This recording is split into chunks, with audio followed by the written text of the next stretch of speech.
The House will come to order. Members, please register.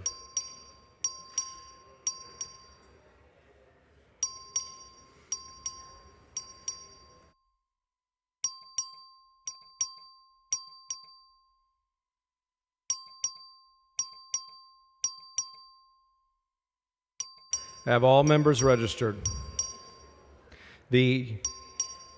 A quorum is present. The House and gallery will please rise for the invocation. Will be offered by Pastor Scott Wall from Capitol Commission in Austin. Thank you, Mr. Speaker. Good morning, members.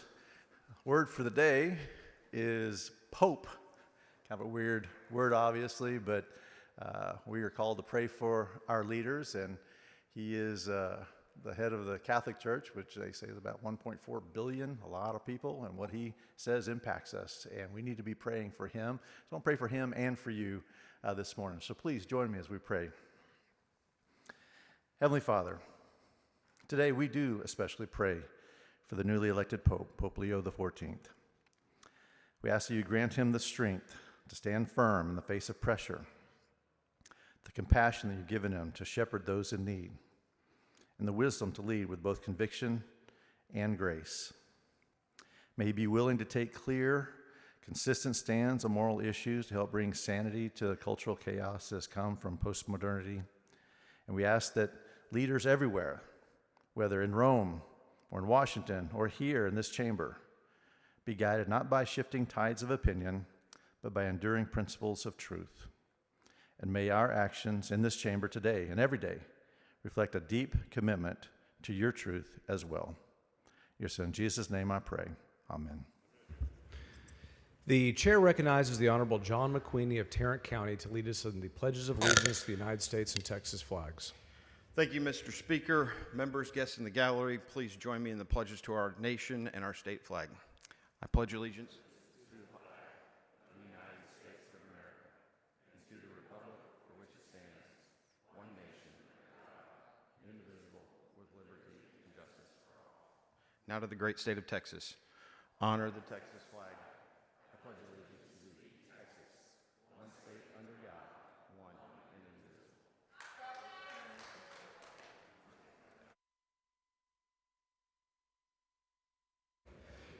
Please excuse Mr. Manuel because of important business. On motion of Mr. Wu, is there objection? Chair is none so ordered.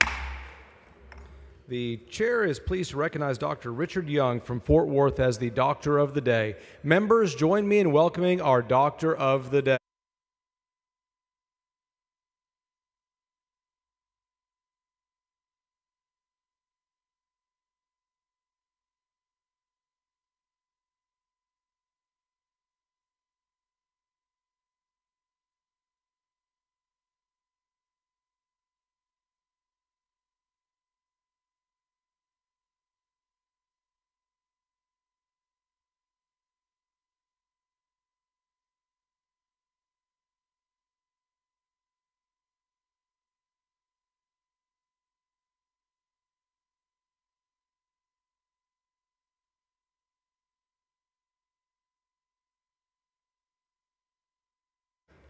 Mr. Guerin moves to defer the reading and referral of bills until end of today's business. Is there objection? Chair is none so ordered.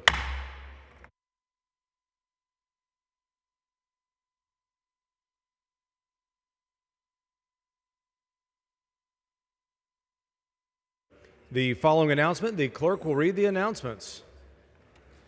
The Committee on Homeland Security, Public Safety, and Veterans Affairs will meet today upon lunch recess in Room 1W.14 Agriculture Museum in a formal meeting to consider pending referred and committee business.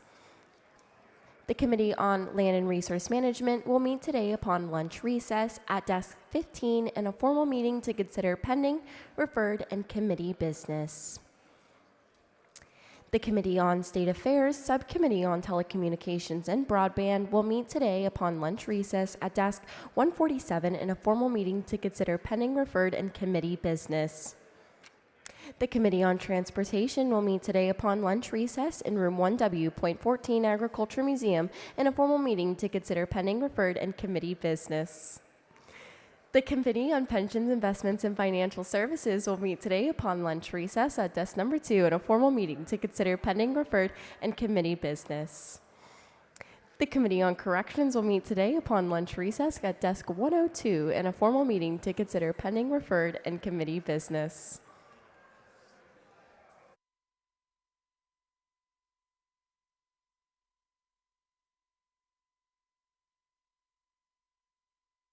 Chair recognizes Mr. Dutton for a motion. Thank you, Mr. Speaker. I move that the House grant permission for all committees and subcommittees to meet while the House is in session, pursuant to their committee postings or recess motions. For purposes of this motion, committees and subcommittees scheduled to meet or reconvene today upon final adjournment or recess or during bill referral if permission is granted, are authorized to convene upon adoption by the House of today's adjournment motion. Members, you've heard the motion. Is there objection? Chair hears none, so ordered.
The following announcement, the clerk will read the announcement.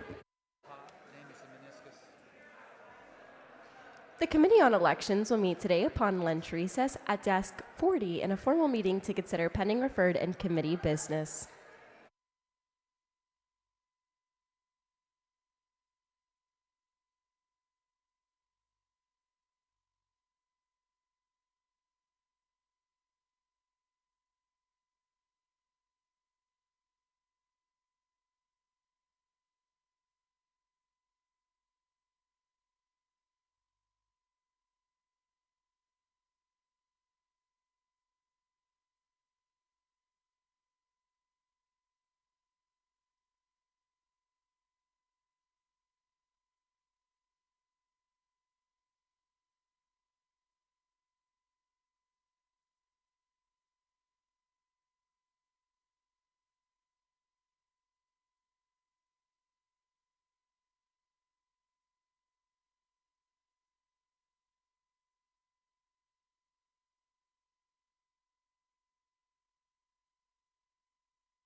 Mr. Speaker. Mr. Turner, for what purpose? Mr. Speaker, I move to reduce to writing and place in the journal all of the debate on second reading with respect to HB 5138 from yesterday. Members, you've heard the motion. Is there objection? Chair hears none, so ordered.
Members, we're having some technical issues with the FAST system.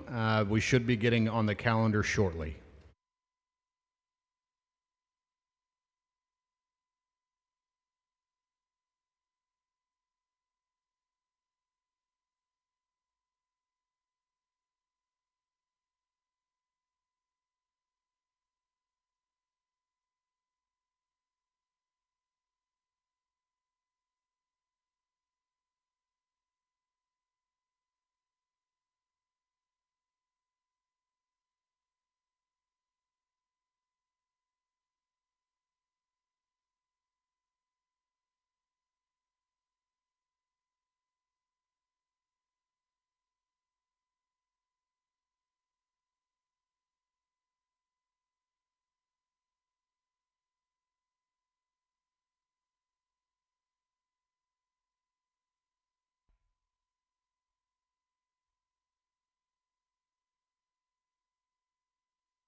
The chair recognizes Ms. Perez for a motion. Thank you, Mr. Speaker. I move to suspend the 5-day posted rule to permit Committee on Transportation in a public hearing on Monday, May 12, 2025 at 8 a.m. in room E2010 to consider SB 1029 by Nichols related to the advertising of certain used motor vehicles. Members, you've heard the motion. Is there objection? Chair hears none. The motion is adopted.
Members, please take your seats for memorial recognition.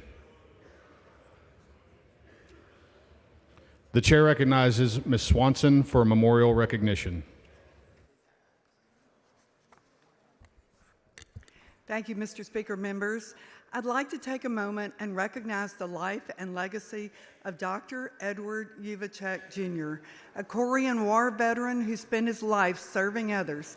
Dr. Uvacek began working at Texas A&M University in 1961 as an extension livestock specialist, earning his PhD in agricultural economics in 1966. Along the way, he served as a consultant to USAID in Panama and in Korea, teaching graduate level classes. He was widely published, including weekly columns for the State of Texas Livestock Market News Report and the Cattleman magazines. Among his many honors, Dr. Uvacek received awards from the American Agricultural Economics Association and a Superior Service Award from the USADA. In the gallery today are members of Dr. Uvacek's family, including his son, Eddie, and daughter-in-law, Mitzi. Please stand up. His grandson, Blake, and his nephew, Jeff, a longtime friend of mine. At home watching is his wife, Bea, daughters, Debbie and Cindy, and granddaughter, Taryn. Dr. Uvacek passed away on November 1st, 2023, at the age of 93. He leaves behind an incredible legacy, and we are all better off because of his service. And I would like to please give a hand to his relatives up here in the gallery.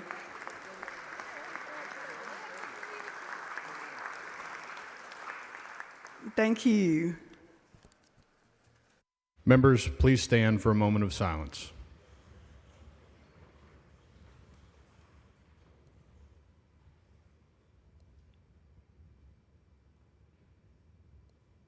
Thank you, members.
Members, please take your seats for a memorial resolution or take your conversations outside the rail.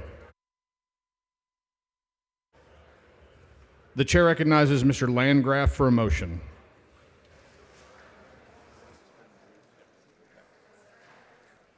Thank you, Mr. Speaker. I move to suspend all necessary rules to take up and consider H.R. 1031. Members, you've heard the motion. Is there objection? The chair hears none and the rules are suspended. The following resolution, the clerk will read the resolution. H.R. 1031 by Landgraf in memory of Mary Helen Van Dever of Clarksville. The chair recognizes Mr. Landgraf to explain the resolution. Thank you, Mr. Speaker. Members, you all know that we serve in a rough and tumble place in this house. And this house has a way of bringing out the best in us. And sometimes, if we're being really honest about it, on occasion at least, this house has a way of extracting the worst in us too. But I can say for certain that there is one member of this body who gives us and gives this great state his best, and only his best, every day, consistently, for all 10 and a half years that he's been serving in this body. And in that sense, he is truly a diamond in the rough. In a place where it's easy to draw the ire of others, this man maintains the respect of everyone in this house and in his orbit. In a time when social media views are deceptively the way that we measure our influence, this man is a fountain of quiet and steady wisdom. And by the way, he'll share that wisdom to you if you just ask. In an arena where other forces can easily prevail, this man has quietly stood firmly on his principles. Consequences be damned. Now, I think for all the mothers in the room, we can agree, or you will agree anyway, that these are the type of traits that any mother would want to see in her child. And the man, our colleague, is who he is because he was raised by a strong, loving, and God-fearing mother. And that woman, Mary Helen Van Dever, is who we memorialize today. Family and friends will forever cherish their memories of Mary Helen Van Dever of Clarksville, who passed away on March 27th, 2025 at the age of 93. The former Mary Helen Meeks was born in Paris, Texas on December 27th, 1931. She was joined in matrimony to Charles L. Van Dever on October 13th, 1954. They were blessed with 3 children, Tommy, Gary, and Renee. While devoting herself to her home and family, Mrs. Van Dever also used her gifts as a seamstress, making clothes for her family, for herself, and many other women in the community. In fact, she eventually became the proprietor of Van Dever Draperies, and she later owned and operated Mary Helen's Dress Shop. She was also a marvelous cook. She loved to entertain and prepare food for events at the First Baptist Church, where she and her husband were longtime active members. Now, through the years, Mrs. Van Dever's treasured family grew to include 6 grandchildren, 15 great-grandchildren, and she and her husband shared a fulfilling relationship of 52 years. She lived a full life and a generous life. She was always surrounded by those she loved, and those she loved will forever carry her close in their hearts. And that's why we want to resolve ourselves today as this house to pay tribute to the memory of Mary Helen Van Dever and extend our sincere sympathy to the members of her family, most notably our colleague, our friend, our classmate, my desk mate, Chairman Gary Van Dever. I know that as we approach Mother's Day weekend, this is going to be a difficult Mother's Day for the chairman. But it's my hope, members, that he finds comfort in knowing that his mother's best qualities, her finest attributes, continue to live on in this world through him and his children and his grandchildren. Mr. Speaker, I know that there may be some other colleagues who want to be recognized. And if not,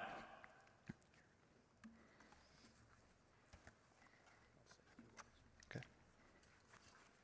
The chair recognizes Mr. Van Dever. Thank you, my friends and my family.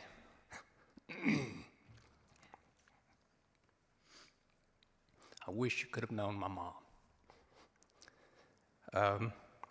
She had a tough beginning in life. She was born into extreme poverty to a single mom at a time when there really were no safety nets for people in that situation. Due to a tough family situation, she wound up having to drop out of school as a teenager, moved to Dallas, found work, and really that was where she began to build a successful career, and she met my dad. But really, I think it was because of her lack of education that she valued education.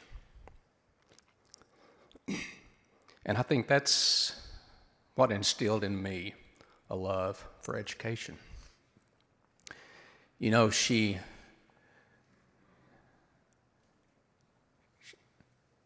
was the first to put me on a pedestal, but if she ever suspected I was trying to crawl onto that pedestal myself, she was the first to knock me down and bring humility to my life. I truly appreciate this opportunity. She would be blown away to think that this body paused in the middle of such a busy day to pay tribute to her. She truly lived a very simple life and never imagined that her name would even be spoken on the floor of the Texas House, much less a tribute such as this. So I thank you for that. It means so much to me. And as we approach Mother's Day weekend, I suspect all of us are here because we had a strong mother figure in our life. For some of us, it may have been a grandmother, it may have been an aunt. But I can't imagine making it to this house chamber without that strong motherly influence in our lives to guide us and direct us. So as you celebrate Mother's Day this weekend, I hope we will all pause and think about the importance that these women played in our lives. My mother, as I said, lived a very simple life, and she really had a very simple philosophy to life. And she always taught me, love God, love people, and work hard. And I believe maybe that's the key to a happy life and the key to a successful life. And so the next thing she would say other than those three things would be quit all this silliness and get back to work. So with that, friends, thank you so much. You'll never know how much this means to me, and I love every one of you, and look forward to continuing to serve with each of you. Thank you. Mr. Landgraf to close on the resolution.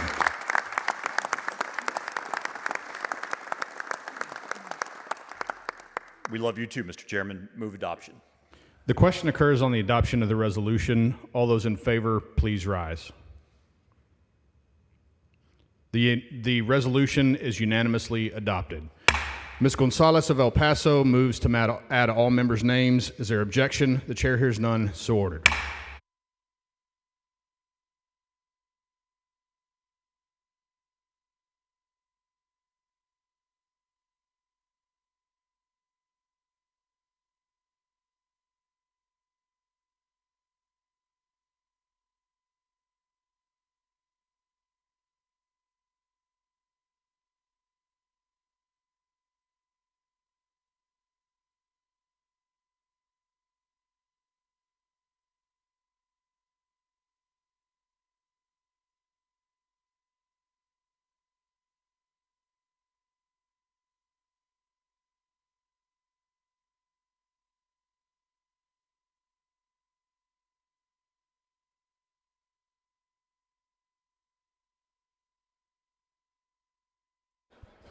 Mr. Morales, for what purpose?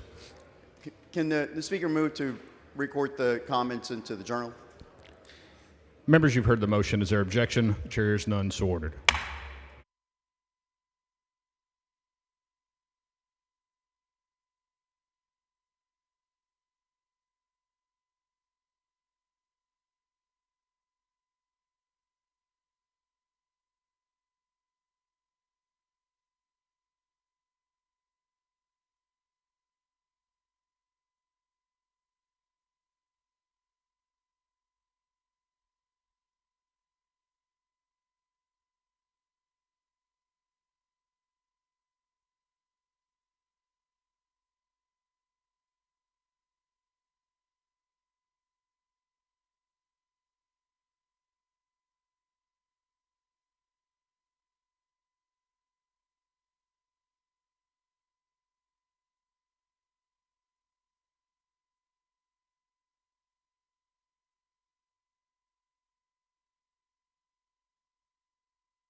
Members, we're about to go on the calendar. If you have a bill on the calendar, please be ready.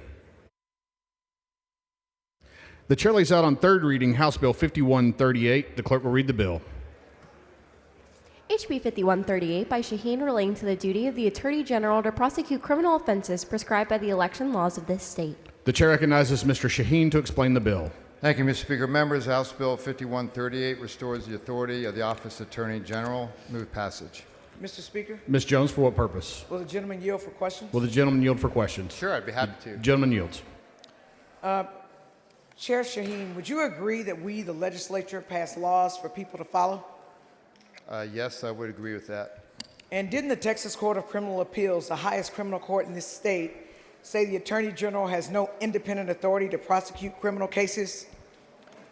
They said in the Stevens case, if that's what you're referring to, that their bill that was passed several sessions ago was flawed and unconstitutional because there was concurrent jurisdiction in the bill that was passed.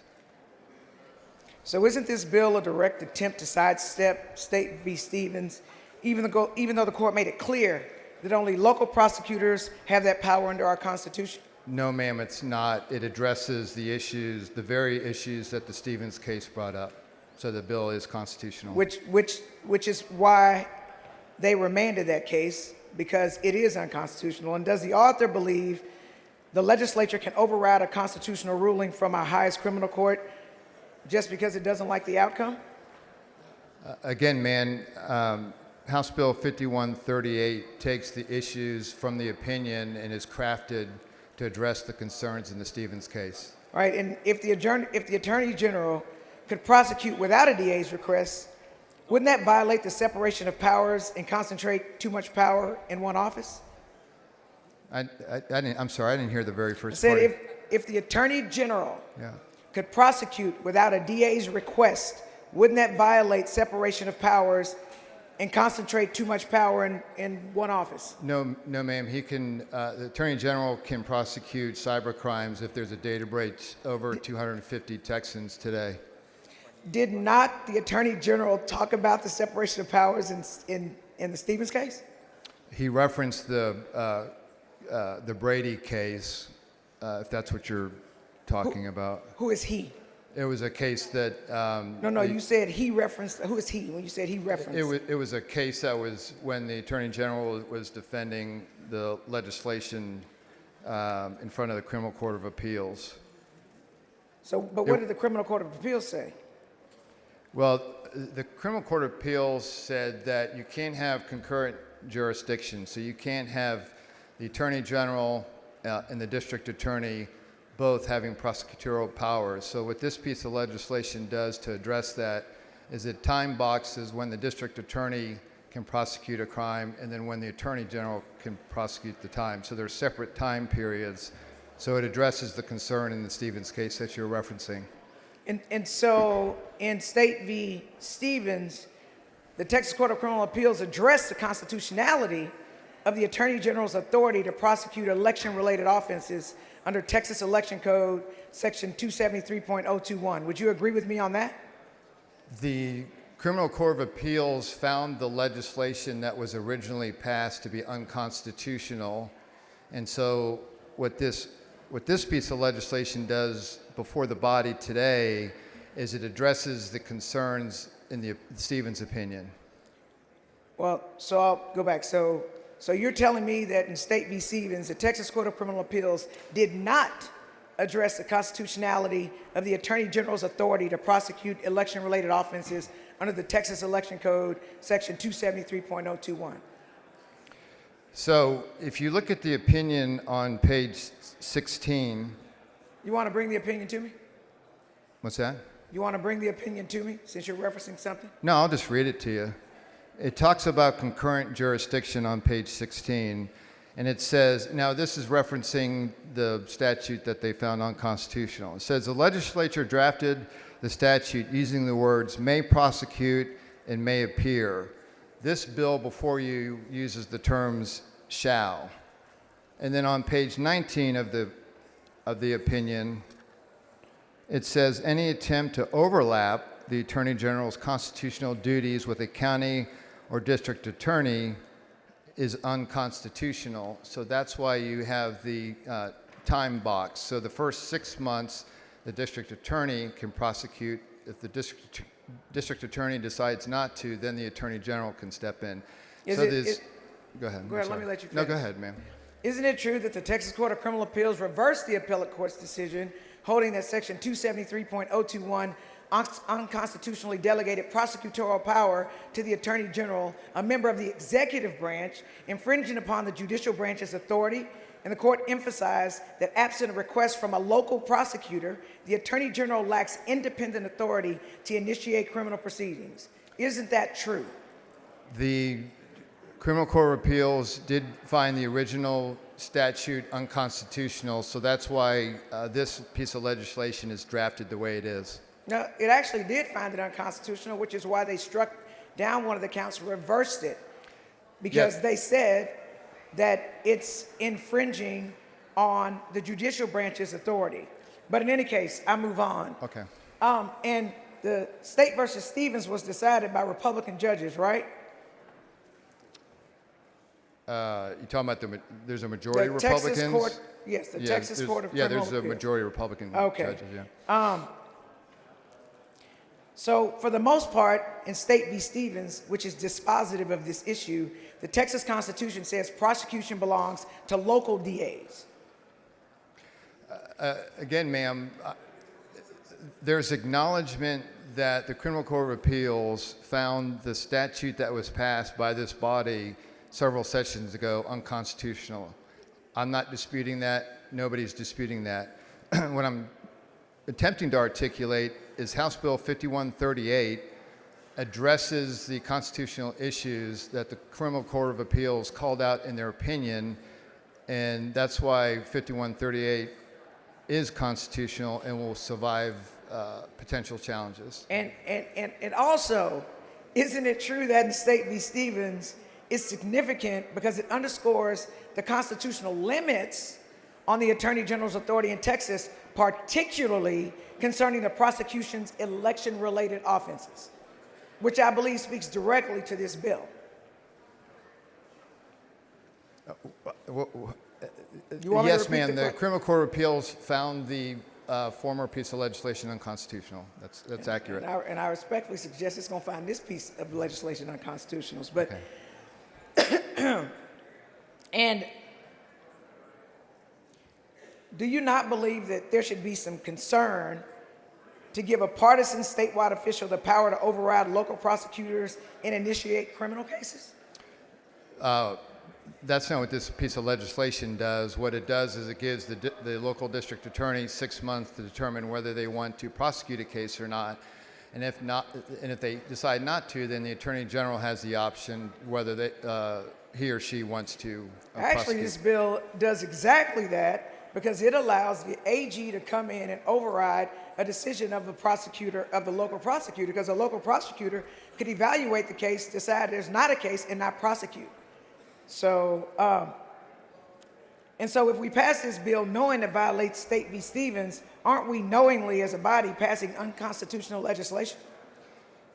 The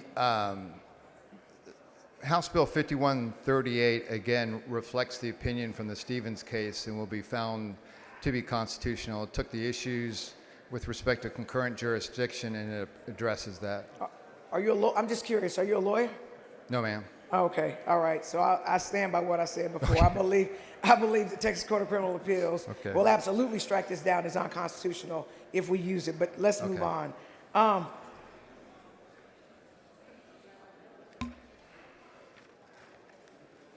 And I'll also say this: is this really about enforcing the law, or about weaponizing it against communities that don't vote the way the AG wants, or local prosecutors who don't prosecute what the AG wants them to prosecute? It addresses the concern of election law being violated in our state.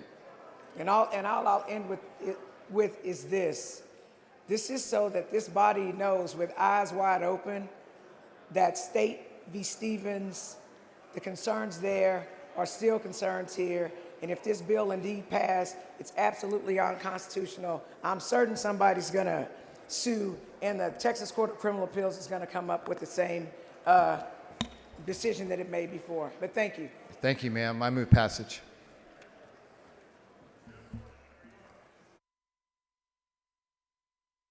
The chair recognizes Mr. Turner in opposition to the bill. Thank you, Mr. Speaker. Members, this was late last night when we heard this bill on second reading, and there was a lot going on. So I want to just spend a few minutes talking about what this bill does and why it's a problem. Let me be the first to say this is a reasonable debate for the legislature to engage in. It is reasonable for us to debate whether or not we want to give the Attorney General the power to prosecute election-related crime. That's a reasonable debate. But this bill is the wrong vehicle to do it with. It requires a constitutional amendment. If members want to give the AG this power, you need to amend the Constitution. And that is clearly the takeaway from the Stevens opinion. And contrary to the bill author's intent and his words, this bill does not comport with the Stevens decision. So the Stevens decision was in the Court of Criminal Appeals a couple of years ago. And the court essentially found that the Attorney General does not have the power under the Constitution to prosecute these crimes. And so I want to read to you a few excerpts from this opinion. The Constitution of 1876, which our state still operates under, expressly divides the powers of government into three distinct departments, legislative, executive, and judicial, and prohibits the exercise of any power, quote, properly attached to either of the others, unless that power is grounded in constitutional provisions. The separation of powers provision reflects a belief on the part of those who drafted and adopted our state constitution that one of the greatest threats to liberty is the accumulation of excessive power in a single branch of government.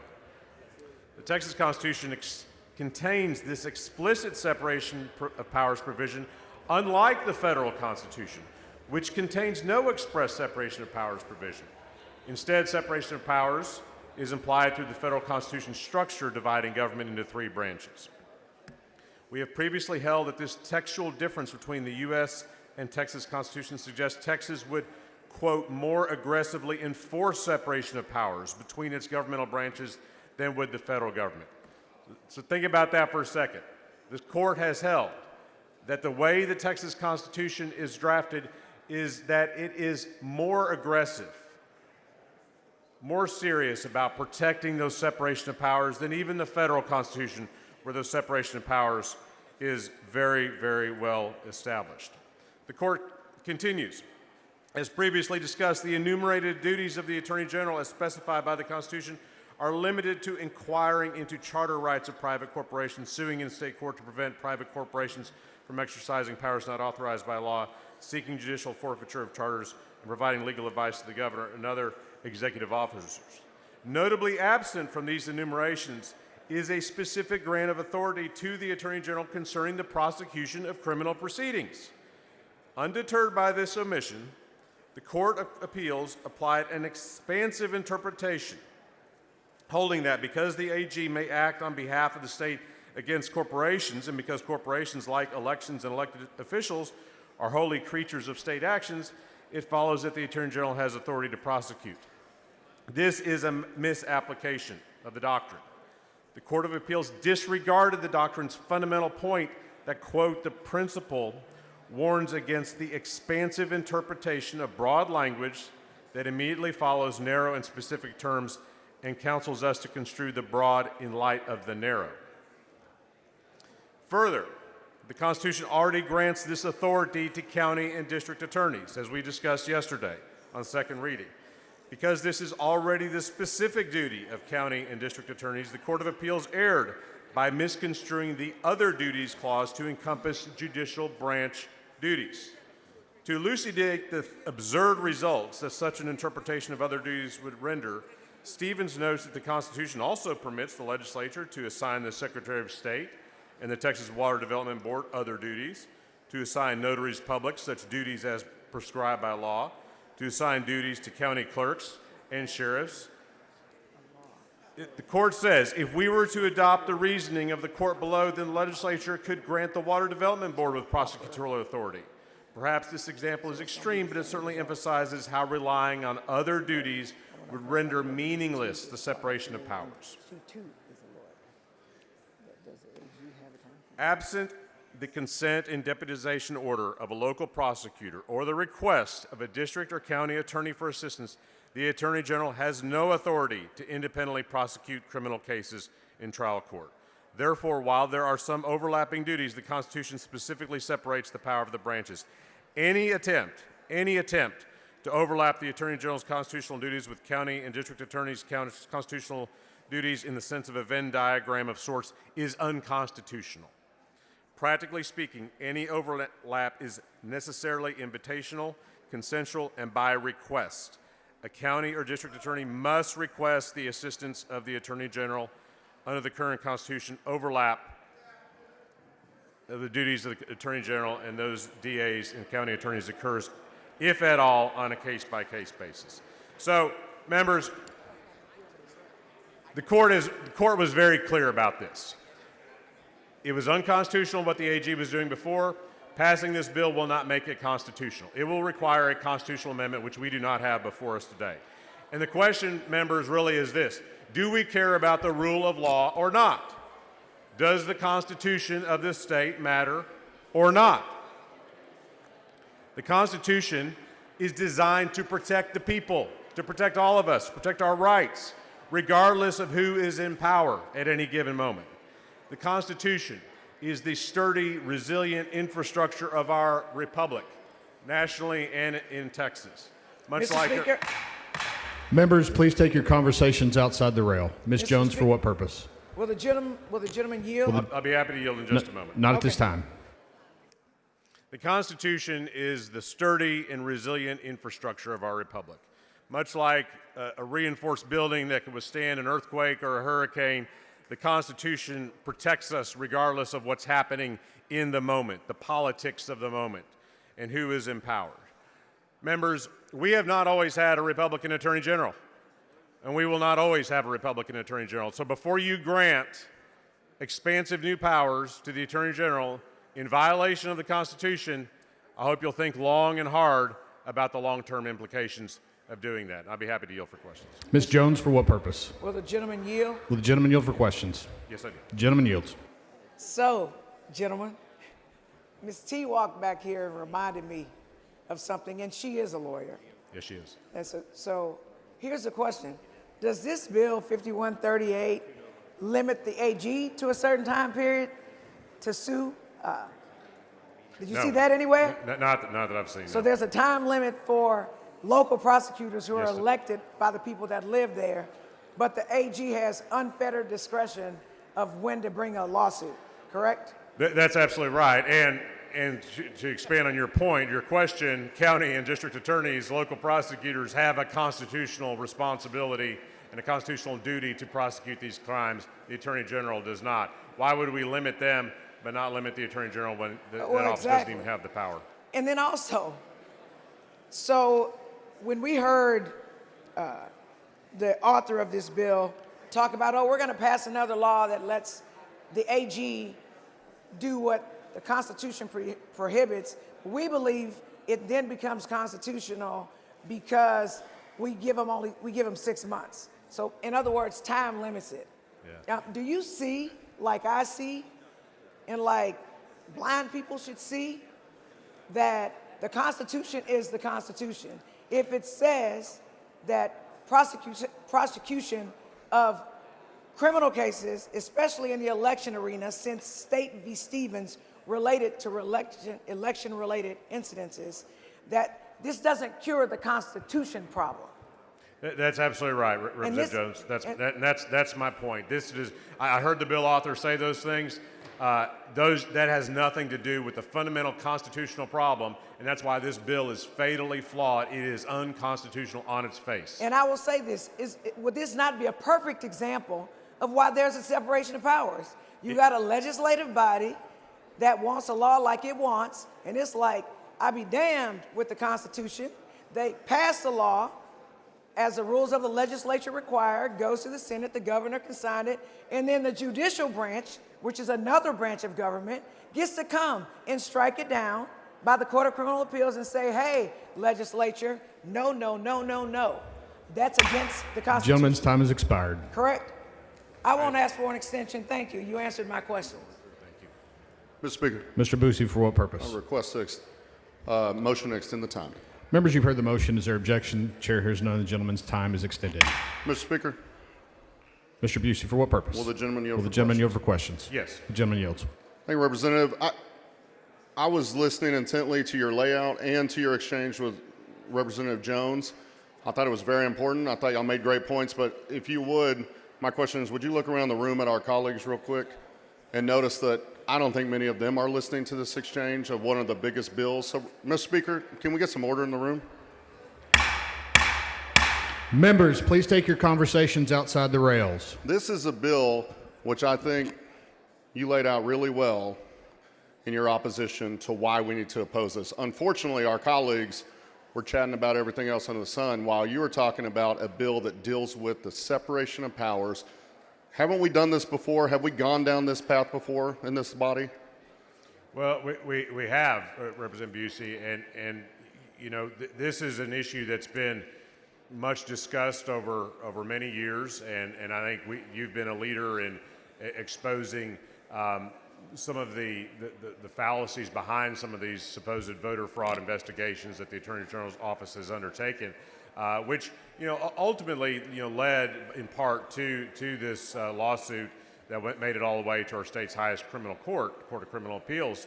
And the court, you know, it wasn't even a close call. If you read this decision, it's not even a close call. The Attorney General has no authority under our Constitution to prosecute these crimes. That power rests solely and exclusively with local prosecutors, DAs, and county attorneys. And so when you're in your opposition speech, you started by saying, this is a debate that is worthy of this body, but this is not the way to debate this. One, by not paying attention and the disrespect that you're getting from your colleagues, but two, because the courts have ruled very plain and clear that we do not have the authority to do this unless we do it through a constitutional amendment. Wouldn't that be correct? That's absolutely right. And this really comes down to, do we care about what the Constitution says or not? Well, if we don't care, I guess it's okay to pass this bill. But I do care, and I think you care, and I hope a majority of this body cares that what the Constitution says matters. The majority of this body I've heard over and over say they're strict constitutionalists. Yet, again, we are throwing the finger to the face of the courts right now, who have said, we underscore in the majority opinion that we do not have this authority to override the Constitution simply through a bill. We've done this before. We've had this go to the courts. They've overridden us. They said, don't do it this way. This body had the option to bring a constitutional amendment, did they not, on this matter? Absolutely. And I asked Representative Shaheen that question when we heard this bill in the State Affairs Committee. Why is this not a constitutional amendment? So the conservative court has said, if we do this, we'd be making the same mistake we've done before. We are violating the Constitution if we do this. Well, that's exactly right, and this is going to lead to more costly litigation that ties up the Attorney General's office, ties up the Court of Criminal Appeals, and lower courts. Why would we do that? So we have a lot of fiscal conservatives on this floor. If they vote for this bill, they know just by reading the opinion and recent history that they will be violating the Constitution, they will cost taxpayers tons of money, and they will be doing it to end up in the same place we are today, not having a proper debate, but one that we could have had through a constitutional amendment. Is that correct? That's exactly right. The court said, we don't have this right, we're going about this wrong. If we want to have this debate, if we want to continue to give away powers that we're doing this session of the Attorney General, this is absolutely wrong. It's fiscally irresponsible. It's a violation of the Texas Constitution. Thank you for your opposition. Let's vote no on this bad bill. Thank you, Representative Busey. Mr. Speaker? Ms. Gervin Hawkins, for what Will the purpose? gentleman yield for The questions? gentleman yield for questions. Of course. The gentleman yields. Representative Turner, I'm not an attorney. Nor am I. But when I've heard this discussion, and I think the greatest level of concern is doing unconstitutional things in a body such as this. So my concern is that as our members are making these decisions, no doubt, obviously, the responses have already been generated. Would you agree with that? In terms of not listening, in terms of not understanding, and making good policy, would you agree with that? Well, it seems sadly that is the case. That's why one of the reasons I wanted to come up here this morning, Representative Gervin Hawkins, is because this bill was taken up on second reading late last night after it had been a long day. I know people were tired and distracted with other things. So I really want to use this moment on third reading to draw some attention to the seriousness of this bill and how seriously flawed it is and how patently unconstitutional it is. All anyone has to do is read this court decision or listen to the excerpts that I just read from the court decision to know it is unconstitutional. And if members feel strongly that the AG really needs to have this power, then the proper way to do that is to file a House joint resolution so there would be a constitutional amendment on the ballot for the voters to decide if they want to amend the Constitution to give the Attorney General this power. That's the proper way to do this. And the other thing that I'm concerned about when I hear, because we know a lot of our DA offices are short-staffed. Sure. So when you put a 6-month time limit on a local DA's office, we've put more pressure additional pressure on them. Would you agree with that? Absolutely, absolutely. And I don't think it's the job of the legislature to micromanage how our local prosecutors are going about their jobs.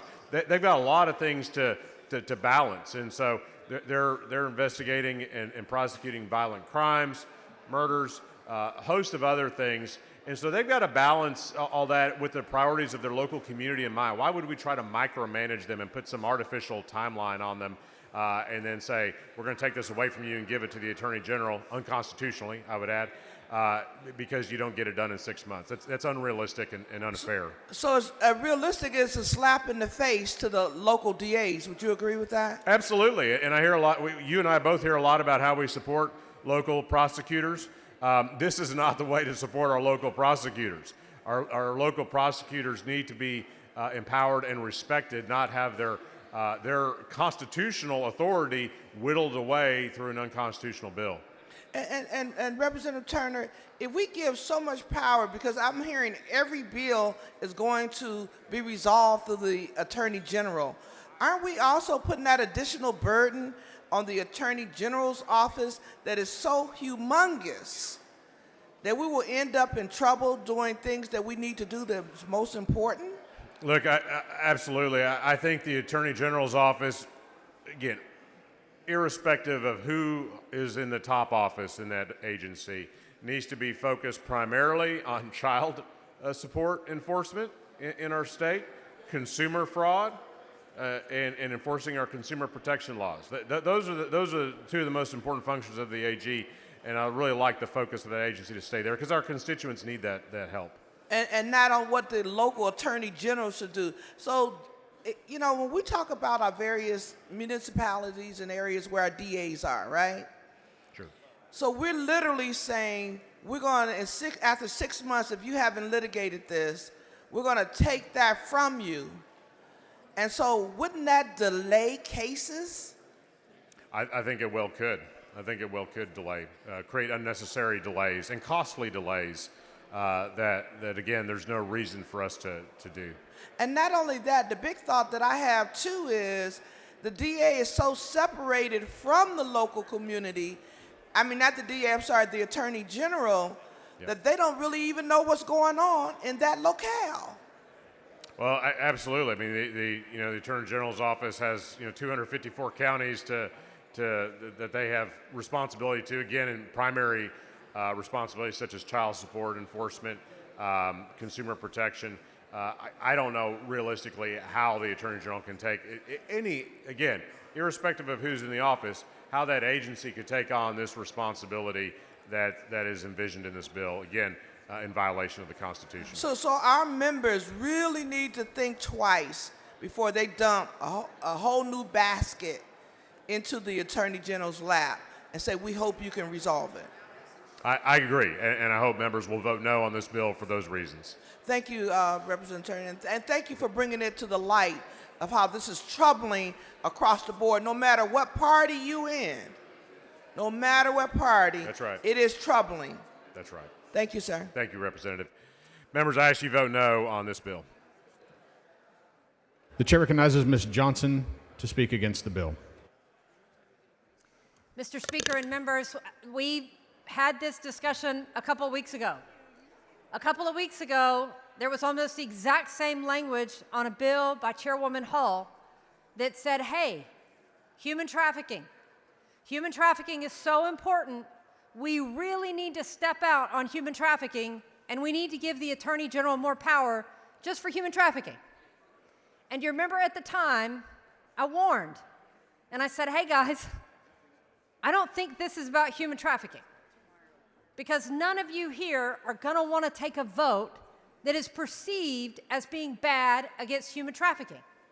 And the focus of that was what you have heard here today, which is Texas did it differently. Our founders did it differently. We did not put all the power in a central figure statewide because our founders recognized Lufkin was different from Houston, was different from Odessa, was different from Brownsville.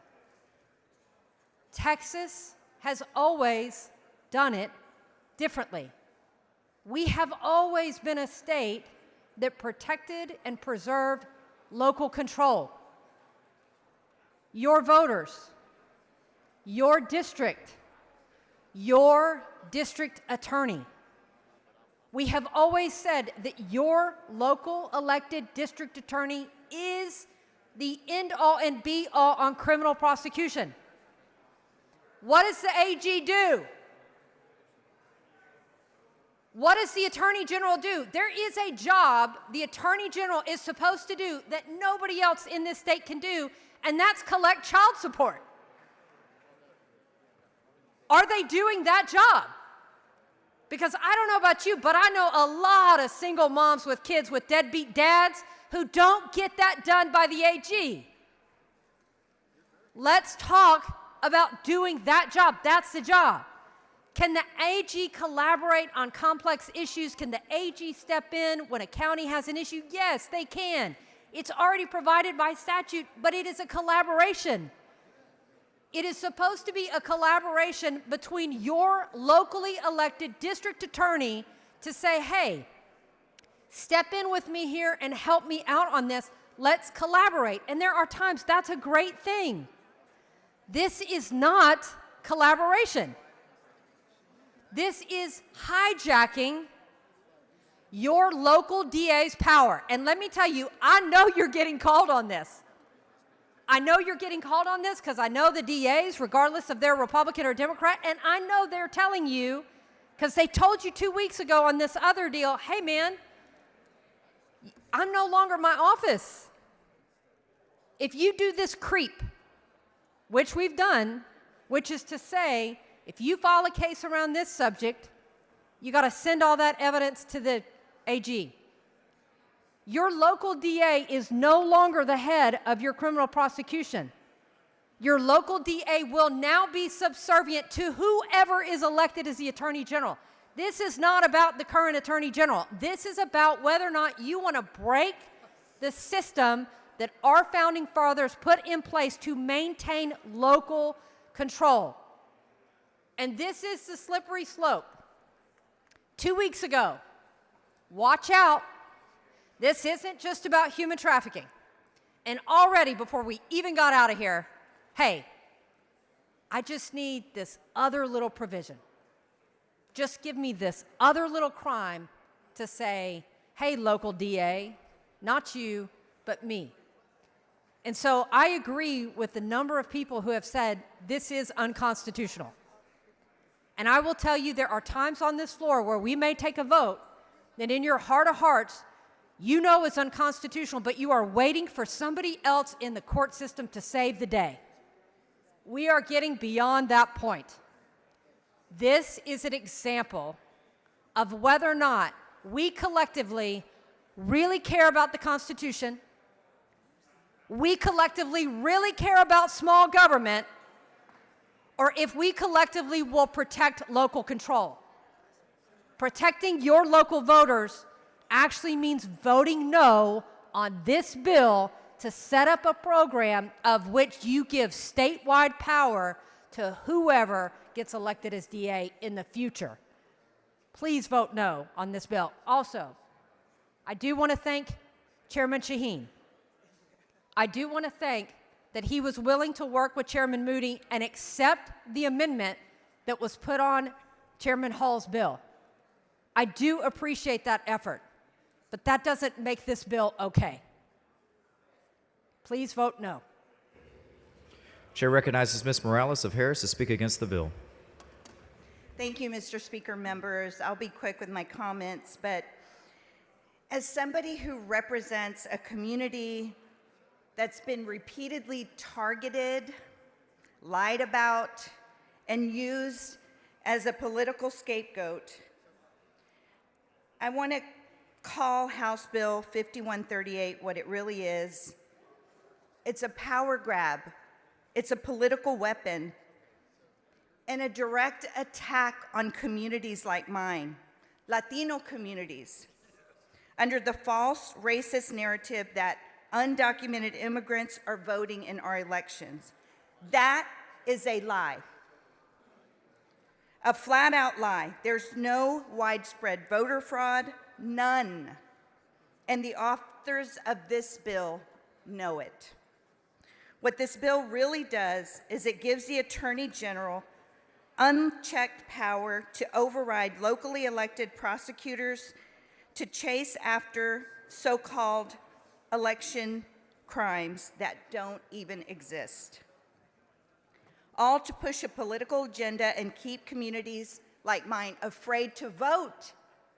My community will be afraid to vote. But let me tell you who this bill hurts. It hurts the señoras, the abuelitas, the people in my district who are proud U.S. citizens who speak Spanish, but who know exactly what's at stake. They show up to vote because they believe in this democracy. They believe their voices do matter. And now they're being made to feel like criminals. Abuelitas made to feel like criminals for simply participating in our democracy. That is shameful. This bill isn't about protecting democracy. It's about suppressing votes. It's about using fear to silence Black and brown voters and rig the system against us. We should be making it easier to vote, not sending armed investigators to the porches of our grandmas, our abuelas, the Mr. señoras Speaker. in the community. Ms. Hinojosa, for what purpose? Will the gentlewoman yield for questions? Will the lady yield for questions? I yield. Lady yields. Thank you. I wasn't going to speak on this bill, but you inspired me to ask this question because you spoke to the fear that people in the Latino community already feel, and it will only be enhanced and made worse when we pass bills like the one before us today. And in particular, I want to ask about Latino voter participation in your district. Can you speak to the district that you represent and what is already the challenge with Latino participation in the voting process? Thank you so much for asking this question. You know, my grandpa was born in Gonzales, Texas, and moved to Houston for work, but he never truly spoke perfect English. He preferred to speak Spanish, but he was a U.S. citizen. He always felt like a little ashamed to go and speak in the community because he could only speak perfect Spanish but not perfect English. So those are the kind of people that are going to be terrified to vote because people are going to think that they're not a citizen and they shouldn't be voting, and they're going to be questioned. And guess what? He'll be able to show his birth certificate or his passport or whatever. But the shame of it all. And so your district, I know the congressional district you live in, but I think the House district you live in too is predominantly Latino. But is that the predominant voting population in our elections in your district? In my particular district, it is. It's 70% of the voting population. And sadly, for many, many years, our community has thought that their votes don't matter. And this goes from way, way back. So for generations, we have felt like we can't participate, we shouldn't participate in our democracy. We're finally getting to a point where people realize that voting is important, that it is impacting them. When we see what's on the national news, yes, it does impact them. They want to come out and vote, and that's what this bill is doing. And in particular, you recently ran for Congress. I did. In a district that was majority Latino. But was the voting population, the turnout population in that district, majority Latino? It was not. Can you speak to that? Yes, the district is predominantly Latino, the congressional district, 44%, the largest demographic. But sadly, those people don't get out and vote. They're afraid, and it's something that we need to work on. Thank you. Please excuse Ms. Rose because of important business in the district on a motion of Ms. Johnson, and excuse Mr. Lozano because of important business on a motion of Mr. Guillen. Is there objection? The chair hears none. So ordered. The chair recognizes Ms. Jones in opposition to the bill. We are literally passing a bill that violates the Texas Constitution. The court has already told us, the Texas Court of Criminal Appeals, which is the highest court in Texas for criminal cases, that the Attorney General has no independent power to prosecute criminal cases. And putting a time limit on the DA doesn't magically make that power appear. So there used to be a cartoon called the Super Friends, and it had two characters, Zan and Jaina, known as the Wonder Twins. They could only activate their powers by touching hands and shouting, "Wonder Twin powers, activate." One will become water and the other an animal, but only when they work together. Well, let me be clear, the Attorney General is not Zan, and this legislature is not Jaina. We don't get to touch hands and activate powers the Constitution says he doesn't have. The AG ain't got no superpowers to activate. Vote no. The chair recognizes Mr. Shaheen to close on the bill. Thank you, Mr. Speaker. Members, this is a great piece of constitutional law. I move passage. The question occurs on final passage of House Bill 5138. This is a record vote. The clerk will ring the bell. Show Ms. Hickland voting aye.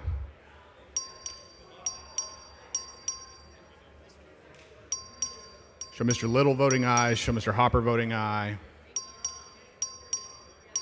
Show Mr. Bernal voting no.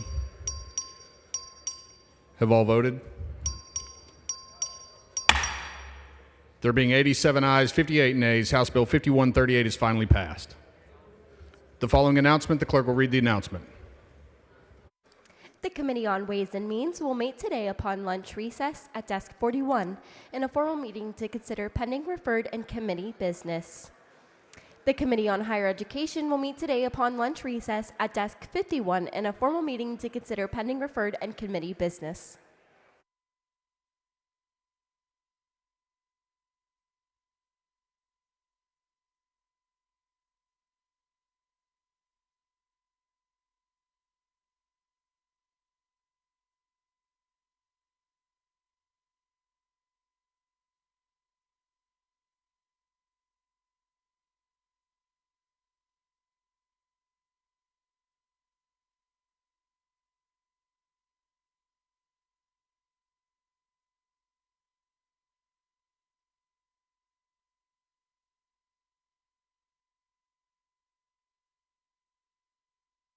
Please excuse Mr. Kane because of important business on a motion of Mr. Vasut. Is there objection? The chair hears none. So ordered.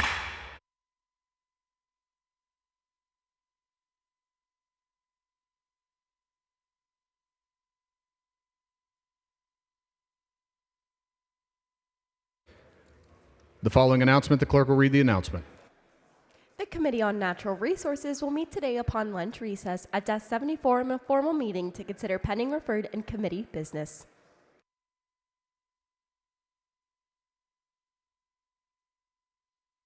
The chair recognizes Mr. Hefner for a motion.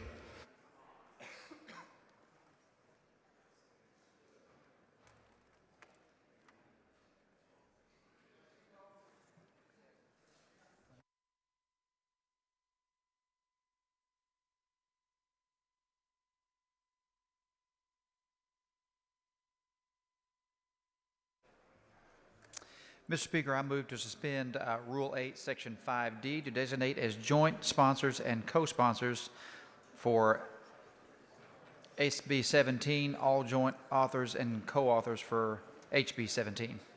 Members, you've heard the motion. Is there objection? The chair hears none. The motion is adopted. The chair lays out on third reading Senate Bill 17. The clerk will read the bill.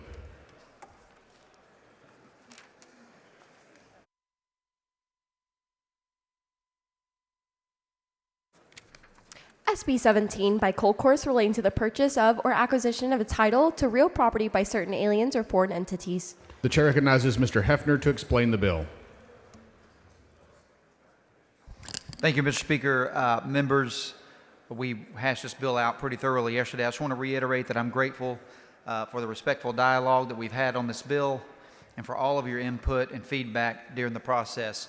I would like to take a moment to thank both Speaker Phelan and Speaker Burrows for recognizing how significant this issue is and taking the bold action in the recent months to make it a priority. Additionally, I want to recognize and thank Senator Cole Korst and her staff and all their hard work on this. They've been working on this for a long time, and she kind of blazed the trail for us here. So I want to thank her for her tremendous leadership on this priority, as well as all the members of the Select Committee on Securing Texas from Hostile Foreign Organizations and the members serving with me on Homeland Security, Public Safety, and Veterans Affairs, who have spent many hours and long days with me working towards this thoughtful resolution. Mr. Speaker, Ms. Gervin Hawkins, for what purpose? will the gentleman yield for questions? Will the gentleman yield for questions? Yes. The gentleman yields. Thank you, Representative Hefner, for answering my questions. I did get clear yesterday on how our professional athletes, performers, and artists would be exempted or not included in this, or will they be? I need it on the record so that, because I'm being asked, so could you help explain in layman terms how they will not be adversely impacted, or if they will, let us know that publicly. Yeah, if they're here in the country lawfully, then they're not going to be affected. And when you define lawfully, what do you mean by that? As in, not unlawfully. So, I want to be clear, because this is serious business here. So those that I are am laughing, being serious. That's okay, a serious answer. I want to and a be serious serious question. about this. Yes, okay, ma'am. this is an important issue. I agree. For many people. Okay, so what you're saying is lawful is a visa of any type that is current. Yes or no? If that fits the definition of lawfully present, then yes. If that's lawfully present, yes. So a current visa means lawfully, but they're also restricted for purchases and investments for only 1 year? Oh, that was in the 1 year limit was on leaseholds. So they could only lease a place for 1 year. I believe the leasehold exemption was an exemption in the bill, and it was wide open at first, but we strengthened that down to only 1 year. To 1 year. I don't know that the visa portion really affects the leaseholds. Say that again? Could you speak up a little bit, sir? The bill has originally come before the floor. Leaseholds were exempted from the bill entirely. And so, but then we limited to where those leaseholds could only, of 100 years or less. And so we reduced that to 1 year. So they can only stay here 1 year. So if No, they can only lease for 1 year. For 1 year. And they At a could time. never buy a home. No, you're getting two things conflated. All right, well, help me understand. That's why I want to be clear on it. And I know you got your posse around you, but I don't have a posse around me. what Ms. I'm trying to Hawkins. do is understand what you're doing. We're going to talk about being okay? respectful. Let's not call people down here a posse. These people are supporting me in this bill, as we do a lot of other bills. I apologize for that. Okay. I immensely apologize. That's not my No problem. goal to call anybody anything. I just want us to be laser focused. So as the professionals are thinking about this, and as our professional leagues need to do what they need to do, okay, that they're doing it the right way, lawfully. Yes, ma'am. The leasehold exemption in the bill, leaseholds were completely exempted. So nothing in the bill applied to leaseholds of 100 years, of leases that were 100 years or less. We had an amendment, though, to restrict that lease provision to where they could only lease for 1 year at a time. The acquisition, the purchase of property is where the lawfully present visa holders came into play. So it's two different things. So if I'm lawfully here year one, I can lease. No, And then ma'am. if I'm lawfully No, here year... leaseholds are exempted. Oh, they're exempted They're exempted. Anybody can lease forever, for 1 year at a time. 1 year at a time. But what happens year two? That's what I'm trying to They understand. just have to re-up their lease. Okay, so they have to apply for their lease again. They just have to sign a new lease, yes. Okay. And what that does is help monitor if I'm still here lawfully, if I'm in good standing. No, we're still conflating leasing property and owning property.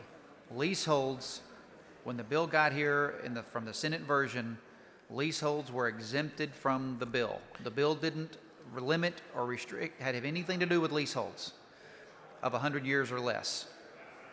Didn't matter about visas, didn't matter about anything. And so we took that and said, we're going to restrict that down because we don't want just anybody to be able to lease forever. But you're confusing me. So I know you're saying what came over. Let's talk about the bill you have, okay? Let's focus on that so I can understand it and relay it to the people who are asking me questions. I'm sorry, Representative. I just want to be clear. If you're here lawfully under this bill as amended, then you're fine. For 1 year on my lease. No, that was. Don't, Look, I'm fine on my lease. You're fine on your lease. I mean, yes, but I wish we could have talked to me offline before we got here. We could have worked this out looking over the bill. The leasehold provision in the bill was an exception to the bill. Nothing in the bill applied to leaseholds of less than 100 years. That was an exemption. All we did is said, instead of exempting leaseholds of 100 years or less, we're going to exempt leaseholds of 1 year. So in practical, that doesn't matter. Visa, that has nothing to do with that. The visas, the lawfully present provision has to do with the purchase or ownership of property, not leasing. Gotcha. Okay. All right. I want to check for understanding, so I want to regurgitate what you're saying so I understand it. So if I'm a professional athlete who come here, I can lease, as long as I'm lawfully here, Yes. I can lease a property up to 1 year, or really that doesn't apply? Yes, or you can buy it. Or I can buy it? Mm-hmm. Okay, so if I lease a condo for a year and I want to buy it, I can buy it after that? If you're lawfully present, yes. If I'm lawfully present? Yes. Okay. And so if I'm lawfully present, now my second year I bought my condo, okay? Okay. What else do I need to do? Remain lawfully present, I guess. If you're lawfully present at the time of the purchase, then you're fine. Okay. Now, if I want to invest, there's, I've got an investment group that are approaching me because my contract is $80 million a year. And I want to now make investments. Mm-hmm. Talk to us about what my restrictions are, what I can and cannot do. If you're lawfully present, there are no restrictions. There's no restrictions. Correct. Okay. And so the only thing that prohibits that is if that country is on the bad people list, right? No, if you're lawfully present, you're fine. Even though the country that I'm from may be one of those countries that is not amenable to America. If you've come here the right way, through the front door, in a legal manner, then you're fine. So I've went through the process, because what was shared with me with the Spurs executive was that it would take years for me to get the citizenship, right?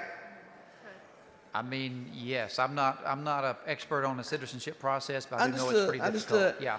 So through those years, once I become a citizen, then my property is no longer in danger. Is that a fact? The bill is only perspective, looking forward. So if to my understanding of the bill and the way the laws work, if you're lawfully present at the time of the purchase of this property, then you're fine. Now, if your visa expires and then you're here unlawfully, you could not purchase any more property in the future. So if what happens, let's say I slip up and don't do my proper visa, okay? I think there's a 90-day window or grace period or whatever.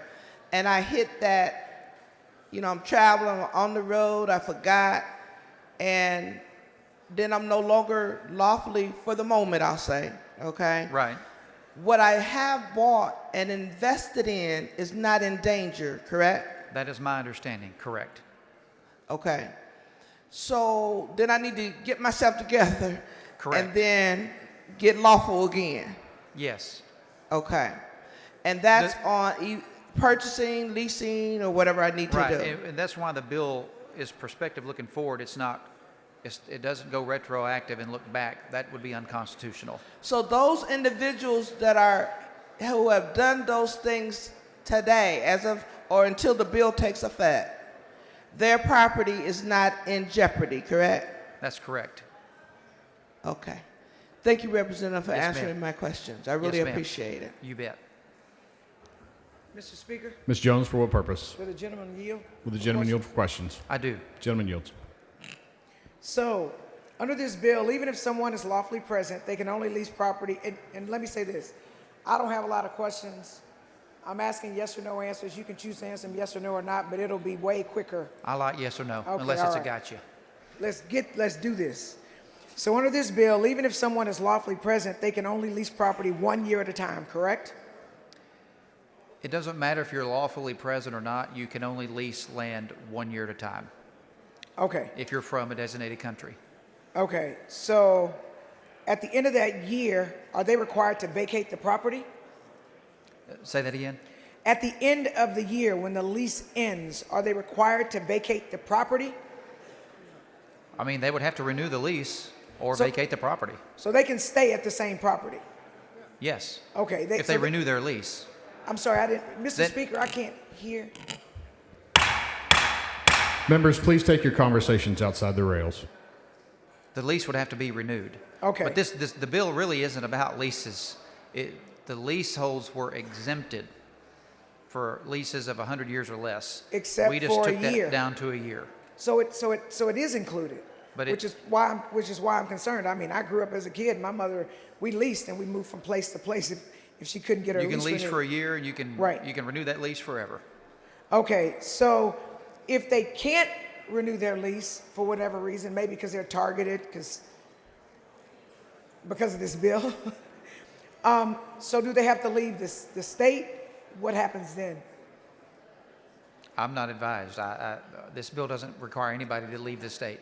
And can landlords legally refuse to renew a lease just because of the person's nationality?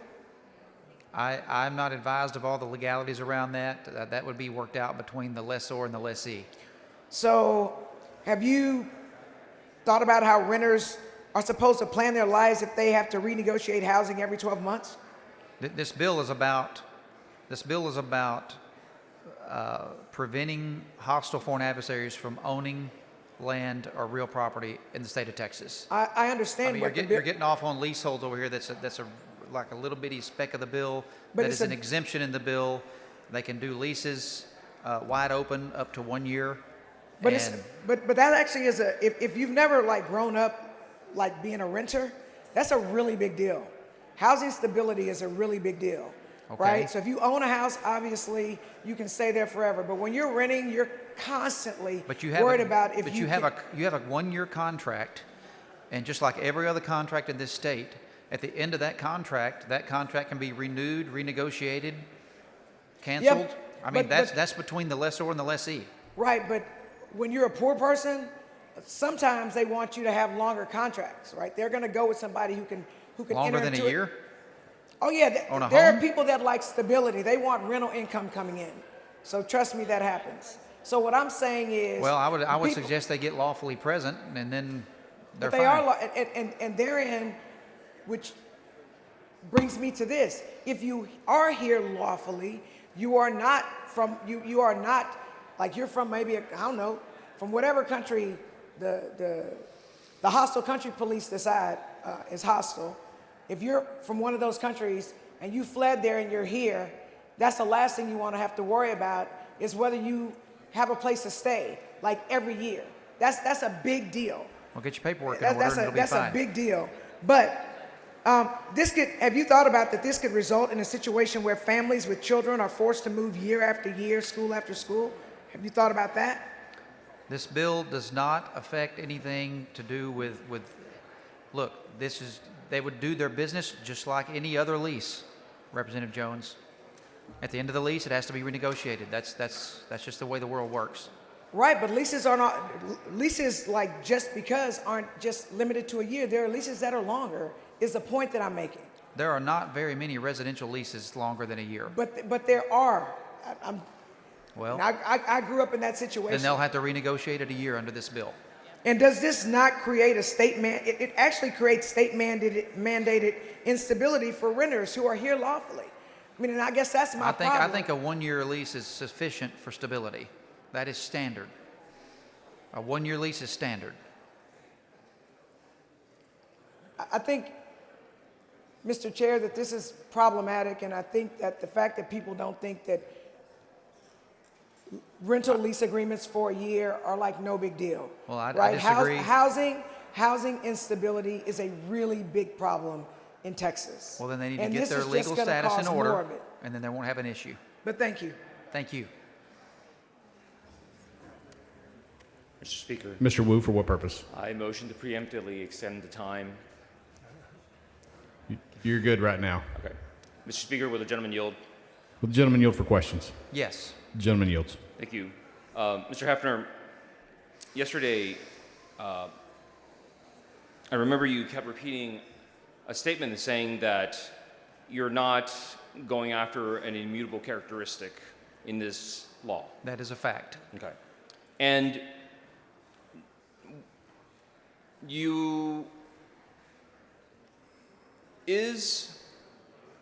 let me just clarify this.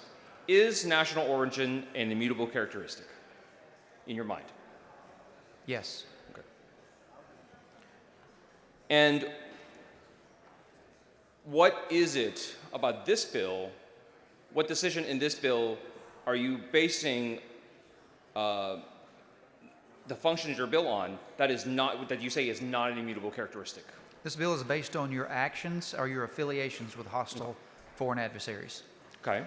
And part of those actions, as you said yesterday, was being born into a country and being one of their citizens. I believe that this bill also applies to a citizen of a non-hostile country that is domiciled in a hostile country. It is not based on a person's immutable characteristics. Plain and simple, is not. Okay. So we're not just concerned about, let's just, not beat around the bush. No, we're not just concerned about Chinese citizens. We're also concerned about, let's say, British citizens who are in China, right? Yes. Okay. So that's an if they're interesting domiciled point. there. If they're Yes, domiciled there. They're domiciled there. Literally. If they're a British citizen and they're domiciled in a hostile country, then yes. Yes, so are many Americans. There are so many American expats who work in China, who live full-time in China working for many American companies, including Walmart, Microsoft. Citizens of this country fall under a whole different set of rules. If they're associated with a hostile foreign actor, they're going to be investigated and prosecuted for espionage and all kinds of federal crimes. And so this bill does not relate to American citizens because they would fall under a whole host of other issues. But a British citizen living in China, working for, I don't know, let's say Walmart, would fall into your bill, correct? Based on what you just said. Yes. Okay. And the rationale for that is that because they're in China, therefore their relationship, their presence, and their proximity in that country creates a threat. How is a British citizen domiciled in China going to be buying property in the United States? You if can they're buy working if they're working at the Walmart in China, how are they going to buy land in Texas? How would that work? Gentleman's time has expired. Mr. Speaker. Mr. Wu, for what purpose? Move to extend the time, please. Members, you've heard the motion. Is there objection? Chair hears none. The gentleman's time is extended. Because a British citizen may have a summer home in the United States. They may be quite wealthy. They may just have family here and they want a condo here. They want an apartment here. They want to buy a small ranch here because they think it's really fun to dress up as a cowboy and ride a horse and shoot some guns. Well, then they couldn't do that. They could not do that, right? If they're domiciled in a hostile country, they could not. Absolutely. So it's interesting because I offered an amendment yesterday to say companies that were doing the same thing, companies that were not from China but are in China, worked and have not only are in China but have a direct contractual relationship with the government. You rejected that amendment, didn't you? This bill says that they have to be headquartered in a hostile country. Who says and they're there's- not? I didn't say they weren't. You said that an American company that's doing business Nope. with the Chinese. I said a company from anywhere else in the world. They're in China. They're headquartered. They have a headquarters there. They If have they're a plant. headquartered in China, Sure, why if not? they're headquartered in China, Russia, Iran, North Korea, then We have they're not going Chinese to be able to buy companies who are property here. headquartered in the United States. If their headquarters are in the United States, they're free and clear. If their headquarters are in a hostile country, they're not going to be able to buy property here. Let me go back to national origin. So you're saying that national origin is a protected class, correct? We It do is an not immutable discriminate. character- It has nothing to do with national origin. That The bill I'm- has nothing to do with the Given that, person's I understand. national I want origin. to make sure. I understand you're not an attorney. I want to make sure you understand what the current law is.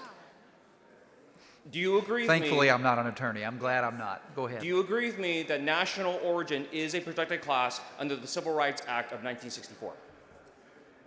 I'm not advised of the details, but I'll take your word for it. Okay.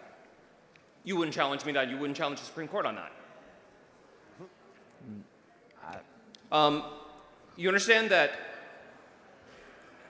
national origin has been a protected class since the Yickwo case, Yickwo v. Hopkins. I'll give you the site. It's 118 U.S. 356. This is a 18.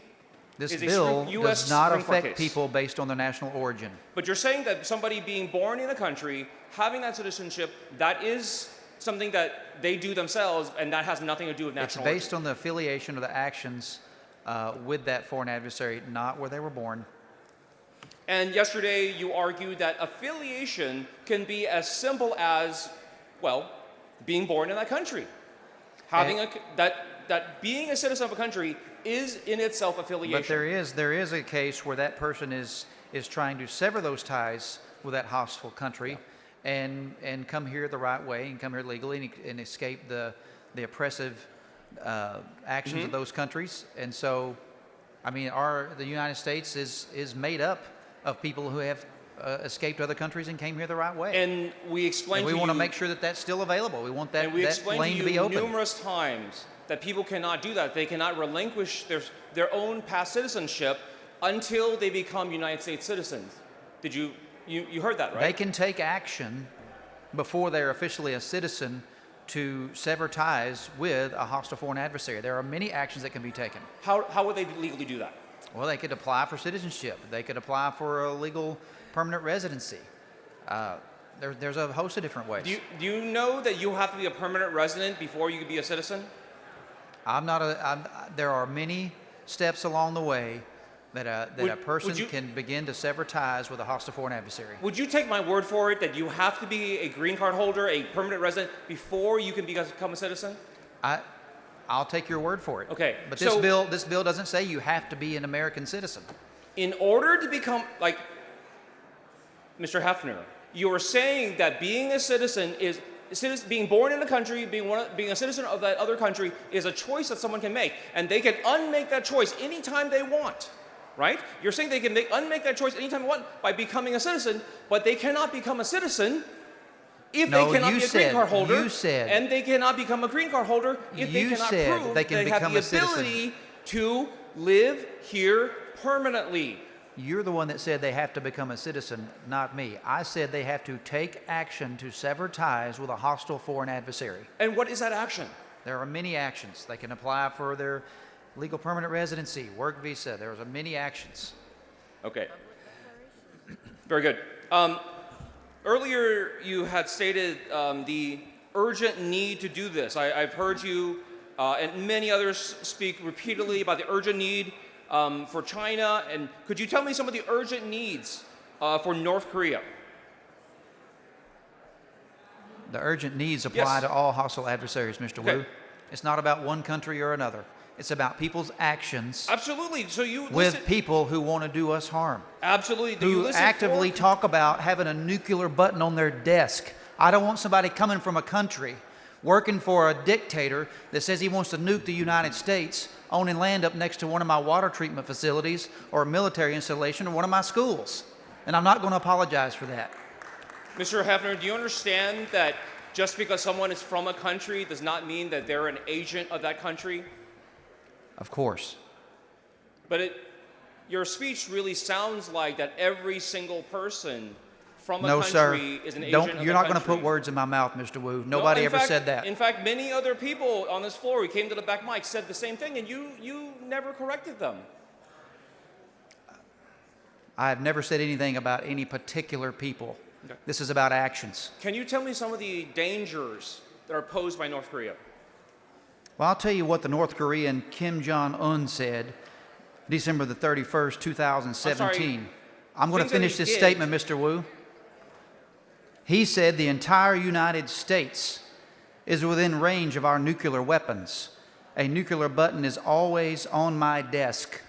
This is a reality, not a threat. And if somebody comes to this country from North Korea and they're working for this man, I don't want them owning land in this state. They can get the heck out of here. Mr. Hefner, you don't understand that every North Korean that is in the United States is a refugee. You understand that? We have no diplomatic Are they relationship. lawfully present? Yes. Then they're fine. Okay.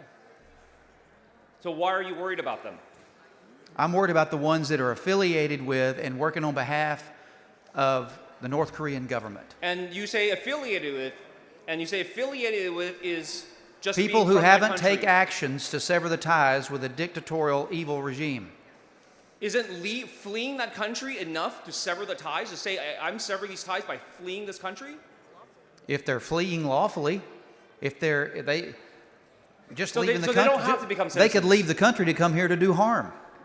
That happens all the time. So all of them are a danger. No.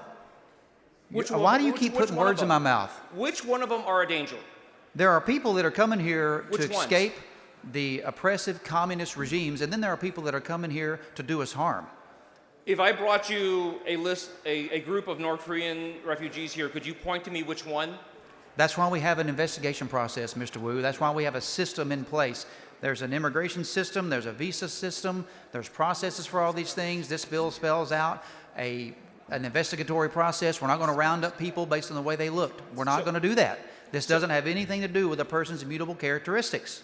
I'm going to keep saying that. I don't care how sick of you get to hearing it. No, I'm going to keep saying I'm it. not sick of hearing it. Please say it more. I'm going to keep saying it. Is it your intent and belief that your legislation does not take away anyone's rights until after they've been found to have been an agent? of Correct. this- This has the all I need. purchase is made, then there's a complaint, then there's an investigation, then there's a hearing, then there's divestiture. There's a whole due process Just here. to be clear, no rights in your bill, if it is passed into law, no rights will be curtailed or lost before someone is found by a court to have violated the law. Is that your statement? Think very carefully. Of course, they have to go through the due process. Okay. There has to be Thank you. proven in a court, a district court. Thank you. Mr. Speaker, Ms. Gomez, for what purpose? will the gentleman yield for some questions? He's got about 30 seconds. Will the gentleman yield for questions? Sure. The gentleman yields. Representative Hefner, speaking of due process, what is I believe you just stated, the person is entitled to their day in court in district court, is that correct? So the process is a complaint, an investigation, and then a case brought before district court. A receiver appointed, divestiture takes Right. place. From the onset of the complaint, I believe you called it a complaint, how much notice is the respondent entitled to? How many days? Gentleman's time has expired. Mr. Speaker, Ms. Gomez, for what purpose? I move to extend. Members, you've heard the motion. It requires unanimous consent. Is there objection? There is objection. Gentleman's time is not extended. Thank you, Mr. Speaker. Members, for planning purposes, it is the chair's intent to recess for lunch at the end of this bill.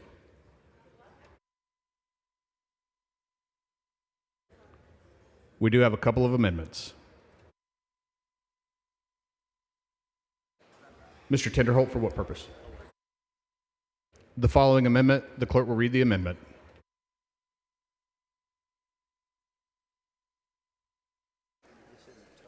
Amendment by Wu. The chair recognizes Mr. Wu to explain the amendment. Thank you, members. Yesterday, we talked a lot about due process. We mentioned multiple times that because of the way the statute is written, because that the legal jurisdiction that this creates is called an in rem type of jurisdiction, which is rarely used. Most of our jurisdiction in civil court, well, in any court, is what we call in persona, or at minimum quasi in rem. But this is a fully in rem process with no guarantee of due process. What this amendment does is, one, it puts in a notice requirement that says you have to serve notice on the people you're taking this property from. Two, if you do this, then you must prove it in court by at least clear and convincing as a standard of proof, with clear and convincing evidence. There is no standard of proof in this law. It's just whatever they say it is. This is the same legal standard that we have right now for taking away your children. If you're going to take away someone's property, you better be able to prove it. The last thing is it guarantees a right for the people to request a jury trial, something that is fundamental in our Constitution. Move adoption. The chair recognizes Mr. Hefner in opposition to the amendment.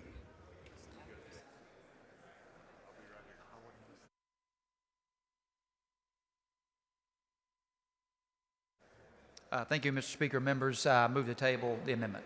A burden of proof.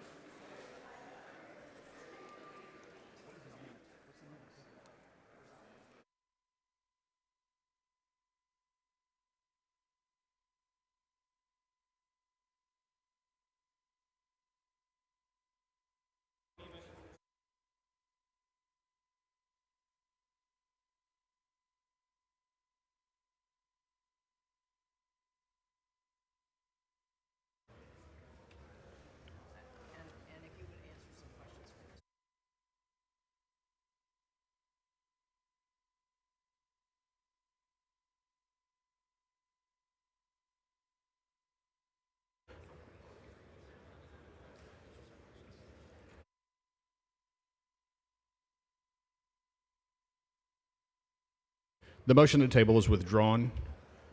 Mr. Hefner in opposition to the amendment. Mr. Speaker. Mr. Wu, for what purpose? The gentleman yield for questions. Gentleman yield for questions. I yield. Gentleman yields. Mr. Hefner, you're opposing this amendment, correct? Correct. Okay. You oppose a notice requirement to the property owner that he's being investigated and that the property is being challenged in court. You oppose that notice. Anytime a case is brought like this, they will be served the normal notice that's spelled out in district court, whatever those processes are currently. The Attorney General will actually bring an in rem action against the property itself. Yeah, no, that's the problem. That the action is brought against the property and not the person. So here, this is just providing extra protection to guarantee, to make sure that we follow the rules. Is this following rules of civil procedure or criminal procedure? Civil. Is that spelled out in your bill? Yes. You sure? Mr. Wu. Okay. Ask your questions. I'm asking. All right. And in your bill does not state a burden of proof, meaning like you understand that there's levels of proof that you need. Reasonable suspicion is what cops need to like pull you over. Probable cause is what you need to get arrested, right? Clear and convincing is what the state needs, or a preponderance of evidence is what you need to win in a civil trial. Clear and convincing is what you need to take someone's kids away. Beyond a reasonable doubt is what you need to put somebody in jail. We're providing some level of proof. In your legislation, it provides zero level of proof, right? And it gives the courts no guidance on what they're supposed to do. What we're setting this to, if you're going to take someone's land, you should treat it like taking their kids. It should be clear and convincing level of proof. Would likely be the preponderance of evidence, just like in all civil cases. Which is what?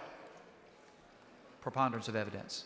Is that, so we are in civil procedure. So your bill spells out that we're following civil procedure. It refers to Chapter 64 of the Civil Code and spells it all out. Okay. Just like any other divestiture that happens, same process. Proof has to be brought. Investigation has to be done. Okay. There's due process before a judge.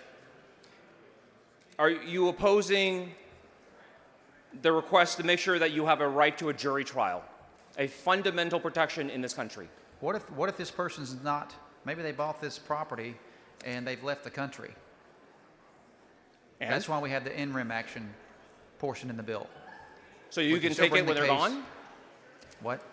So this is why I have this in here, the provision to make sure you serve them. So some of the people might be like the people we talked about. They might live overseas for a while. They might live over here for a while. They might go live in England for a while. But when they're gone, is that when you're going to go file this action? Is that when you're going to take their properties when they're gone? If they're found to have purchased this land illegally, if we can't find them, we'll bring a case against the property and we'll divest it. Is there anything that in your bill that says how hard you have to try to find them? Or how much time you have to give them? I'm not advised. It's otherwise provided under the rules of civil procedure. So if they didn't show up, obviously there would be no trial because they could not request a jury trial. There would be an in rem action against the property. You are fully aware of in rem actions, are you not? If the person showed up and say, hey, this is wrong, the Attorney General is wrong, I want my day in court, why can they not have a jury trial? These types of cases are all spelled out in the Civil Code. There's nothing in here that guarantees a right to a jury trial. In fact, in your bill, it specifically states There's nothing that that prohibits a jury trial. This is just like any other civil case, Mr. Wu. It's spelled out in the code. It's referenced in there. It's been well thought through and established. And you know what you could do? Here's what they could do. They could purchase the land legally. How about that? How about they just follow the law? Right now, they're purchasing if they follow the the land law, legally. we don't have to worry about any of this, do we? They purchase the land legally now, too. Then they're fine. Yeah. This bill is perspective going forward. But the next time they purchase something, it will be illegal, right? If they follow the provisions of these bills, absolutely. Yeah. In your bill, it specifically says that a judge will make these decisions. Why will you not add in a provision that says if someone wants to have a jury trial, that they can? This is just like any other civil case, It is not. Mr. Wu, spelled out in the property code. Okay.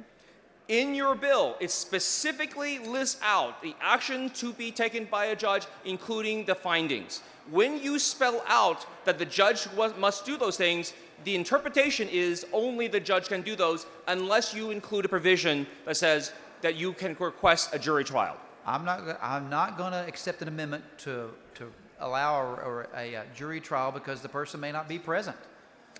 Thank you. They could buy the land legally, and then we don't have an issue at all.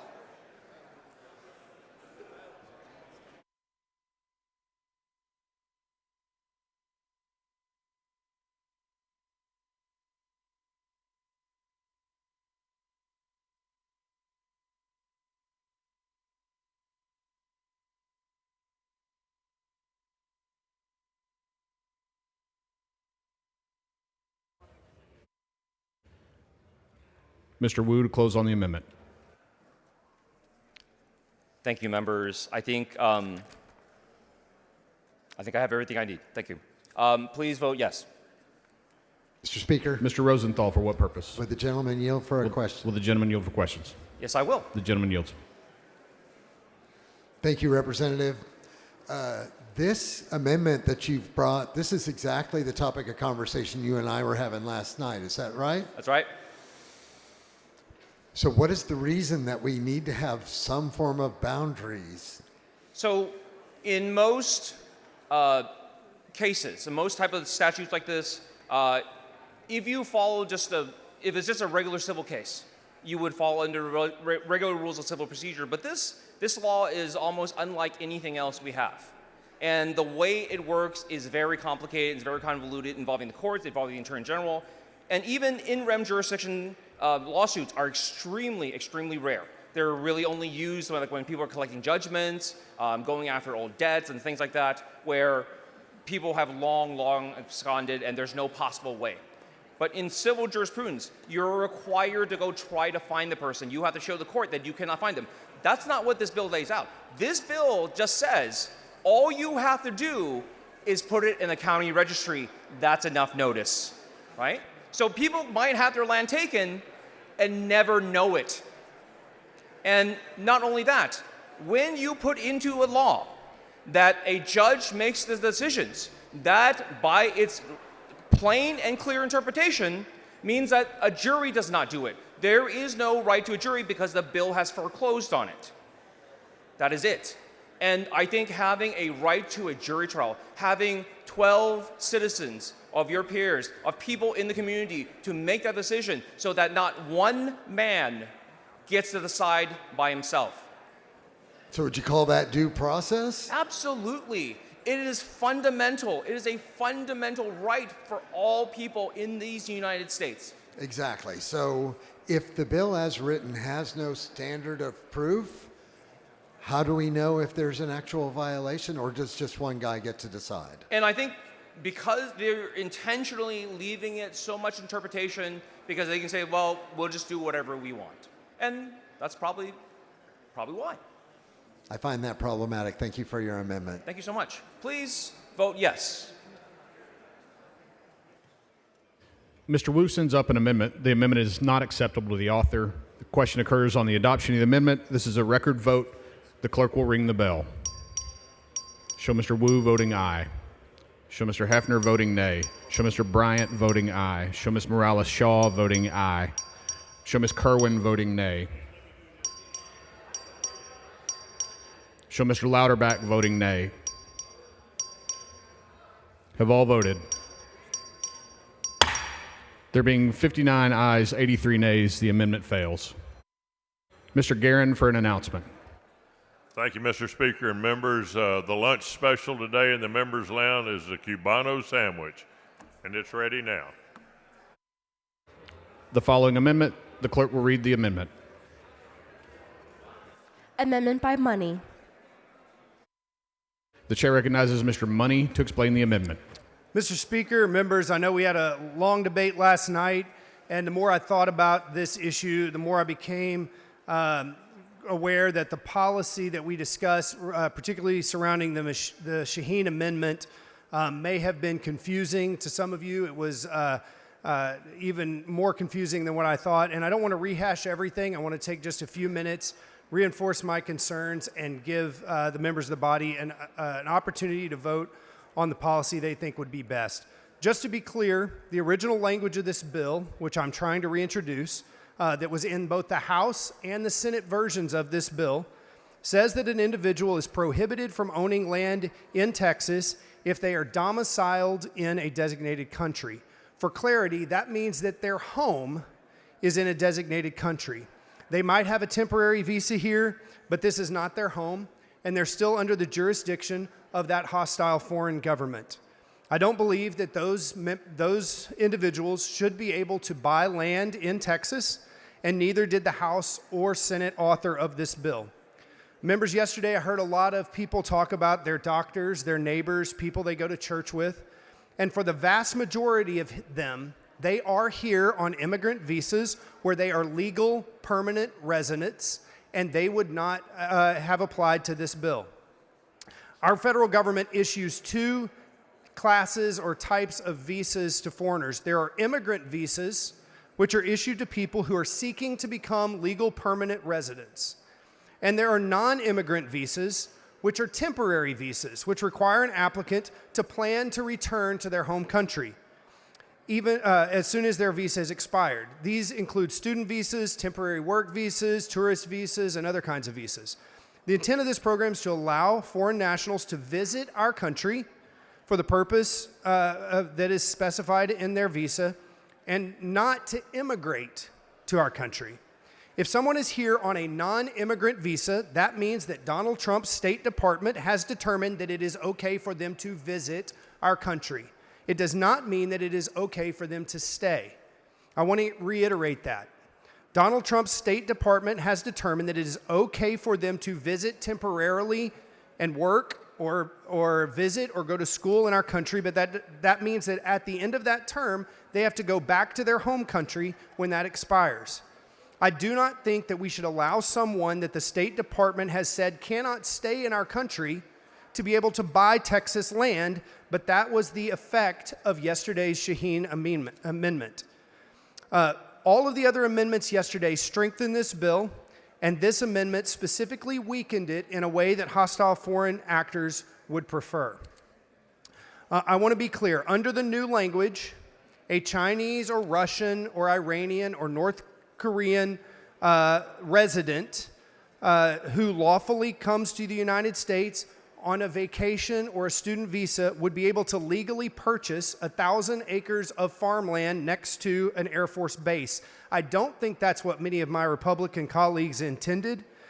Unfortunately, it also means that a company that is owned by this class of people would not be barred from purchasing property in our state as long as one American citizen or lawful resident has ownership in this company.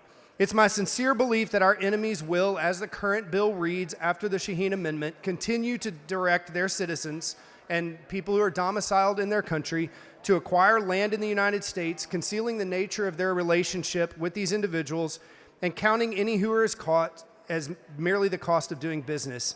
There can be no doubt that this language materially and practically limits the extent of the ban on hostile foreign land ownership.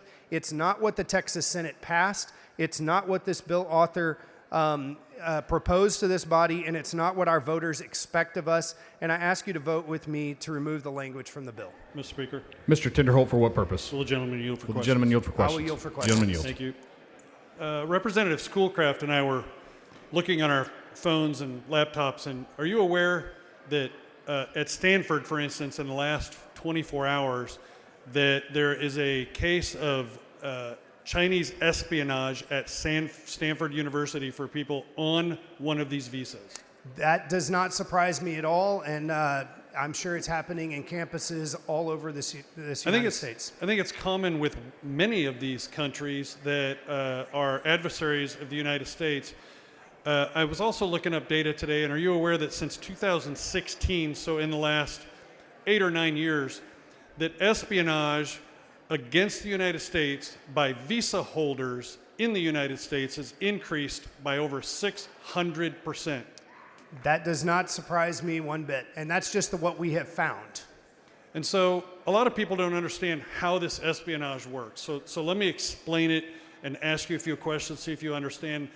Are you familiar with people coming over on these visas and collecting what the military calls EFIs, essential elements of friendly information? Have you ever heard of that? Yes, I have. So what they do is they come over and they will live next to critical infrastructure such as a military base, and they will ask questions. Is that correct? That's correct. And so they'll find a person that may be at a bar, and they'll ask questions about, what do you do for a job?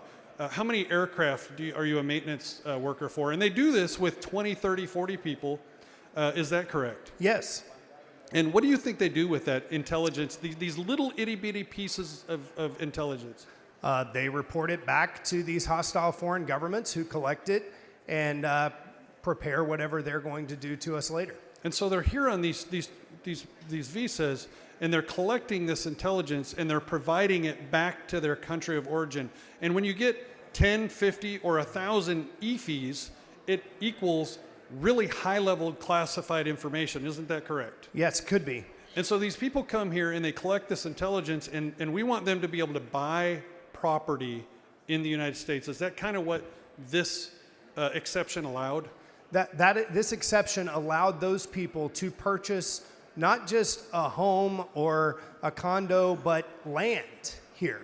Yes. And so, the same thing is done, I believe, I don't know if you believe, with industrial espionage. Do you find it interesting that China, for instance, will come up with an aircraft that is almost exactly similar to our most newest generation of fighter aircraft immediately when we come out with ours, or even sometimes before? Absolutely, yes. How would you think that happens? That happens because they have people here who are probably here lawfully, who are able to obtain information and feed it back. So if you wanted to collect intelligence on a foreign adversary, what would you do? I would try to send people into their country. They would be there lawfully. They would be normal in normal appearance, have a normal job, and they would do whatever they could to acquire as much information as they could and feed it back. And you try to use these visas or these types of things, correct? Absolutely. So out of curiosity, do you know if China, North Korea, Iran, if any of these nations, do you know, Russia, do they have these sort of visas? Do you know? Because I don't. Do they have which sort of visas? These types of visas where we send people over there, do you know if they do?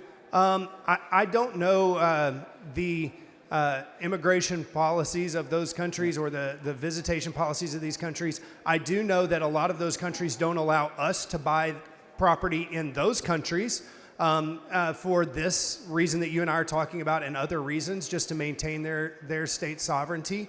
And I think that is that's perfectly permissible. We in America have one of the most permissive policies for foreign land ownership of any country in the world. We allow almost anyone to purchase land for almost any reason with very little restrictions. So let me ask this. Do you think Republicans here on the floor have any issue with people getting a visa and coming here to work, or coming here to go to college or learn or add value to the education or the industrial base? Yeah, and I think there's probably a spectrum of different beliefs on that, but this bill doesn't deal with that. I'm asking you. Yes. Because I don't have a problem. I want these people to come here and I want them to participate. Sure. Do you have a problem with these types of visas with people that are not collecting intelligence? No, if there are people, America is the best country in the world. It is the land of opportunity. Having people who come here to learn at our universities, work here, play sports here, as Ms. Gervin Hawkins discussed, that's perfectly fine. And I think that it in many ways adds to our culture and our history and just the rich tapestry of what America is. Gentleman's time has expired. Chair recognizes Mr. Wu in opposition to the amendment.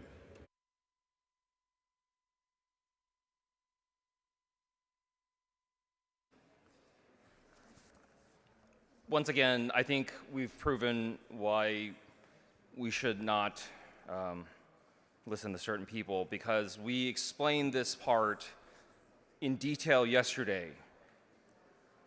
Whether you're an immigrant visa holder or a student visa holder, a work visa holder, temporary protected status, whatever you want, every single one of those visa holders has one thing in common. They are not allowed to say that they are domiciled in the United States, even if they have been working here on a temporary visa for 20 years, because they don't want to become a green card holder, because they are like the way their life is. Mr. Money says we're not after the immigrants, the ones who want to become citizens, but we just want the ones who are here just visiting. His amendment doesn't do that.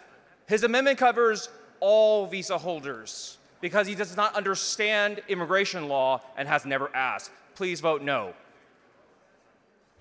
Mr. Harrison in favor of the amendment. Thank you, Mr. Speaker, members. I'll be very brief. I know I speak for millions of Texans who are tired of this body gutting Republican priorities before final passage and going home and pretending we solved a problem that they've been asking us to solve for years. That happened again last night with the Shaheen Amendment, so I'd like to thank profoundly Representative Money for bringing this amendment today to undo that terrible amendment that was put onto this bill at the last minute last night. And just want to remind everybody, if you want to be able to go home and look your constituents in the eye and say that you did everything you could to try and protect the sovereignty of the state of Texas, including our land, please join Representative Money in supporting this amendment. Thank you. Mr. Money to close on the amendment. I believe this amendment is acceptable to the author, and I ask you to vote yes. Thank you. The question occurs on the adoption of the amendment. This is a record vote. The clerk will ring the bell. Show Ms. Jones of Harris voting nay. Show Mr. Tinderholt voting aye. Show Mr. Hunter voting aye. Show Mr. Hefner voting aye. Show Ms. Button voting aye. Show Ms. Flores voting nay. Have all voted? There being 84 ayes, 61 nays, the amendment fails. The following amendment, the clerk will read the amendment.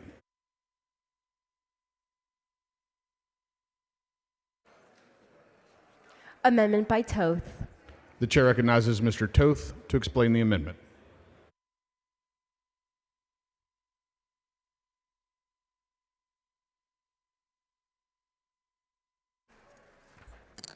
Thank you, Mr. Speaker and members. This amendment's very simple. It simply limits the scope of a home purchase or residential purchase to a primary residence of a single-family residence. Move adoption.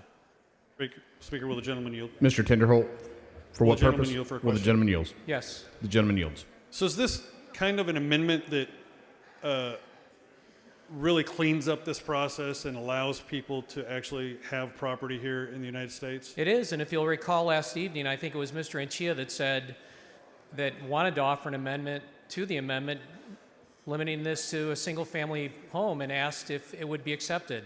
So really, in all fairness, Democrats and Republicans should vote for this because it is an exception and it should make everyone happy on the floor because it allows a certain group of folks with these visas to actually have that exception. Correct. And this would also satisfy a lot of the people that are outside the building that are pretty frustrated with what happened last night. This would satisfy them as well, correct? Exactly. Okay. Can you give a brief rundown? You gave like a 2-sentence thing about your amendment. I'd like to know it in a little bit more detail. What kind of what types of folks are going to be able to get this property or be able to lease or buy this property? These are all the people that were affected by the Shaheen Amendment yesterday that are here legally. It would give them the opportunity to buy a single-family dwelling that is their primary residence. So when folks come here and they're going to go to school or they're going to do industrial or technology stuff, it allows them to go and get a home to be able to have their family in while they're doing this work or they're doing school. Correct. Why did you do this amendment? What was the purpose? Why did you go and file this and put this amendment on this, try to put this on We this wanted to bill? bring clarity that, in fact, one of the issues that was brought up yesterday by the opposing side said, well, what about someone that wants to buy a family or wants to buy a primary residence while they're here for college? And we're saying, yes, home ownership is okay, and you can buy a home, but you can't buy 1,000 acres. You can't get a 100-year land lease by a military base. You can't get a 100-year buy a factory, as an example. This is a primary residence that enables someone that wants to work towards citizenship and becoming a citizen of the United States, enables them to do that. My hope is that we can get Republicans and Democrats to support this because this allows people to have a home while they come here on that visa and have a roof over their head to do what everyone wants to do. They want to come here and do great in America, and this allows them to have a roof over their head. So thank you for offering this amendment. You bet. Move adoption. Mr. Speaker. Mr. Wu, for what purpose? Would the gentleman yield for Will questions? the gentleman yield for questions? Absolutely. Gentleman yields. Mr. Tove, did you vote for the Anchia amendment yesterday? I honestly don't remember, Yeah. Mr. Wu. Because this is basically the same thing as the Anchia amendment. Let's keep it on this amendment, Mr. Yeah. Wu. But thanks for pointing that out. Move adoption. Mr. Little in favor of the amendment.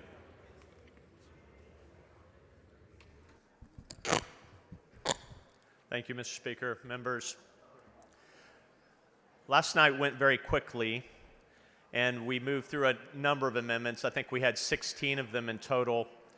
Representative Shaheen's amendment, I think, addressed a needed concern, but I want to explain to you some good reasons why we might modify that amendment. I don't think it has ever been the purpose of this bill or any other bill that's been brought in this legislature to exclude people who are here on a visa from owning a home. Nor do I think optically it is a good plan to empower the Attorney General to throw someone who's here on a work visa working as a doctor or in a technology industry out of their home, assuming that they are an enemy of the state. In fact, I don't think that is actually a rational basis for the exercise of the state's police power. I think there are very good reasons for people who are here on a work visa or properly in the United States to be permitted to acquire and own and hold a home without fear of the state divesting them of it. That being said, there are legitimate concerns that people who they may be here in the United States legally on a visa or some other basis. We don't necessarily want them owning acreage next to a military base. We may not want them owning a commercial piece of property or an industrial piece of property next to critical infrastructure. So for that reason, I think this amendment is extremely sound. I thank Representative Toth for bringing it, and I thank Chairman Hefner for considering it carefully after extensive debate tonight and this morning. Speaker. Mr. Schatzline, for what purpose? Would the gentleman yield for some questions? Will the gentleman yield for questions? I will. The gentleman yields. Representative, do you believe that, just for clarity on this amendment, because I think it's a really important one, do you believe that a tourist who is from a country that's been designated as a threat, if they come to Disneyland, for example, or let's say that they come to Six Flags here in Texas, and they attend a Cowboys game, should they be able to buy 1,000-acre farmland right next to, let's say, an Air Force base or really any 1,000-acre ranch inside the state of Texas? No, Representative Schatzline, and I think that could be one of the unintended consequences of the Shaheen Amendment if it's left unmoved. And so I think this is an important cleanup to address some of the different loopholes or permutations of things that can happen. And not to belabor the point, but do you believe that a student from a nation who's been designated as a foreign threat that are maybe here studying English at UT, should they be allowed to purchase a 1,000-acre ranch? No, I don't think so, but there are good reasons to allow that person to purchase a single-family home in the United States or certainly in the state of Texas. Yeah, and looking at why this is such a big deal, do you think that, for example, the Chinese Communist Party, is it possible that they could be abusing individuals who are here temporarily and using them to purchase land in the United States? Yes, Representative Schatzline, and more to the point, I expect that in another country right now, maybe more than one country, there are lawyers that are poring over this bill trying to find ways around it. And so we need to consider that carefully in advance. I couldn't agree more. Do you think that they will, let's say that Chinese Communist Party is doing that. Do you think that it's possible that they could threaten to hurt or punish family members back home if they don't help with these schemes? It's a known fact that they do. Thank you so much. I think this is an important amendment, and I plan to support it. Thank you, Representative Schatzline. Members, I ask you to vote in favor of this amendment to address those loopholes. Mr. Wu, in opposition.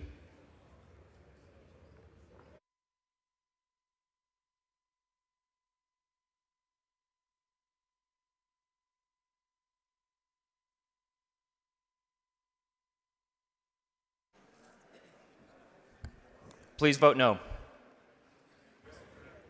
Mr. Toth to close on the amendment. Members, I'd appreciate your support. This is a good amendment, and I think we can move forward with it in unity. Move adoption. Mr. Toth sends up an amendment. The amendment is acceptable to the author. There's a record vote. The clerk will ring the bell. Show Ms. Jones of Harris voting nay. Show Mr. Hunter voting aye. Show Mr. Wu voting nay. Show Mr. Hefner voting aye. Show Mr. Toth voting aye.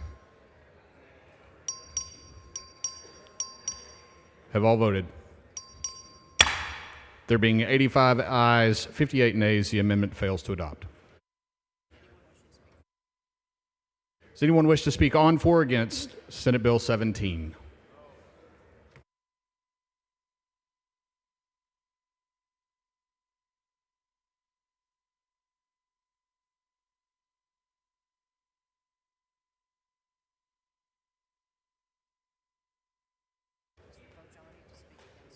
Mr. Bojani to speak against the bill.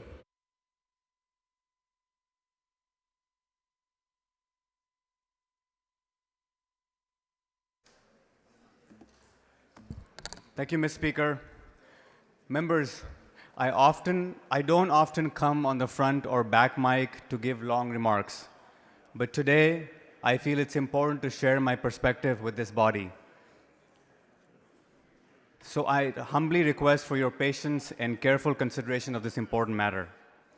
I understand the intent behind SB 17, protecting our state from foreign adversaries seeking to exploit our land for surveillance or harmful purposes is a serious concern, and it's crucial we address those risks thoroughly. And I appreciate the work that went into this bill, and special thanks to Chairman Shaheen and Chairwoman Button for protecting those lawfully present in the United States. While that's a step forward, unfortunately, the core of this legislation remains rooted in exclusion. My job, like all of yours, is to fight for my constituents. And that means speaking up when a bill has consequences that could deeply impact our districts, especially when it may unintentionally affect those who pose no threat to our state. I represent one of the most diverse districts in the state. At Trinity High School, over 70 languages are spoken. My district is home to immigrants, business owners, doctors, engineers, teachers, many of whom came here for the same reasons my family did, to pursue the American dream. And for generations, owning a home has been central to that dream. Members, I'm an immigrant, and I'm saying this from personal experience. I was raised on 3 continents. When we came to America, my family experienced a deep financial crisis. I worked long nights at gas stations, mopping floors, cleaning restrooms, and stocking shelves. But I kept pushing forward.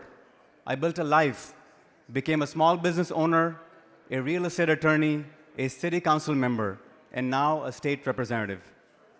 And I did it by believing in the values of this country and of this state: hard work, fairness, and the opportunity for all. SB 17, as amended yesterday, risks turning those values upside down. Here are some of the outstanding issues I believe that we must be addressed. Number 1, the lack of a homestead exemption, originally included in the Senate version, is deeply concerning, as it prevents hardworking individuals who move here and make Texas their home for having the opportunity to fully establish their roots. Immigrants already contribute significantly to our economy, with residential real estate alone accounting for $3.7 trillion in purchases, a critical pillar of our economic stability. As we learned during the Great Recession of 2008, a weakened real estate market can have devastating ripple effects. Number 2, the amendment reducing leasehold interest from 99 years to 1 year creates uncertainty for developers and investors, potentially drying up new housing projects. Number 3, the requirement that a country be on the annual threat assessment list just once in the past 3 years instead of all 3, as the Senate originally proposed. It injects massive volatility into our real estate market. A country could be added and removed in cycles, creating chaos for families and investors alike. Number 4, while the as-filed version of the bill made important progress by removing criminal penalties, the amended version reintroduced the excessive penalties and vague enforcement, repeating federal rules and punishing too broadly instead of focusing on proven security measures. Especially concerning is the lack of the statute of limitations, which could lead to lasting legal consequences. Number 5, the governor's authority to unilaterally add countries to the list is dangerously vague. The bill says the governor must consult with certain agencies, but it doesn't specify how, with whom, and what level of scrutiny is acquired. Does firing off a few text messages now qualifies as consulting with state agencies? The answer is we don't know, and that should certainly concern everybody in this body. Number 6, let's consider the enforcement burden this bill places. Members, I'm a real estate attorney, and I work in the title insurance industry. So I wonder if our industry could be burdened with enforcing parts of this bill. Real estate transactions often involve multiple investors from all over the world. Are title companies and escrow officers now expected to verify every buyer's immigration status? Will they have to ask every buyer, are you legally present in the United States? What happens if they miss something? Are they legally liable? Members, title company staff are some of the most diligent and hardworking people I've worked with, but they're not trained immigration officers. Asking them to determine someone's legal status is impractical and unreasonable. Number 7, as a real estate attorney who works with many investors from all over the world, I want to share another perspective with you. Foreign investment has helped build the Texas we know today. Texas has gained popularity due to lower property taxes, strong job growth, and no state income. Members, this bill does not provide regulatory certainty for foreign direct investment in Texas. We already have a federal body that thoroughly vets foreign transactions. It's called the Committee on Foreign Investments in the United States, or CFIUS. Yet, under this bill, foreign investment transactions could be subject to indefinite review with no clear timeline for the Attorney General investigations. This is counterproductive and ineffective. Unchecked power to launch politically motivated investigations driven by xenophobic comments instead of credible evidence will erode predictability in the marketplace. What does that do to the Texas as the #1 destination for foreign investments in the United States? This will have a chilling effect on those transactions. And by not deferring to CFIUS, we're essentially saying we don't trust the federal government, even though the very list this bill relies on for covered jurisdictions is produced by the federal government. Do you all see the inconsistencies here? We're undermining a proven federal process while claiming to protect our state. Members, shutting the doors for foreign investments without clear and narrow limitations jeopardizes our standing as a premier place to do business. This bill threatens to undermine the very economic stability we claim to protect. Now that I've laid out the drawbacks of this bill, I want you to know that there are solutions here. I too am concerned about the foreign adversary coming into our state and harming us. So let's narrowly tailor this bill to apply within a 25-mile radius of a military base or critical infrastructure in our state. That's where national security is truly at risk, not in every neighborhood, not in every county. If you're serious about protecting our state, we should focus closely on monitoring strategic assets like minerals, farmland, and the financial sector, not enacting vague laws that invite confusion and ineffective results. Colleagues, I urge you to think not just about the policy on paper, but about the message we're sending across the state. Are we saying Texas is open for business except to people who don't look or sound like us? Are we saying we support freedom unless it involves buying a home? Let's be better. Let's be precise. Let's be fair. Let's be the Texas I know. I respectfully urge you to reflect on your vote on SB 17 and think about the lives it will impact. Thank you, members and Mr. Speaker. Mr. Wu in opposition to the bill.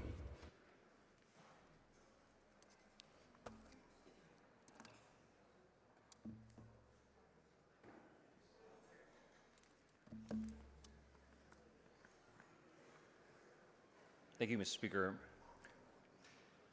Members, I'm not going to talk to y'all. Nobody listens anyways. I want to talk to my community, to the Asian American community. And I don't say Chinese American because I'm talking to all Asians. Because while we may be divided by our country of origin, language, culture, religion, the hate that is against us is the same. And the way they treat us is the same. They all call you threats. They all treat you as enemies, while the people here repeatedly, when directly confronted, say that, well, not everyone is bad. But their actions say otherwise. Their actions say, we view you, every single one, as potential enemies. This is something that has been done to our people since there was thing as an Asian American.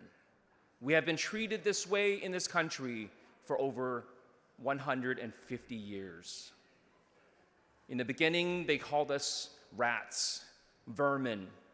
Later, they told us we're the ones responsible for eating people's pets, dogs, and cats. Does that sound familiar? And later on, they invented new things that we could be capable of, and over again. You saw yesterday that the author of this legislation could not even answer simple questions about his own bill. That is how little respect they have for you, how much they need to pass this legislation to attack you.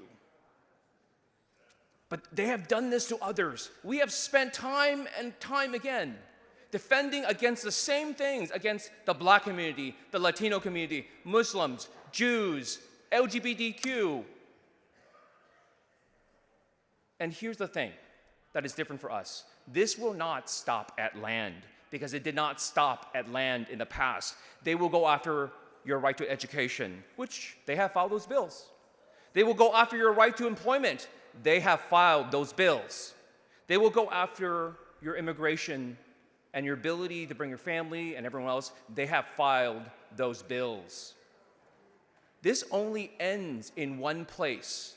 When people call you a threat to their nation, such as Donald Trump has done, saying that all of us are a threat to the nation. What happens to a threat in your house?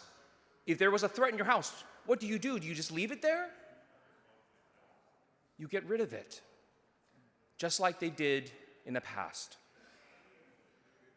And people say, well, we won't go there again. We're better than that. We won't do that again. We know better.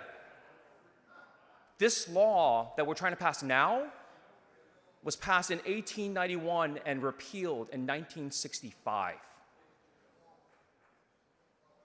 We've done this before, and yet we're walking down the same path again. People tell me that people are better now. People are more tolerant. People are smarter. People are less racist and bigoted. But what is also true is people are just as happy to do what they know is wrong because it's politically convenient. But I want to tell you this: there is hope. It doesn't have to happen again. Our community now has a voice. We have the right to vote. We have power. And more importantly, we have friends. The communities that have been attacked in the past are our allies today. Not only should we stand up for them, but we should love and be joyful when they stand up for us. Rise up. Stand up for your rights. Stand up as an American. If you love something and you value it, you are willing to sacrifice for it. If you love this country, if you love your home, if you love the idea that this is the future for your family, then defend it. Fight for it. One day, all of us who have had a boot on our neck, whether we're black, brown, or anything else. One day, when we all turn around and see whose boot that is the day we will win.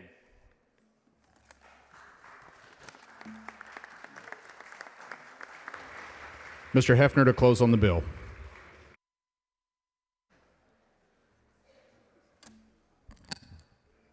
Thank you, Mr. Speaker.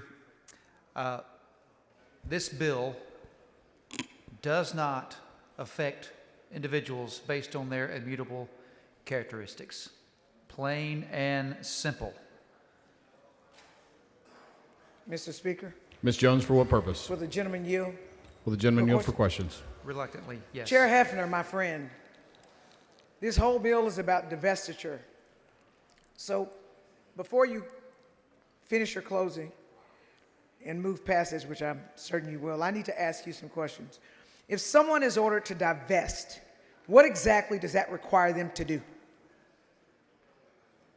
It's all spelled out in the properties code of how divestitures work. How does it work? There will be a complaint made to the Attorney General. If there's sufficient information, an investigation will be conducted.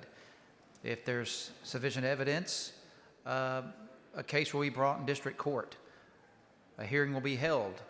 A receiver will be appointed, and the property will be divested. It will be sold. Any liens against that land will be taken care of in the order of their seniority. Any fines and fees and attorney's fees will be paid, and the remainder will be of the money will be turned back to the purchaser. So they're forced to sell their land or home even if they purchased it legally, correct? No. Well, what No, if it's purchased illegally? Yeah, but I already own, like, let's say I already own my house. Then you're fine. Like I do now, Then you're fine. right? The And bill is somebody not retroactive. It is prospective. It's going forward. Well, then how can somebody file a complaint if I don't own the land yet so that they can divest me from the land I already own? I'm confused about that. So this bill will go into effect in September, and if land is bought illegally after that date, it could be divested after it goes through that process. Okay, so I literally, if I were that person who they determined was hostile, I couldn't sell my own land. Yeah, I mean, the purchase itself is not void. It's a valid purchase, but an illegal purchase. No, that's and not so, what I'm... sure, they could sell it. No, what I'm saying is somebody says I'm guess. hostile, right? Some finding that I'm hostile, right? So I can't put my property on the market and sell it. A court-appointed This bill receiver... doesn't affect this bill doesn't affect that. This is about the illegal purchase of property. Now, if you sold that to an illegal purchaser, then this case could be brought and the land divested from the person who bought the land. So in order for my land to be divested, would you agree with me that I have to own it? Yes? Okay, so I own land, and now I've been told by a court that I've got to divest myself of that land, right? Correct. So that's the situation I'm talking about. Not that I agree with this bill, but for purposes of this interaction between us, I want to get some stuff clear about I own land, I bought it lawfully, in some kind of way I've been determined to be hostile and I've got to divest. They say, Jolanda Jones, you got to divest of that land. Do I have the right to put my house on the market and sell it, to divest myself of it? It is my understanding that you can sell your land. You could sell it. Okay, so but if I... the purchase was not legal if you fall under this bill.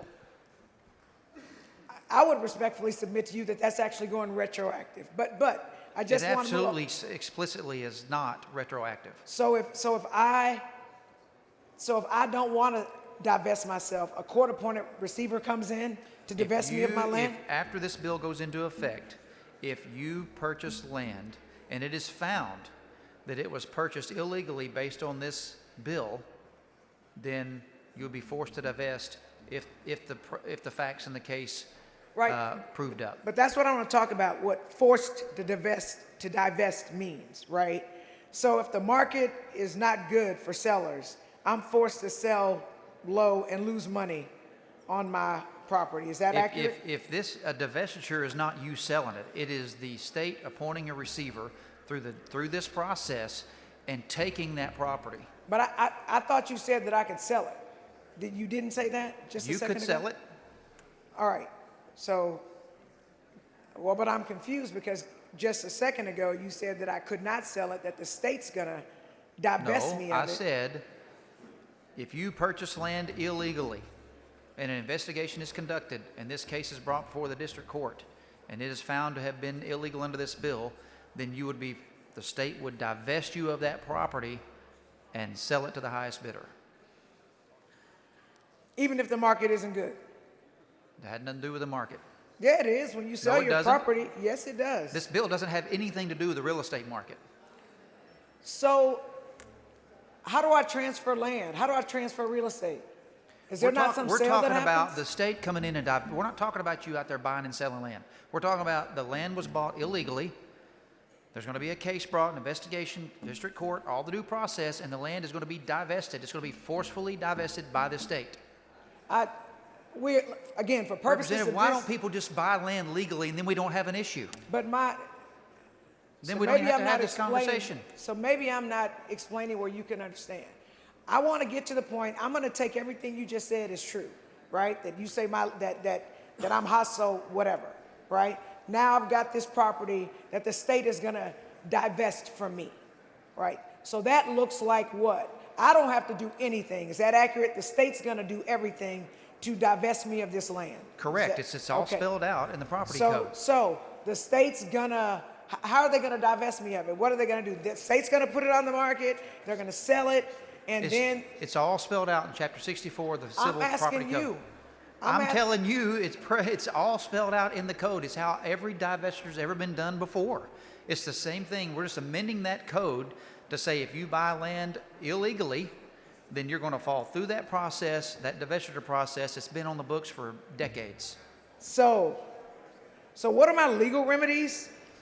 What are my legal remedies? Not buy land illegally. That's your remedy. No. Yes, So yes. the reason that we have courts of appeal is because sometimes the district courts get it wrong.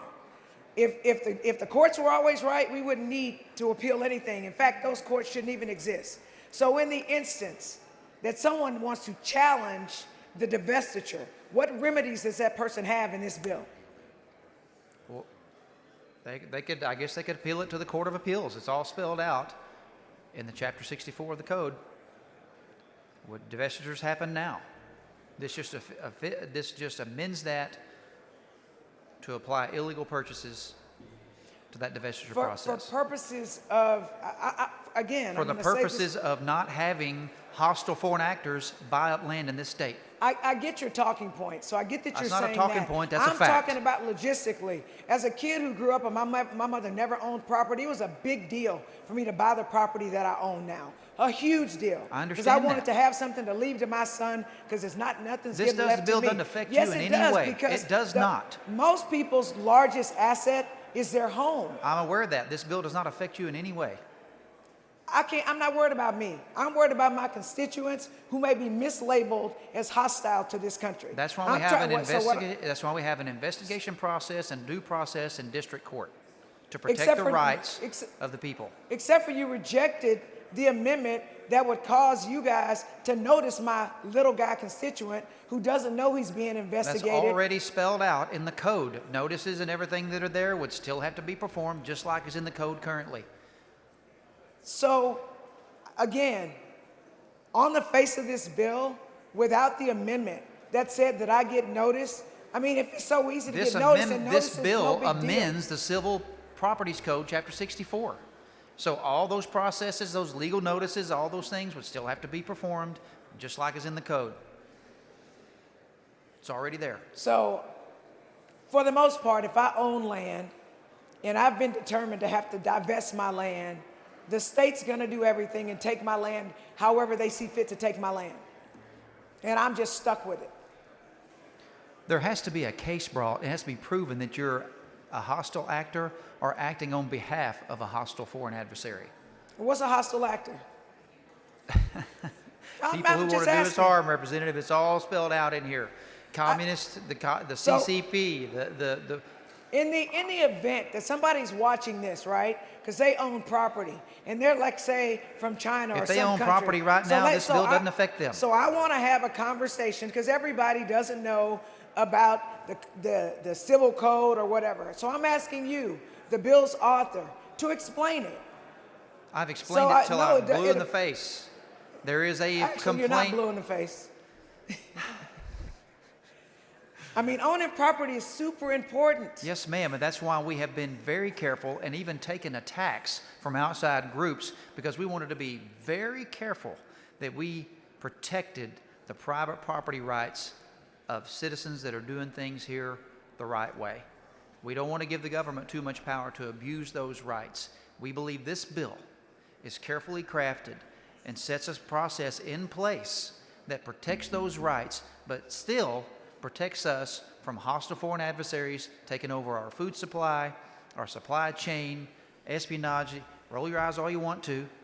There are people in the world that want this country to fail. If I can't roll my eyes over anything, I should be able to roll it over the government taking my property. It's a free country. Right? Yes, ma'am. You Absolutely. can sure do that. We have a First Amendment right. And my concern is going to be the micromanagement of how I exercise my First Amendment right for you to determine that I'm a hostile actor and take my biggest investment Ms. that I'm Jones, probably going to leave for my in family. no way would this classify you as a hostile actor unless you're an agent of a foreign adversary. Are you working for the communists? I need to walk in the shoes of my constituents. Otherwise, how can I advocate for my constituents? And so, yeah, I'm going to put myself in that place, and I'm going to ask questions. The only on way this behalf bill of my applies constituents. is if somebody does this illegally. Yeah, but I actually really do think, despite what you say, that once I own property, then you're retroactively doing something because I already own the property. But that's all I have for Retroactive you. laws are unconstitutional. This Thank bill you. is not retroactive. Mr. Speaker, Ms. Flores, for what purpose? does the gentleman yield for one question? Does the gentleman yield for questions? Just one. Gentleman Just yields for one? questions. Okay, it might be two. No, because I got confused at this exchange, so I just want to make sure, because say this bill is passed and the list exists or a new country's added, but say I am a person from one of these countries that subsequently gets on the list, but I already am here and I'm legal and I own property. You're saying that they can't go back to say you can't become suspect retroactively because you That is happen to correct. be from a country that is now on the list. Is that correct? That is correct. The bill is not retroactive. So, you get a name of a country on the list. I happen to be from that country. I have purchased property and I've owned it for several years. You're not going to get me on some suspect list because let's just say I decide to protest on something and now all of a sudden somebody wants to go after my land. Are they going to be able to go after that land? No, the bill is not retroactive. It only goes forward. Okay, thank you. Mr. Reynolds, for what purpose? Mr. Speaker, I move that all the comments on third reading on Senate Bill 17 be reduced to writing and placed in the journal. Members, you've heard the motion. Is there objection? Chair is none so ordered.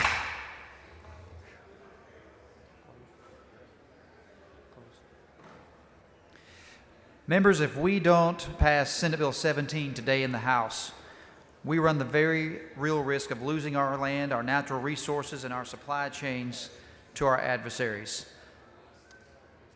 I implore you to stand with me today and send a powerful message to hostile foreign nations and their oppressive regimes that Texas is not for sale. Move passage.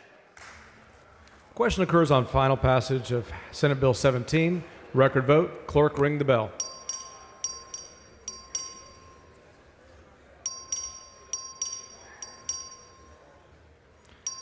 Have all members voted? Mr. King voting aye. Have all members voted? There being 86 ayes and 59 nays, Senate Bill 17 finally passes.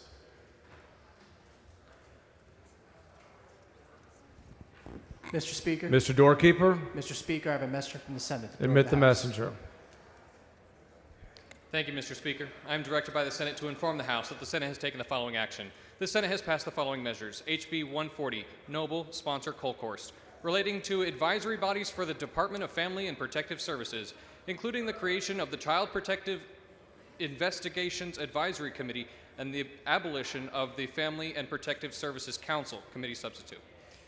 HB 166, Capriglione, sponsor Hancock, relating to the committing of the criminal offense of endangering a child, elderly individual, or disabled individual by engaging in certain conduct involving a controlled substance listed in the penalty group 1B of the Texas Controlled Substances Act.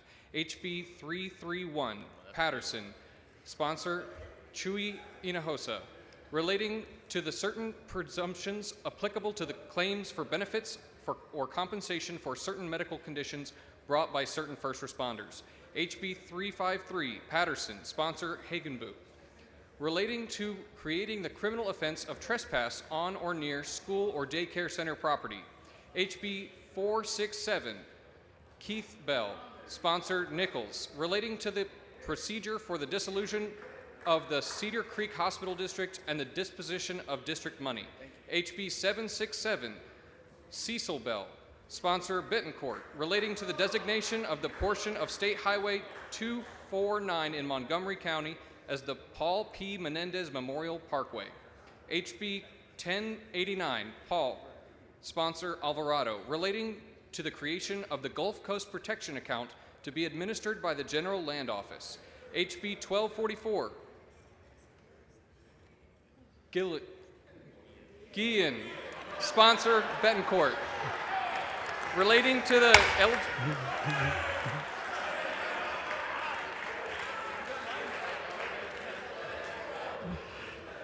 The chair recognizes Ms. Garcia Bear for a recognition. Thank you, Mr. Speaker. Members, in celebration of this weekend's Mother's Day, I would like to recognize in the gallery the mother of my Chief of Staff, Farrell Clark, Ms. Tammy Clark.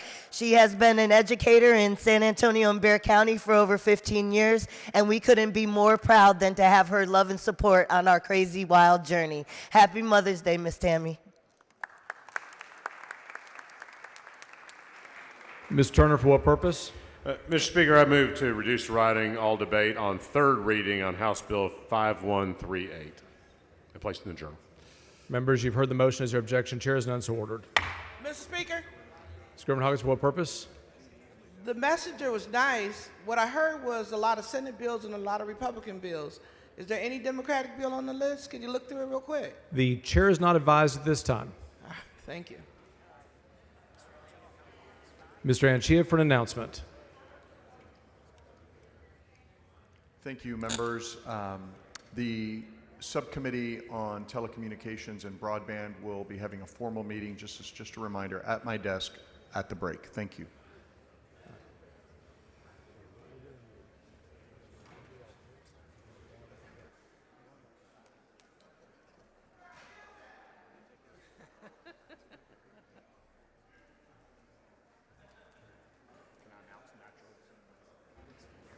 Mr. Harris for an announcement. Thank you, Mr. Speaker. Members of Natural Resources, a similar reminder that we will be meeting at my desk upon recess.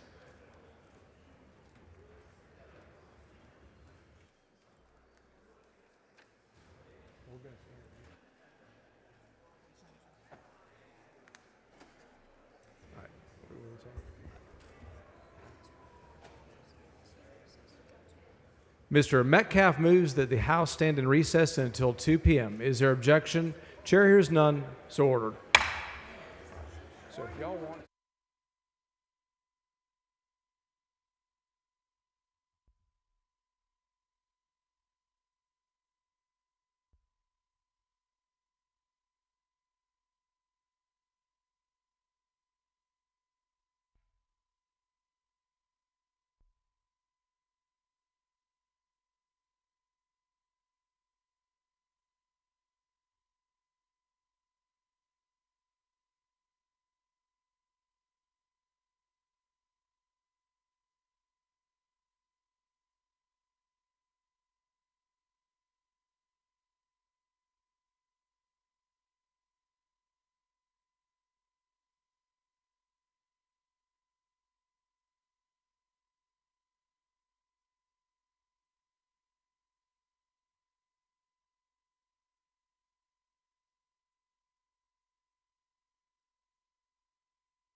The House will come to order.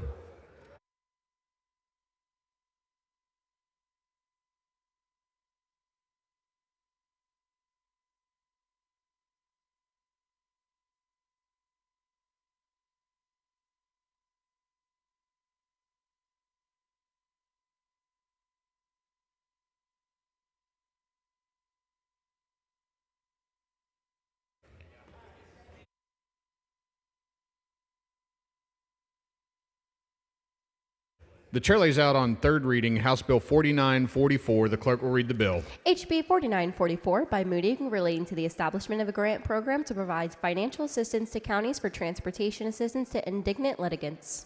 The chair recognizes Mr. Moody to explain the bill. Thank you, Mr. Speaker, members.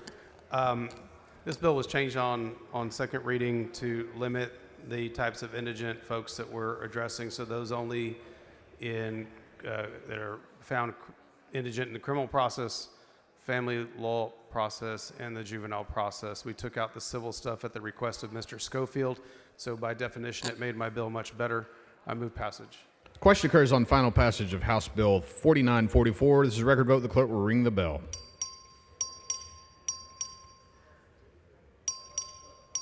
Show Ms. Morales Shaw voting aye.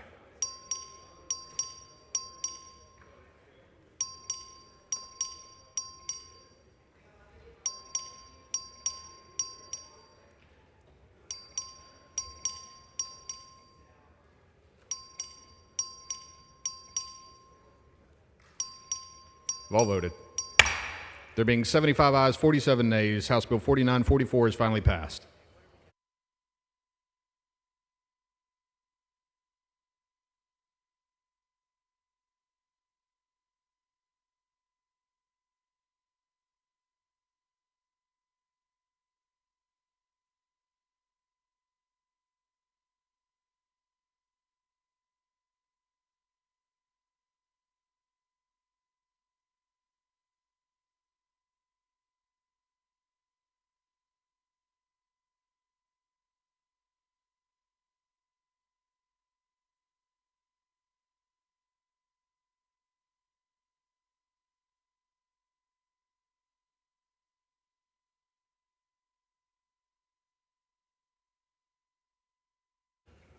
The chair lays out on third reading House Bill 2284. The clerk will read the bill.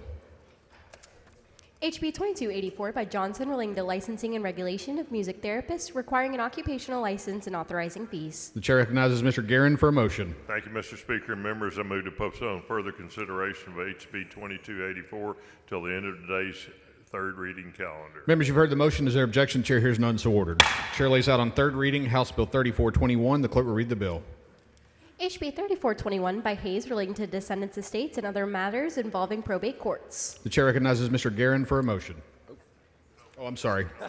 The chair recognizes Mr. Hayes to explain the bill. Okay, Charlie, what kind of motion you going to make? This is the cleanup of the estates code, mainly dealing with how you get a will transferred from one court to another. Move adoption. The question occurs on final passage of House Bill 3421. This is a record vote. The clerk will ring the bell.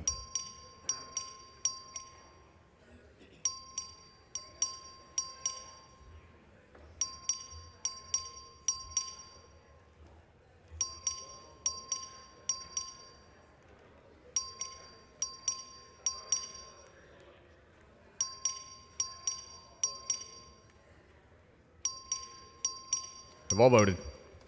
There being 135 ayes, 0 nays, House Bill 3421 is finally passed. Chair lays out on third reading Senate Bill 1569. The clerk will read the bill.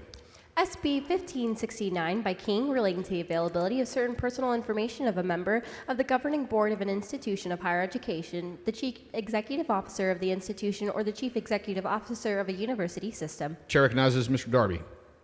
Thank you, Mr. Speaker. This bill simply exempts sensitive personal information from public disclosure for higher education leaders, and I move passage. Question occurs on final passage of Senate Bill 1569. This is record vote. The clerk will ring the bell.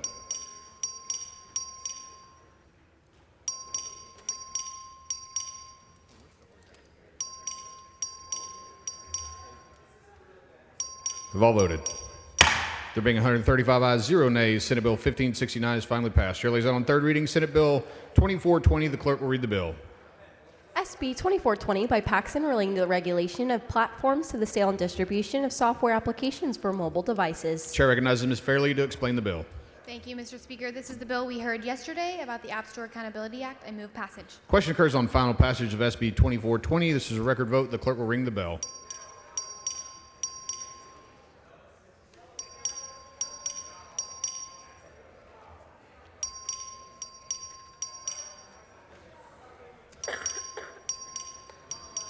Have all voted? There being 120 ayes, 9 nays, Senate Bill 2420 is finally passed. Chair lays out on third reading Senate Bill 1968. The clerk will read the bill.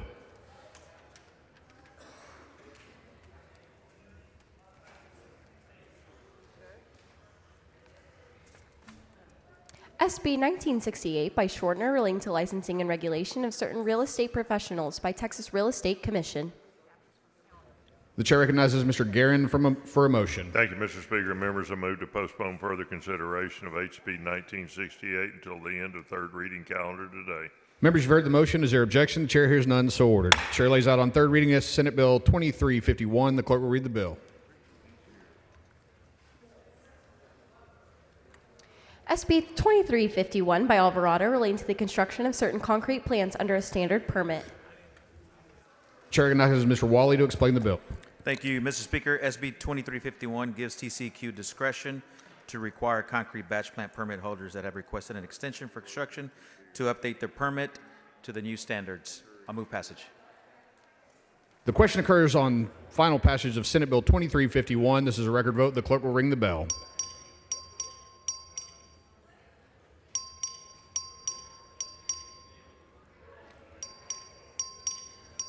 Have all voted?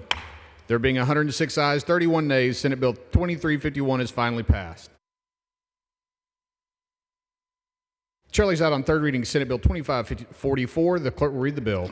SB 2544 by Hancock relating to eligibility for mediation of certain out-of-network health benefit claims. Chair recognizes Mr. Morgan to explain the bill.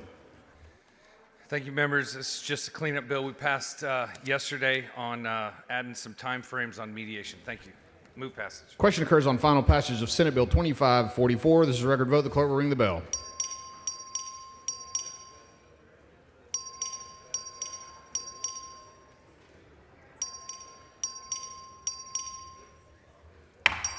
There being 135 ayes, 5 nays, Senate Bill 2544 is finally passed. Chair lays out on third reading Senate Bill 1490. The clerk will read the bill. SB 1490 by Betancourt relating to adult high school charter program funding. Chair recognizes Mr. Gerdes to explain the bill. Speaker, Ms. Hinojosa, for what person? will the For what representative yield purpose? for questions? Will the gentleman yield for questions? Sure. Gentleman yields. Representative Gerdes, I know we talked about this before, and I let you know that I had some questions for you. I have been asked by people why I am for this bill. Your bill specifically deals with charter schools, and I have been pretty active in making sure we're holding charter schools accountable for their work since they are taxpayer funded. Can I ask what population of charter schools does your bill address? It's a very unique population. It serves 18 and older and unique circumstances to make sure that they achieve the high school diplomas, industry certifications, and general adult education. These are very busy folks who have children, and they have this type of charter school option allows a very flexible schedule. And so it's a very niche population of charter schools. And is it a population that public schools are educating currently? No, not necessarily. And I have one down in my district in Lockhart at one of the women's facility. And when I went down and visited, it just blew me away. And it made me look at this type of deal in a whole new light, and the positive work that they're having on these types of folks, and allowing them to, when they come out of this type of facility, to go right into the workforce and be ready to go. So one of the criticisms you hear a lot, and one that I am concerned about, is an allegation about charter schools cherry picking the easiest children to educate. That's definitely not the circumstance That's here. right. These are some of the more difficult circumstances to get educated, and this type of program does a fantastic job in making sure that they excel with these types of folks. I think your bill addresses the kind of work that was originally envisioned by charter schools, and that's innovative work to reach young people who our public schools weren't reaching, and finding new ways to make sure that we're getting every young person what they need so they can have the education they need to be successful. So I just wanted to thank you for bringing this bill to make sure our funding models are appropriate for the kind of innovation that's happening in this very important work that is sometimes the last chance for these young people to get their high school degrees. So thank you so much. Appreciate your bill. Thank you. I move passage. Question occurs on final passage of Senate Bill 1490. This is a record vote. The clerk will ring the bell.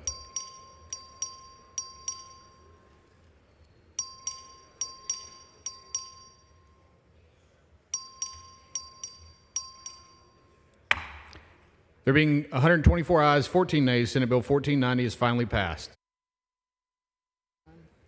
Chair lays out on third reading Senate Bill 1349. The clerk will read the bill. SB 1349 by Hughes relating to creating certain criminal offenses of transnational repression and unauthorized enforcement of foreign law into a study and law enforcement training regarding transnational repression. Chair recognizes Ms. Lopez of Cameron to explain the bill. Thank you, Mr. Speaker. This bill addresses the growing threat of transnational repression. Move passage. Question occurs on final passage of Senate Bill 1349. This is a record vote. The clerk will ring the bell.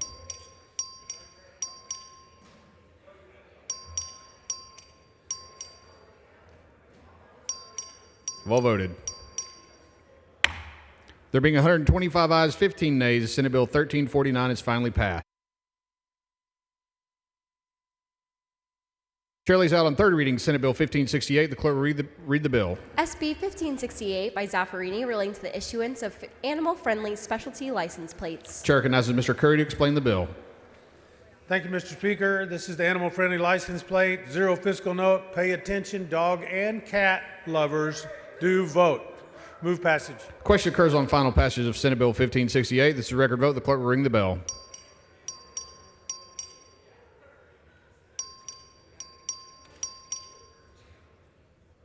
Have all voted.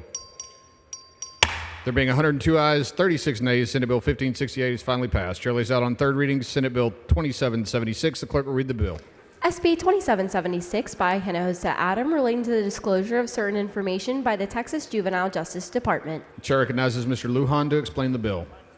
Thank you, Mr. Speaker and members. This bill allows the voluntary disclosure of information concerning a person who is committed to TJJD. Move passage. Question occurs on final passage of Senate Bill 2776. This is a record vote. The clerk will ring the bell.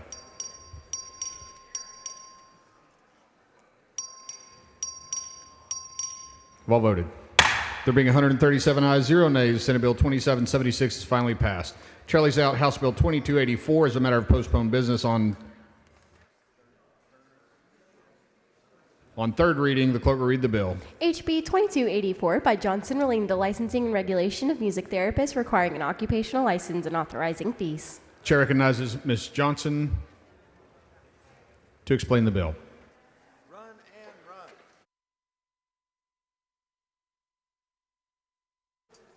Thank you, Mr. Speaker and members. For those of you that I got a chance to visit with about music therapy here on third reading, all this does is allow the state to be able to tell people those who are qualified to actually do this medical practice and those who are not. Move passage. Question occurs on final passage of House Bill 2284. This is a record vote. The clerk will ring the bell.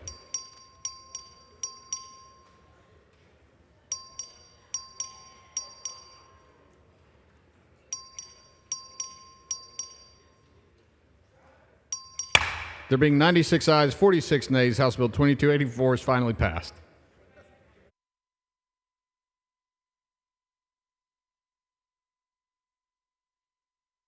Chair lays out House Bill 1968 as a matter of postponed business on third reading. The clerk will read the bill.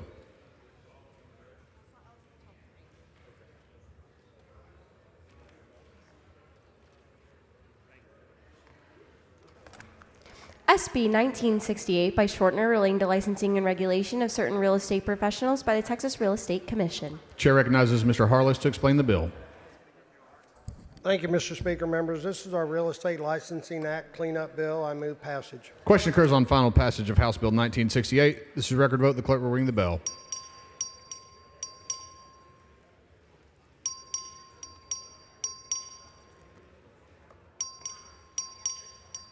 Have all voted. There being 138 ayes, 5 nays, House Bill 1968 is finally passed.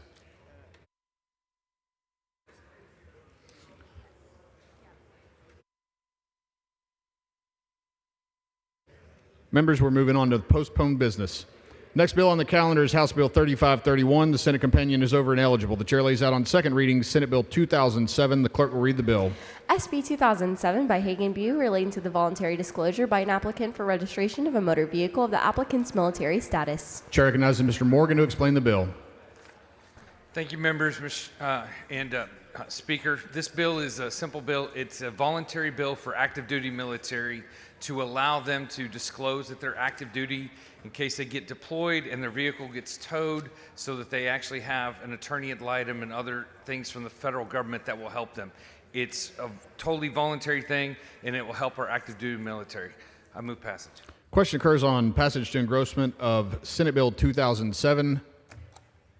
All those in favor say aye. All those opposed say nay. The ayes have it, and Senate Bill 2007 is passed to engrossment.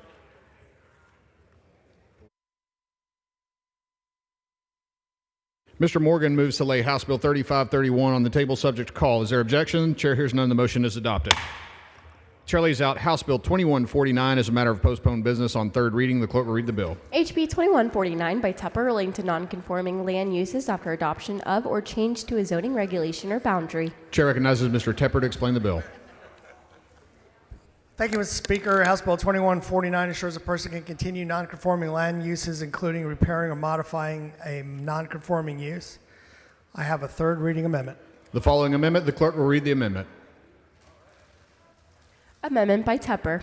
Mr. Tepper to explain the amendment. This amendment ensures the bill does not conflict with federal law. We had some issues with TxDOT. We wanted to make sure we didn't step on their toes, and move passage. Mr. Speaker, Ms. Zwiener, for what purpose? will the gentleman yield for questions? Will the gentleman yield for questions? I will yield for questions. Gentleman yields. Thank you, Representative Tepper. Just trying to get this pulled up and make sure we understand what it does. Could you explain the impact of this? We wanted to ensure that TxDOT would be able to maintain control and enforcement of billboard regulations. Okay. All right. Thank you. Mr. Tepper sends up an amendment. The amendment is acceptable to the author. There is a record vote. The clerk will ring the bell.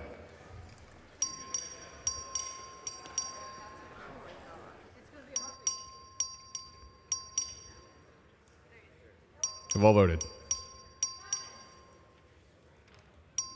Show Ms. Johnson voting nay. Have all voted? There being 100 ayes, 43 nays, the amendment is adopted. Chair recognizes Mr. Tepper to close on the bill. Move passage. Question occurs on final passage of House Bill 2149. This is record vote. The clerk will ring the bell. Show Ms. Plessa voting nay.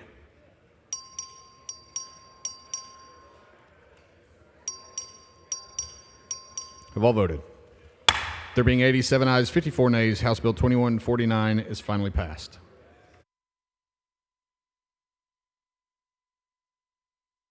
The chair lays out House Bill 4327 as a matter of postponed business on second reading. The clerk will read the bill. HB 4327 by Moody relating to wrongful death actions by siblings of a descendant. Chair recognizes Mr. Moody to explain the bill. Thank you, Mr. I'm sorry, for a motion.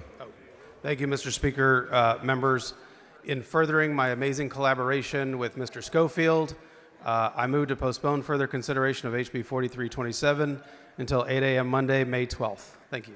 Members, you've heard the motion. Is there objection? Chair hears none, so ordered.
Members, the next bill on the calendar is House Bill 3158. The Senate companion is over and eligible. The chair lays out on second reading Senate Bill 2122. The clerk will read the bill. SB 2122 by Zaffarini relating to imposition of application fees for certain permits and permit amendments for the disposal of oil and gas waste. The chair recognizes Mr. Darby to explain the bill. Thank you, Mr. Speaker. Members, this bill simply updates the Railroad Commission of Texas fee structure for environmental permits relating to the disposal of oil and gas waste. This is a critical step towards ensuring consistent funding for regulatory oversight, and I move passage. The question occurs on passage to engrossment of Senate Bill, on passage to third reading of Senate Bill 2122. All those in favor say aye. All those opposed say nay. The ayes have it, and Senate Bill 2122 is passed to third reading. Mr. Darby moves to lay House Bill 3158 on the table subject to call. Is there objection? Chair hears none, and the motion is adopted. Chair lays out House Bill 3717 is a matter of postponed business on second reading. The clerk will read the bill. HB 3717 by Harris relating to the establishment of a grant program to fund the United States Food and Drug Administration's drug development trials with ibogaine for the purpose of securing the administration's approval as a medication for treatment of opioid use disorder, co-occurring substance use disorder, and any other neurological or mental health conditions in which ibogaine demonstrates efficiency. Sorry for that long caption. The chair recognizes Dr. Buckley for a motion. Thank you, Mr. Speaker. Members, I'm up here on behalf of Chairman Harris. And Mr. Speaker, I move to postpone further consideration of House Bill 3717 until 10 a.m. Monday, May 12th. Members, you've heard the motion. Is there objection? Chair hears none. So ordered. Chair lays out House Bill 4520 as a matter of postponed business on second reading. The clerk will read the bill. HB 4520 by Martinez relating to requirements for loans or grants provided by the Texas Department Transportation Commission to aviation facilities located in economically disadvantaged counties. The chair recognizes Mr. Martinez for a motion. Thank you, Mr. Speaker. Members move to postpone House Bill 4520 at a time certain, Tuesday, May 13th at 10 a.m. Members, you've heard the motion. Is there objection? Chair hears none. So ordered.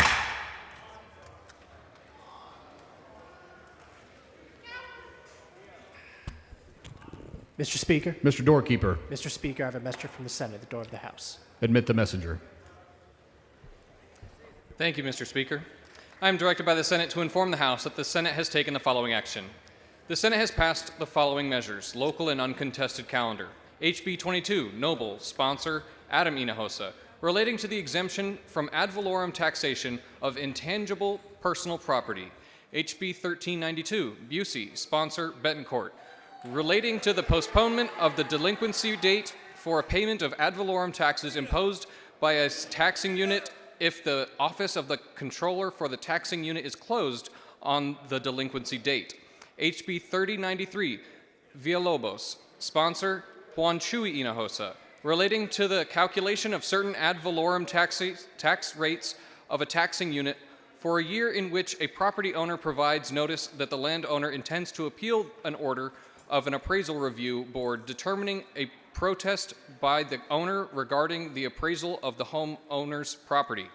HB 3096, Cunningham, sponsor Hall, relating to designating March 17 as Profound Autism Awareness Day. HCR 6, Leo Wilson, sponsor Middleton, designating Galveston as the official Juneteenth capital for the of Texas for a 10-year period ending in 2035. HCR 12, Leo Wilson, sponsor Hall, designating September as Deaf Awareness Month for a 10-year period ending in 2035. HCR 29, Janie Lopez, sponsor Zaffarini, designating April as Counseling Awareness Month for a 10-year period ending in 2035. HCR 50, Leo Wilson, sponsor Middleton, designating Galveston as the official Mardi Gras capital of Texas for a 10-year period ending in 2035. HCR 55, McLaughlin, sponsor Hall, redesignating Poteet as the official strawberry capital of Texas for a 10-year period ending in 2035. HCR 56, Harris Davila, sponsor Hall, designating May as Necrotizing Enterocolitis and Breastfeeding Awareness Month for a 10-year period ending in 2035. HCR 58, Isaac, sponsor Campbell, redesignating Dripping Springs as the official wedding capital of Texas for a 10-year period ending in 2035. HCR 70, redesignating Jim Hogg County as the official Vaquero Capital of Texas for a 10-year period ending in 2035. HCR 71.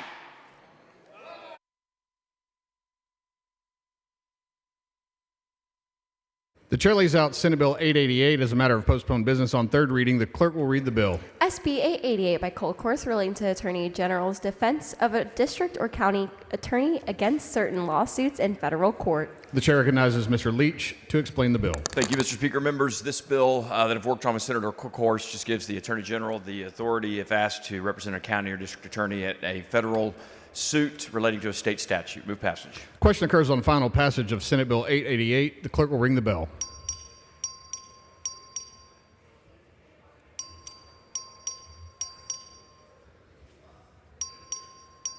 Show Ms. Slauson voting aye. There being 127 ayes, 10 nays, Senate Bill 888 is finally passed. Chair lays out Senate Bill 552 as a matter of postponed business on second reading. The clerk will read the bill. SB 552 by Huffman relating to changing the eligibility of certain persons to receive community supervision, including deferred injunction community supervision. Chair recognizes Mr. Leach to explain the bill. Thank you, Mr. Hold on, Mr. Speaker.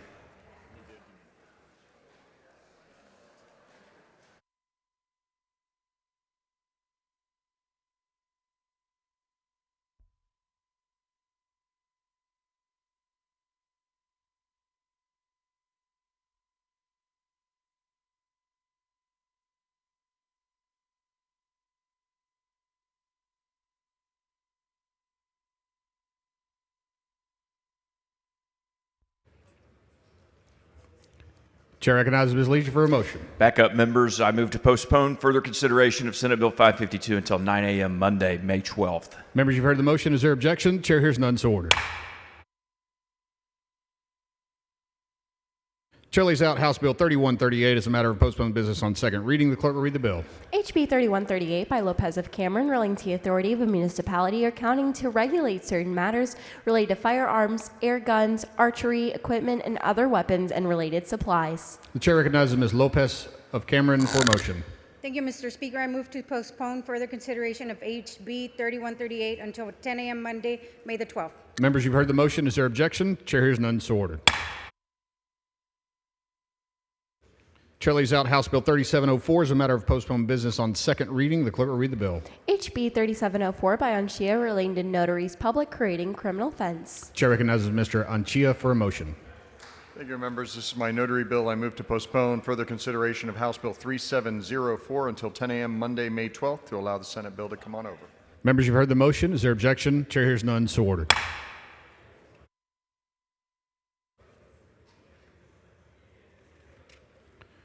Members, the next bill on the calendar is House Bill 2921. The Senate companion is over ineligible. The chair lays out on second reading Senate Bill 1841. The clerk will read the bill. SB 1841 by Johnson relating to confidentiality of certain information collected by certain local government and airport governing boards. The chair recognizes Ms. Y. Davis of Dallas to explain the bill. Thank you, Mr. Speaker. Members, this is a bill dealing with confidentiality of those things you spend at the airport so they can't capture your information. Move adoption. The question occurs on passage to third reading of Senate Bill 1841. All those in favor say aye. All those opposed say nay. The ayes have it. Senate Bill 1841 is passed to third reading. Ms. White Davis of Dallas moves to lay House Bill 2921 on the table subject to call. Is there objection? Chair hears none and motion is adopted.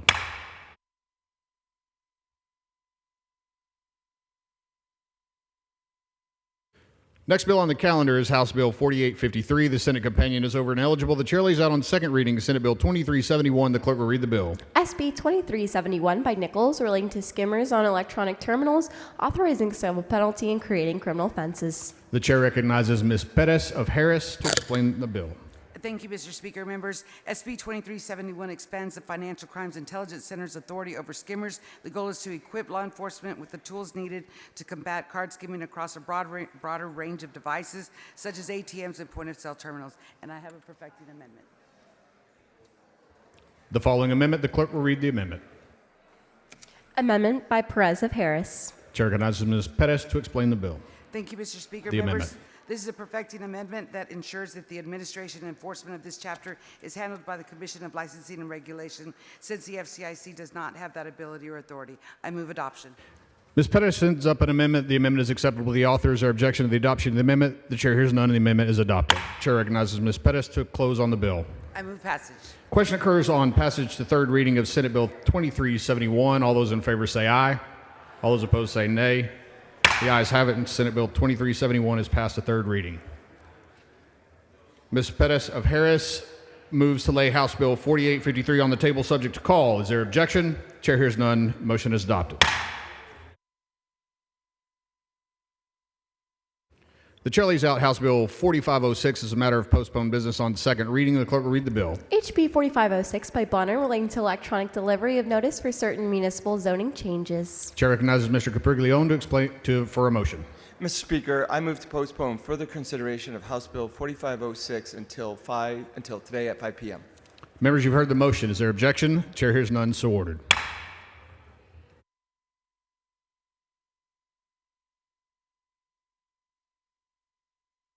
Members, the next bill on the calendar is not eligible until 3 p.m. today.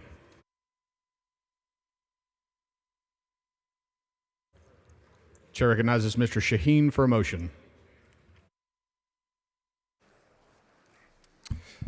Thank you, Mr. Speaker. I move to suspend House Rule 8, Section 5D, to designate as joint sponsors and co-sponsors for SJR 37 all joint authors and co-authors of HJR 161. Members, you've heard the motion. Is there any objection? Chair is none, so ordered.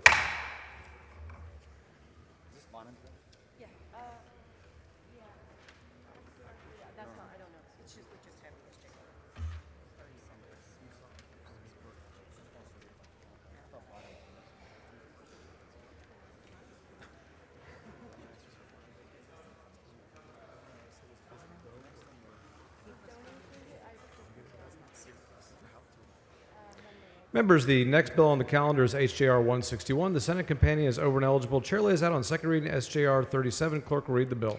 SJR 37 by Birdwell proposing a constitutional amendment clarifying that a voter must be a United States citizen. Ms. Noble. Thank you, Mr. Speaker. Members, our Constitution currently lists 3 reasons that make a person ineligible to vote. This is the Texas Constitution. Too young, being determined by a court to be mentally incompetent. Third one is convicted for certain felonies.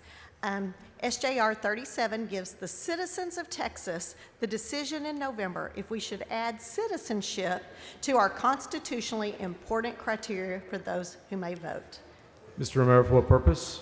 Does the gentlelady yield for questions? Does the gentlelady yield for questions? I do. Thank She you. yields for questions. Thank you, Ms. Noble. So, out of curiosity, we've had a lot of discussion about the necessity to, and you and I had a conversation yesterday about your bill, and your position is you were just wanting to line up the Texas Constitution with the U.S. Constitution. Is that correct? Well, it's interesting that you should ask that because the U.S. law actually says that that states that it's unlawful for any alien to vote in any election of federal elections or state elections, but it does. The U.S. rules actually allow for aliens to vote in such other purpose under a state constitution or statute at local ordinance. So I think it's important that in Texas we nail down that that is not going to be a local ordinance that we allow. Yeah, and you and I brought up a point that there may be folks that are here that are lawful permanent residents, green card holders as an example, and may have no intent of ever moving back to their home country. Maybe they're just too old and don't want to go through the citizenship process and own homes here. And those folks have been paying taxes for a long time. Your legislation now would make it impossible for them to ever bond. Let's say, for example, there's a bond election to raise someone's taxes, and they want to vote no. We don't want our taxes raised. We don't want a new school board capital bond package. So we want to vote no. So because of this SJR, that would no longer be an opportunity for those folks here in Texas. Is that correct? Well, currently it's not actually allowed in our state law, but this would make it also in our state constitution. And you know, when you are permanently here and you take the oath to become a citizen, it means something, and it's really very special to be able to vote as a citizen. And so we're reserving that right for citizens. Yeah, you're not necessarily saying that someone that hasn't had the opportunity, to become a citizen isn't, as some of the beautiful speeches we heard on the floor in the last couple of days here, just as loyal to this country. They're loyal to this country, but in this case, the individual here will never again. Just to reiterate that point, your point is they should never have an opportunity to vote. Only U.S. citizens will vote. Is this your idea of promoting more to become U.S. citizens here? Yeah, you and I, most people in the room don't know that you and I are probably two of the few people in this room that have actually sponsored a non-relative to come and be here in the United States. And I think you and I, the people that we sponsored, both were just so excited to be working towards citizenship. And so we do want to encourage that. So you're in your position in filing this. This is not in response to your belief that there's any facts to undocumented people voting. Is that correct? I worked as an election judge for 20 years in Collin County. I probably have more experience in that than most people in this room, and I never was concerned that undocumented people were voting in my polling places. It never, ever came up. Yeah, and that's the discussion we had in the lounge yesterday, that you don't believe that folks that are that are not U.S. citizens, because of the protections we put in place, are not voting in Texas. Is that correct? I have not seen that. I have not seen that in my experience. Yeah. So, and so that's not the reason why you filed this bill. That's not what you said in the layout. No. That's not your intent. That is not my intent. Thank you for asking that. I appreciate it. All right. Thank you, Chairman. Comments for what purpose? Mr. Speaker, would the gentlelady yield for some questions? Does the gentlelady yield for questions? I'd be happy to. She yields. Representative Noble, thanks so much for taking the time to do this. I can appreciate your intent here, but I believe you stated that the purpose of this constitutional amendment is to ensure that our local counties or municipalities do not allow undocumenteds to vote. Is that correct? No, I did not say anything about undocumented at all. Okay, In if you could fact, what correct we're me. talking about are people that are that very well probably are here legally, but not yet citizens. Okay, not yet citizens. Not yet citizens. Have you, and it is your position here today that that is not yet a part of Texas law? No, our current law is in our code that is not allowed right now. I just think that it's time for us to let the citizens of Texas decide if they want it to also be in the Constitution. Are you aware of any, I guess, local municipalities or counties that are even attempting to allow non-citizens to vote? Not in Texas, but it has certainly happened in other parts of the United States. Okay, And so that's a problem that isn't happening here, correct? no, but it has already happened in other parts. And I wouldn't say it's a problem. It's a local decision, and this should be a local decision to Texas. Okay. And so, unlike Maryland and Vermont and California and, again, the District of Columbia, I think that we should make it clear that our intent is to have citizens voting on even our local elections. Have you, in drafting this legislation, have you reviewed the current Texas Secretary of State's website in regards to this issue? I have not. Are you aware that the current, as we stand here today, the current Secretary of State's website makes it very clear who can and who cannot vote in the state of Texas? I am aware of that. Again, I read to you the 3 things that are in the Constitution right now, and that might lead someone to believe that because we list those 3 things, that those are the only important things. And I think our Constitution nails down pretty clearly what's important to us as Texans, and I think that we should include that in that Constitution. The Secretary of State already makes absolutely crystal clear that according to the Texas Constitution, Article 6, Section 2, the Texas Constitution, our Secretary of State says, declares only those individuals who are citizens of the United States shall be deemed a qualified voter of the state. She is basing that on our laws and on our codes. She's basing this on Article 6, Section 2 of the Texas Constitution. I am pointing, the place where I am putting this is in the part that lists the reasons that make a person ineligible to vote, and that is where we need to put this constitutional amendment. So it's your understanding that the Secretary of State is incorrect in stating only individuals who are citizens of the U.S. shall vote in Texas? I'm saying that this constitutional amendment places it in the Constitution where we state who is ineligible to vote. So you think we should state it a second time in the I Constitution? think we should state it very clearly here in this part of the Constitution. What is unclear about Article 6, Section 2? Only a citizen of the United States shall be deemed a qualified voter. What is unclear about that? I think that what we're trying to do here is to make it clear who is ineligible to vote. Does that not make it clear only U.S. citizens shall be deemed qualified voters of the United States? Is that unclear? I think that what we're doing here is making sure that our Constitution is very clear on who is ineligible to vote. And I just want to say that I think that what we're doing here is important to our voters, and I think it's really, we're just making sure that when any question comes up, that it is very, very clear who we expect to vote in our state. So according to the Secretary of State, if it's unclear that quote unquote only U.S. citizens shall be deemed voters of the state, I am not the speaking Secretary on... of State also directs us to sections 11.001 and 002 of the Elections Code, which further state to be eligible to vote in an election in Texas, a person must be a qualified voter, i.e. must be a U.S. citizen. So the Secretary of State of Texas, are you aware now, already says it on two separate occasions But then in that- Texas law, one being the Constitution and two being in statute, that you must be a United States citizen to vote in the state of Texas. What about that is unclear on two separate occasions?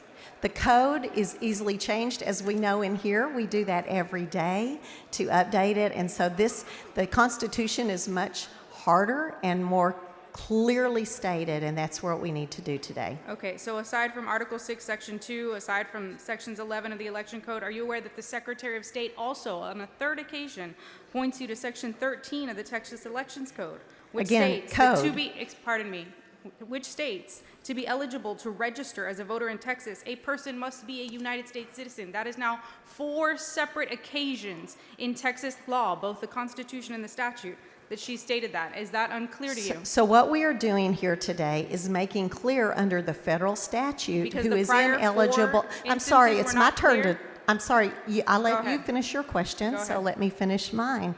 I'm so glad you have stated that, because it's really important here that we're clarifying under the federal statute, the federal rules, that who is ineligible to vote in Texas. And so that's why I think that this is necessary and needed for the voters of our state to be very clear, especially at local elections, what our intent is. So speaking again to intent of the Texas legislature and the voters, aside from Article 6, Section 2 of the Texas Constitution, are you aware that the Secretary of State points you to a 5th portion of the code in Section 20 of the Texas Elections Code, which states, voter registration agencies should only provide voter registration applicants to United States citizens in the state of Texas. So we Again- now, the Secretary of State has stated on 5 separate occasions in crystal clear English language, both in the Constitution and in statute, that you must be a U.S. citizen to vote here. You're now saying Texas should spend time, money, thousands of dollars, hundreds of thousands of dollars to put this on a ballot a 6th time, because it's your contention here today that it is unclear I'm what sorry. Texas feels about non-U.S. citizens voting in the state of Texas. Code is never on the constitutional amendment. You said it was Again, the 6th time. Article but 6, Section again, 2 of the Texas Constitution. Again, we are making clear under this federal law who is ineligible to vote in Texas. And so we're just absolutely giving our voters in November the opportunity to make that clear. Respectfully, Representative Noble, you don't feel like this is a repetitious, redundant, and repetitive initiative of government here, where we are senselessly wasting time doing things that the code and the Texas Constitution already make absolutely crystal clear. We change the code every single day in here. That's why we have so many bills that we're hearing and that they're so important to all of us. And it's very simple to change 6 parts of code in one single bill. We do it every day. Respectfully, under Article 6, Section 2 of the Texas Constitution, which states, only a U.S. citizen shall be deemed eligible to vote in Texas. With that being the Constitution in the United States, how in the world is a local municipality going to pass a law, an ordinance, allowing a non-citizen to vote, knowing that this is the law in the state of Texas today? How are they going to do that in light of our current Texas Constitution? Again, we are very, very clearly explaining who is ineligible to vote, and we're adding that to the Constitution. It is Respectfully. different, and I know, I understand where you're coming from, but I disagree that it's unnecessary. I think it's absolutely necessary for clarity under that federal statute. Again, maybe you didn't understand my question. No, I understood. How could a local municipality enact an ordinance to allow a non-citizen to vote right now when the current Texas Constitution says only a United States citizen shall be deemed a qualified voter in the state of Texas? How could they do that? I hate to talk about other states, but there was another state that did that I'm on gonna a ask you local to stay level. on your- Well, that on is, Texas that, in you our asked me, Constitution. you asked me how it could happen, and it happened in another state. But how could it happen And here? their Supreme Court of that state overturned that part of the Constitution. I want to make sure that it's crystal clear to anyone that wants to change the way they do things locally, that we absolutely, that citizens only may vote and that non-citizens are ineligible to vote. You may think that's belt and suspenders, but I believe it's absolutely necessary for clarity. Respectfully, Representative Noble, I think that's the purpose of DOJ. Thank you. I move passage. Ms. Gonzalez to speak in opposition.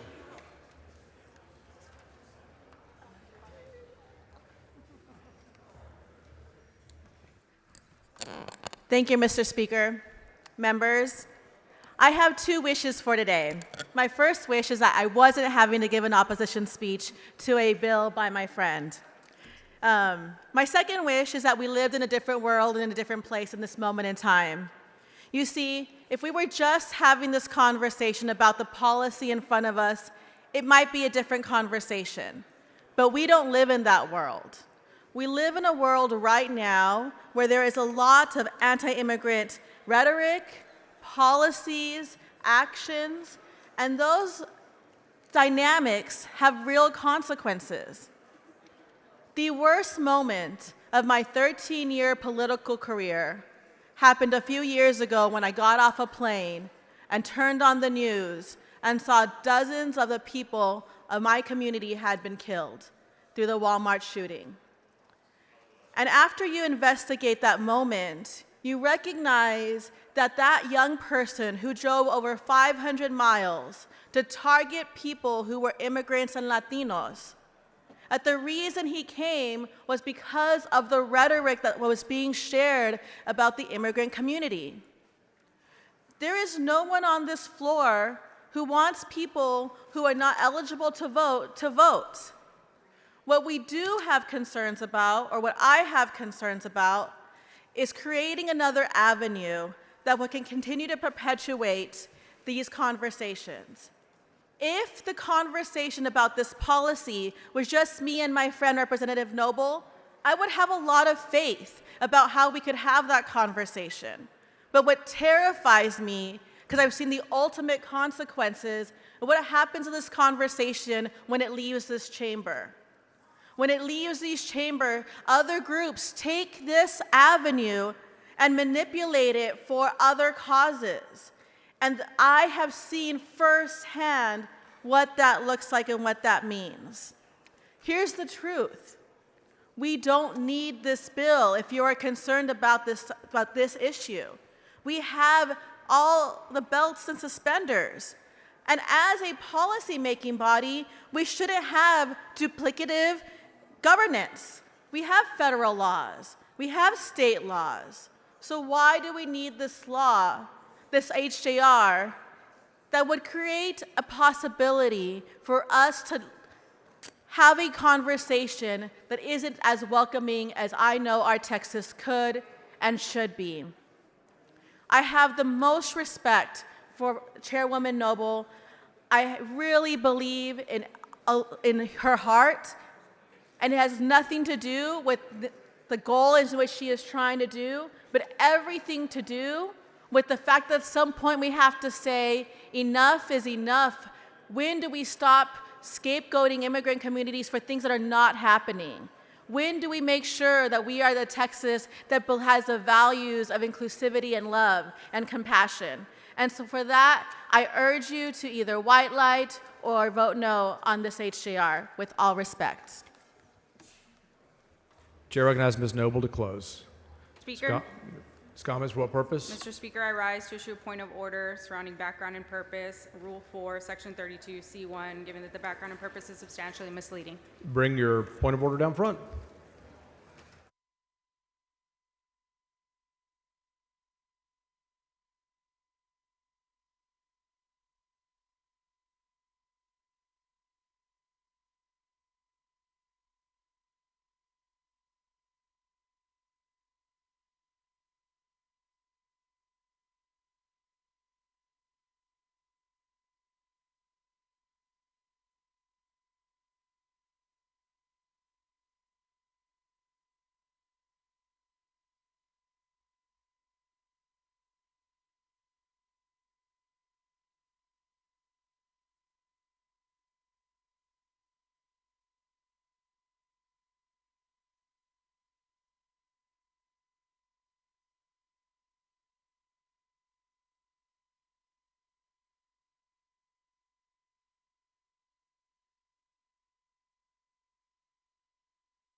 The point of order is withdrawn.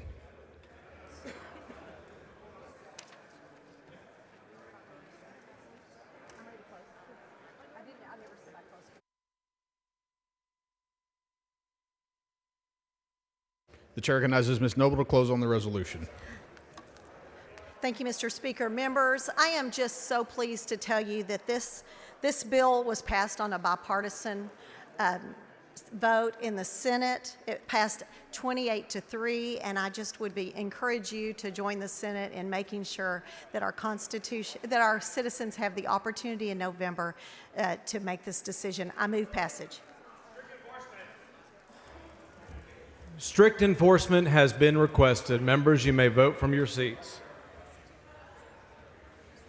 The question is on adoption of SJR 37. Members, we will give you time to vote from your seat. Clerk, ring the bell. I'll walk slow. You're going to keep me waiting.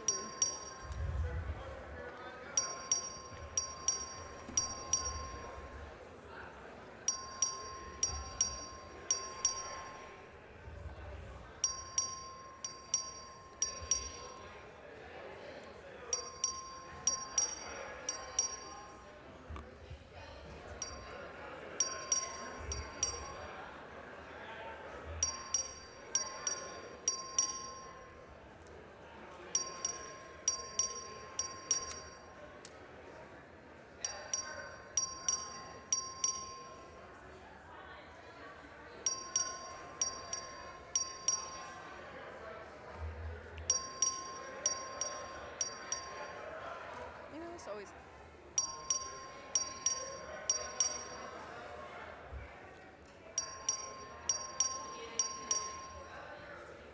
Members, I'll give you time to vote from your desk. Strict enforcement is requested. And you may not vote for any other member.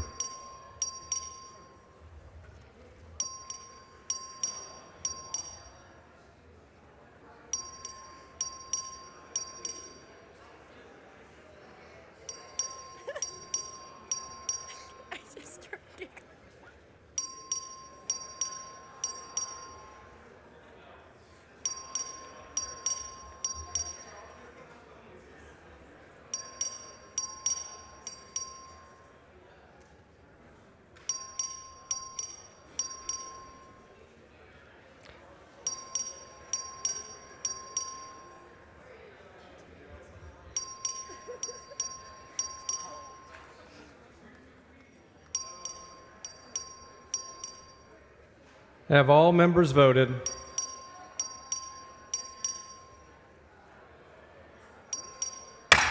There being 98 ayes and 18 nays, SJR 37 is passed to third reading.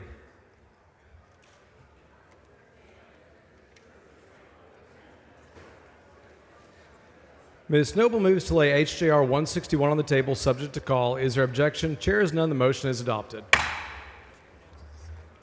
Chair announces the signing of the following in the presence of the House.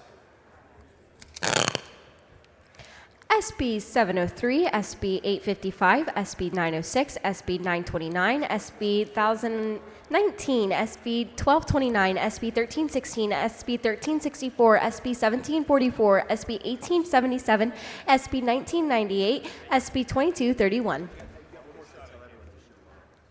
Chair recognizes Mr. Meyer for recognition.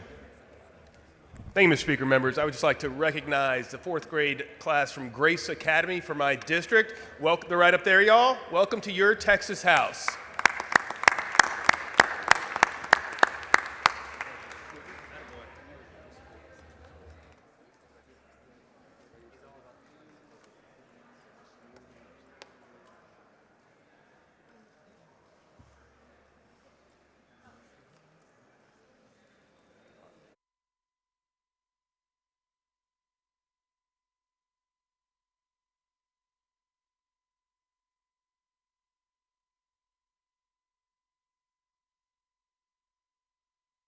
Chair lays out House Bill 3892 as a matter of postponed business on second reading. The clerk will read the bill. HB 3892, I, Bell Montgomery, relating to county regulation of subdivision setbacks. Mr. Bell.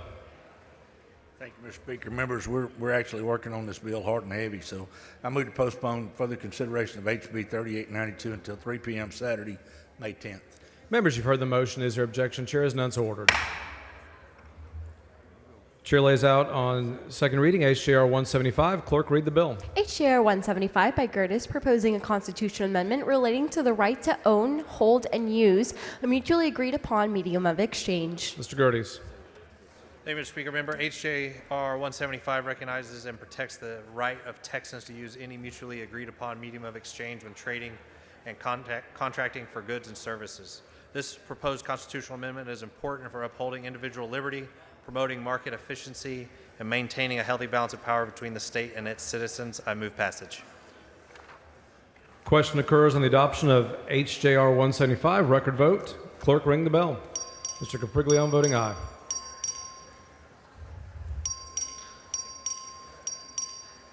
Have all members voted? There being 126 ayes and 13 nays, HJR 175 is adopted. Chair lays out on second reading HJR 88. Clerk, read the bill. HJR 88 by Sweetener, proposing a constitutional amendment to authorize the Commissioners Court of Accounting to exempt from ad valorem taxation by each political subdivision that taxes the property of the portion of the assessed value of a person's property that is attributable to the installation in or on the property of rainwater harvesting or gray water system. Ms. Sweetener. Thank you so much, Mr. Speaker, members. HJR 88 is a refile of legislation we passed off this House last session. I would like to thank my joint authors, Representatives Troxclair and Isaac. This legislation actually began as something filed by the previous Representative Isaac when Representative Troxclair worked for him. I want to note for members that the enabling legislation for this will be on Saturday's calendar and carried by Representative Troxclair. What this does is make sure that if people invest in trying to conserve water through rainwater harvesting on their property, that we don't raise their taxes when they do so. I move passage. Chair lays out, question occurs on adoption of HJR 88. Record vote. Clerk, ring the bell.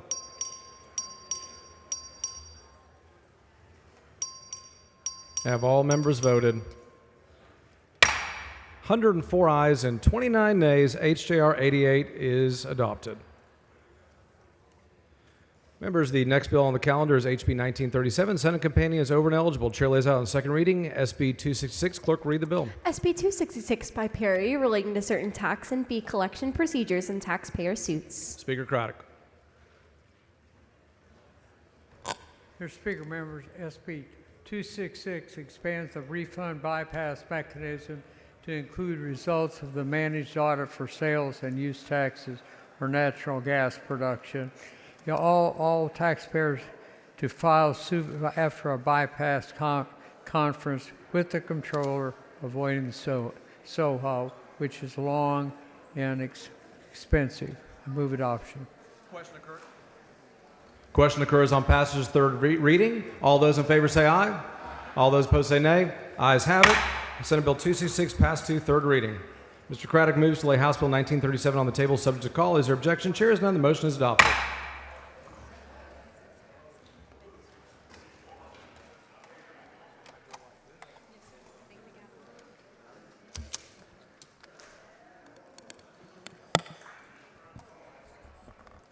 Chair lays out on second reading House Bill 3334. Clerk, read the bill. HB 3334 by King, relating to wildfire prevention, mitigation, and response at certain wells under the jurisdiction of the Railroad Commission of Texas, authorizing an administrative penalty. Mr. King. Thank you, Mr. Speaker. House Bill 3334 seeks to require inspection for well sites to enhance prevention, ensuring that these facilities are being properly maintained.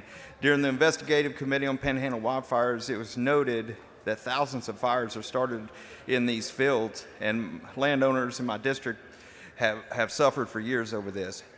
Following last year's Smokehouse Creek fire, one operator declared bankruptcy after starting 2 fires and transferring the ownership of his wells to another LLC that they controlled. House Bill 334 seeks to address this issue by requiring inspection before transfer to ensure safety standards are met. I have an amendment. The following amendment, clerk, read the amendment. Amendment by King. Mr. King. Thank you, Mr. Speaker. This amendment clarifies that the inspection before an operator can transfer ownership is only required for well sites with a history of not complying with fire safety rules. Additionally, this amendment removes some requirements that had been placed on the Railroad Commission regarding orphan wells and would just be requiring the Commission to terminate power to orphan, inactive, and non-compliant wells. Move adoption. The following amendment to the amendment. Clerk will read the amendment to the amendment. Amendment by King. Mr. King on the amendment to the amendment. Thank you, Mr. Speaker. Members, the amendment to the amendment removes master electrician and adds licensed electrician to those that will be doing the inspecting. Move adoption. Mr. King sends up an amendment to the amendment. It's acceptable to the author. Is there objection? Chair has none. The amendment to the amendment is adopted. Mr. King, back on the amendment as amended.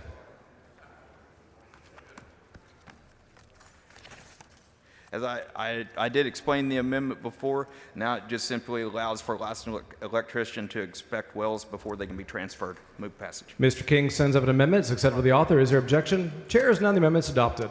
Mr. King on the bill. Move passage. Question occurs on passage to engrossment. All those in favor say aye. All those opposed say nay. Ayes have it. House Bill 3334 is passed to engrossment. I'm sorry.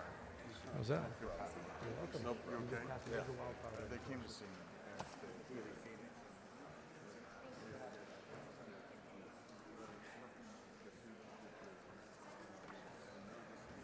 Members, the next bill on the calendar is House Bill 5444. The Senate companion is over and eligible. Chair lays out on second reading SB 1502. Clerk, read the bill. SB 1502 by Benton Court, ruling the authority of the governing board of a school district to adopt an ad valorem tax rate that exceeds the district voter approval tax rate. Ms. Troxler. Thank you, Mr. Speaker and members. This bill is a taxpayer protection bill, and it ensures that if a tax increase election does not pass, that a school district does not exploit a potential loophole to then go and raise those taxes. Thank you, and I move passage. The question occurs on passage to third reading. All those in favor say aye. All those opposed say nay. Ayes have it. SB 1502 is passed to third reading. Ms. Troxler moves to lay House Bill 1502 on the table, subject to call. Is there objection? Chair has none. The motion is adopted. Chair lays out on second reading House Bill 5137. Clerk, read the bill. HB 5137 by Wilson, relating to a beneficiary designation that transfers of a motor vehicle to one or more beneficiaries at the owner's death. Mr. Wilson. Thank you, Mr. Speaker. Members, 5137 allows for the transfer of an interest in a motor vehicle to multiple beneficiaries upon death. This bill prevents another form of a death tax. Move passage. Question occurs on passage and engrossment. All those in favor say aye. All those opposed say nay. Ayes have it. House Bill 5137 is passed to engrossment.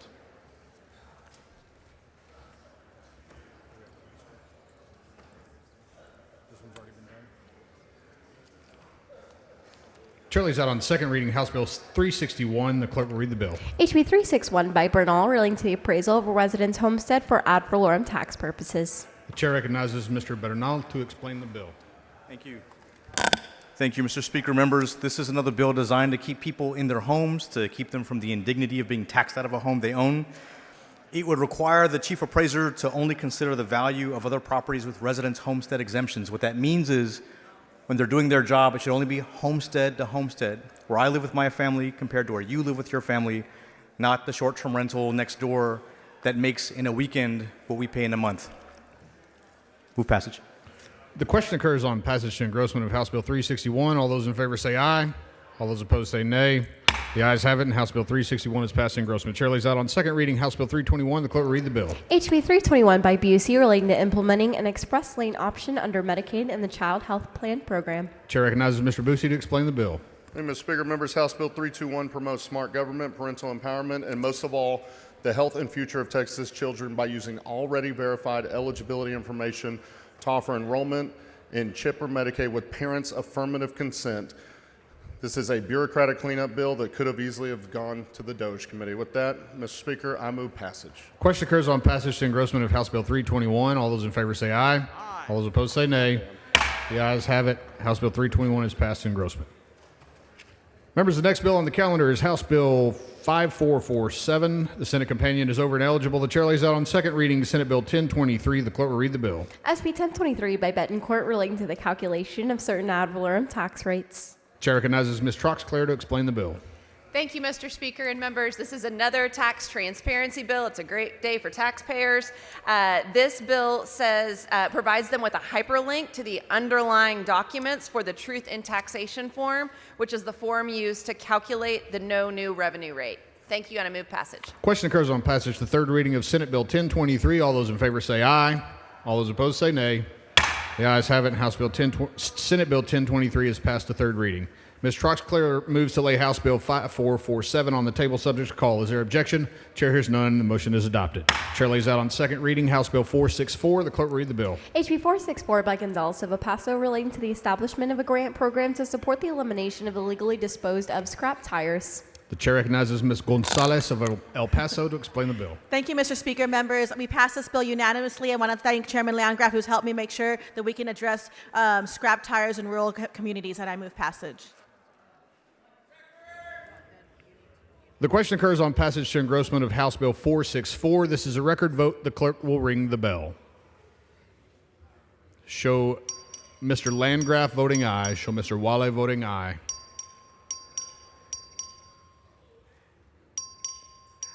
Have all voted. There being 87 ayes, 54 nays, House Bill 464 is passed to engrossment.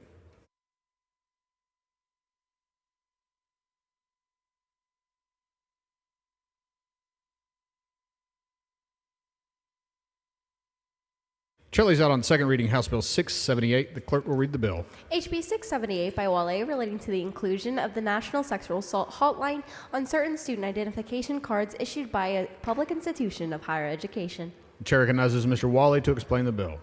Thank you, Mr. Speaker. Members, so right now, IDs that are issued by state institutions, particularly colleges and universities, you have, under the Education Code, you have two hotlines that are printed on the back of that ID card. One is the National Suicide Prevention Lifeline.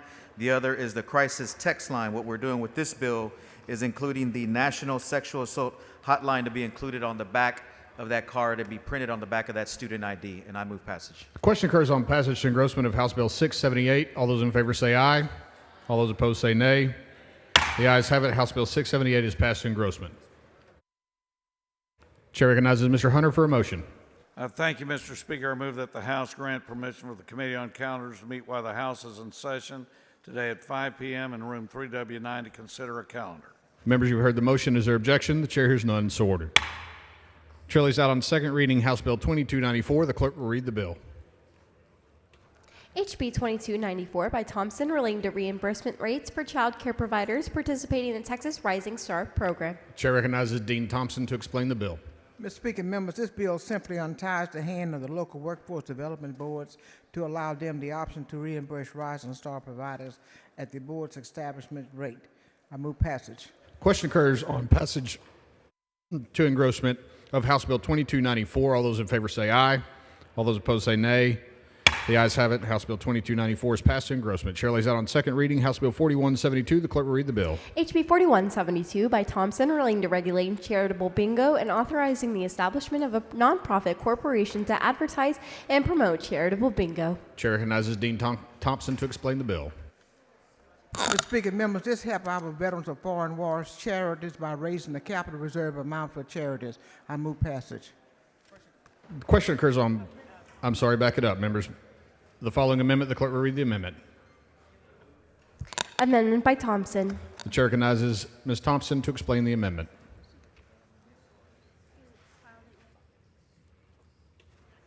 Mr. Speaker, members, this merely authorizes organizations may transfer a card mining services from one premises to another. Move passage. Ms. Thompson sends up an amendment. The amendment is accepted to the author. Is there objection to the adoption of the amendment? The chair hears none, and the amendment is adopted. The chair recognizes Ms. Thompson to close on the bill. Move passage. Question occurs on passage to engrossment of House Bill 4172. All those in favor say aye. All those opposed say nay. The ayes have it. House Bill 4172 is passed to engrossment. Chair lays out on second reading House Bill 3225. The clerk will read the bill. HB 3225 by Alders relating to the prohibition of access by minors to sexually explicit materials in municipal public library collections, providing a civil penalty. The chair recognizes Mr. Alders to explain the bill. Thank you, Mr. Speaker. Members, this is a simple bill intended to protect our Texas kids. This bill addresses a real issue that we have seen in our public libraries across the state, and it does so in a way that is reasonable as well as effective. It's not a complicated bill. It shouldn't be controversial. HB 3225 simply requires municipal public libraries to move books with sexually explicit material out of the sections for minors and into the section for adults. We do have an amendment. Mrs. Weiner, for what purpose? The gentleman yield for questions. Will the gentleman yield for questions? I can. Some of the questions may be better asked after the amendment, but I'm happy to The gentleman answer yields. any. Thank you, Representative Alders, and would certainly be happy to visit on the full bill at the end. But I think I want to ask some questions about things that I don't think are going to be addressed in the amendment. And I think some of the main area we have some disagreement on is the question of teenagers and what teenagers should have access to. And so as I read your bill correct, this is going to restrict the ability of teenagers to be able to check out many books in the library. Is that correct? Restrict is a little bit beyond what I would say. What I'm trying to do is ensure that material is placed where appropriate, and we're giving parents the opportunity to play a role in their kids growing up and accessing content that would be deemed inappropriate by most of us for children, for minors. And so giving parents that opportunity to enable their kids when appropriate to have access to that is the goal of this legislation. Okay. So functionally, this legislation would mean that, well, let me go back from functionally and say, on its face, what your legislation would do is say that all minors, regardless of how old they are, cannot check out books with sexually explicit material as it's defined unless they have permission of their parents. Is that correct? Yes, parent, legal guardian, that is correct. Okay.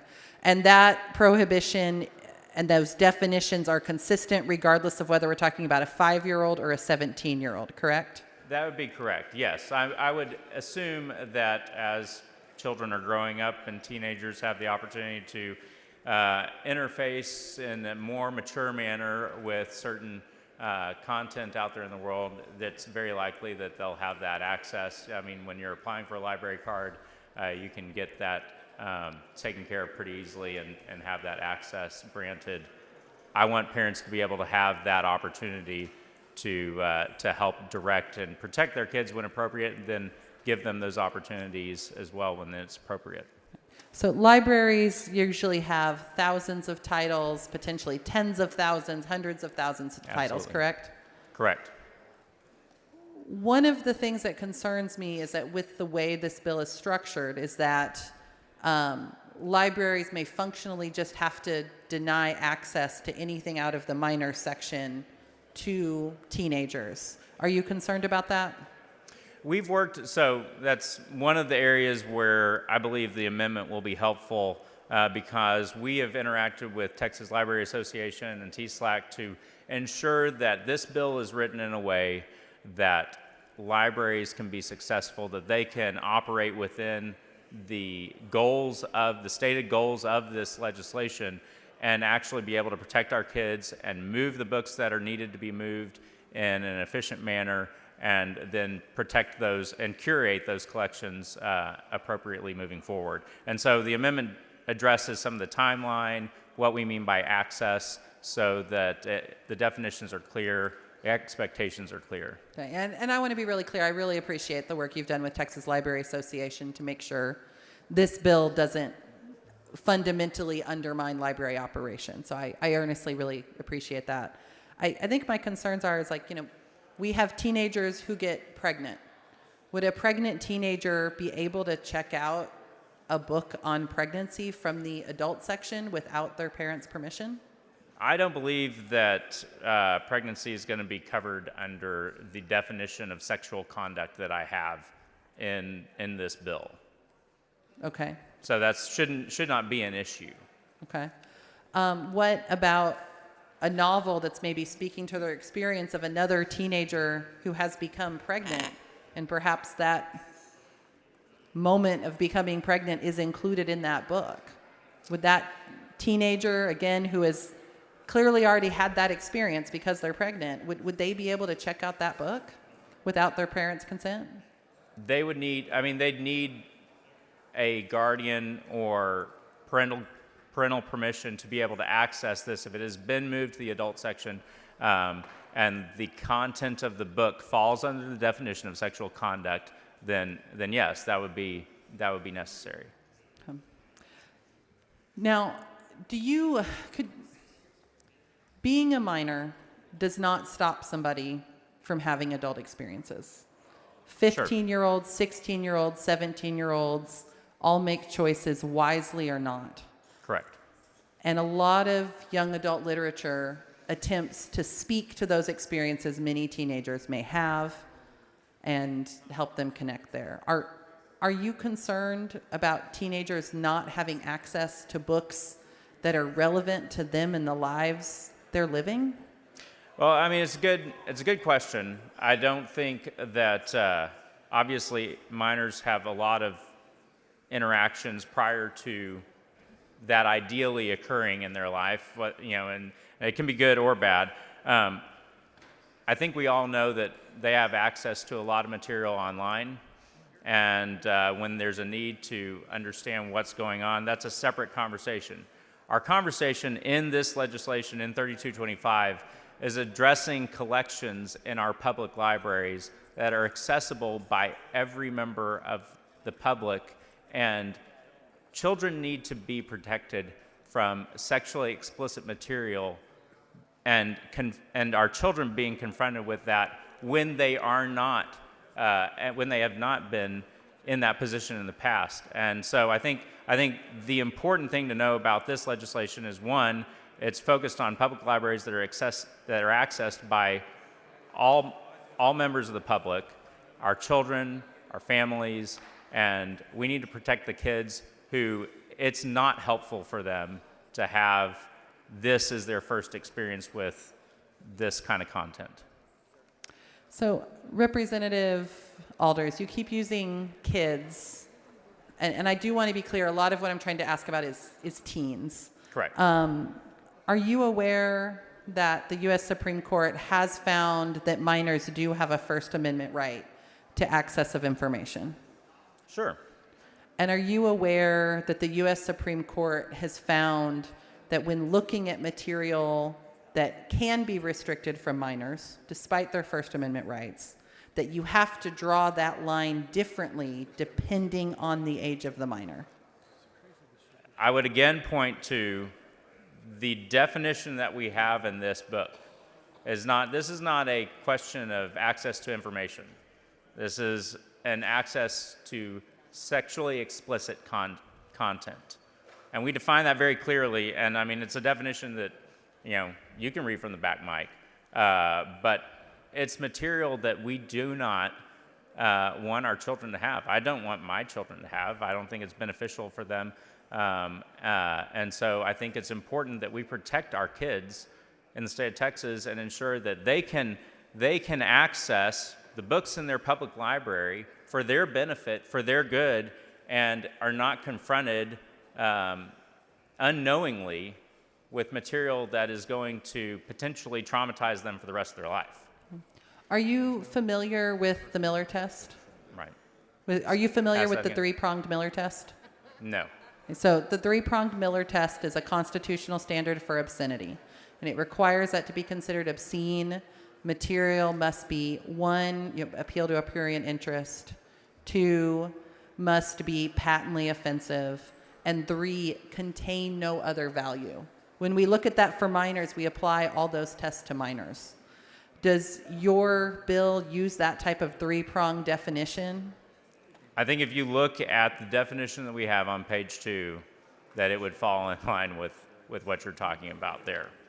The piece I'm concerned about is that last piece of having no other artistic or literary or other value for minors. We have books, I'll use a very commonly challenged one, The Bluest Eye by Nobel Prize winning author Toni Morrison. That book is 230 pages long.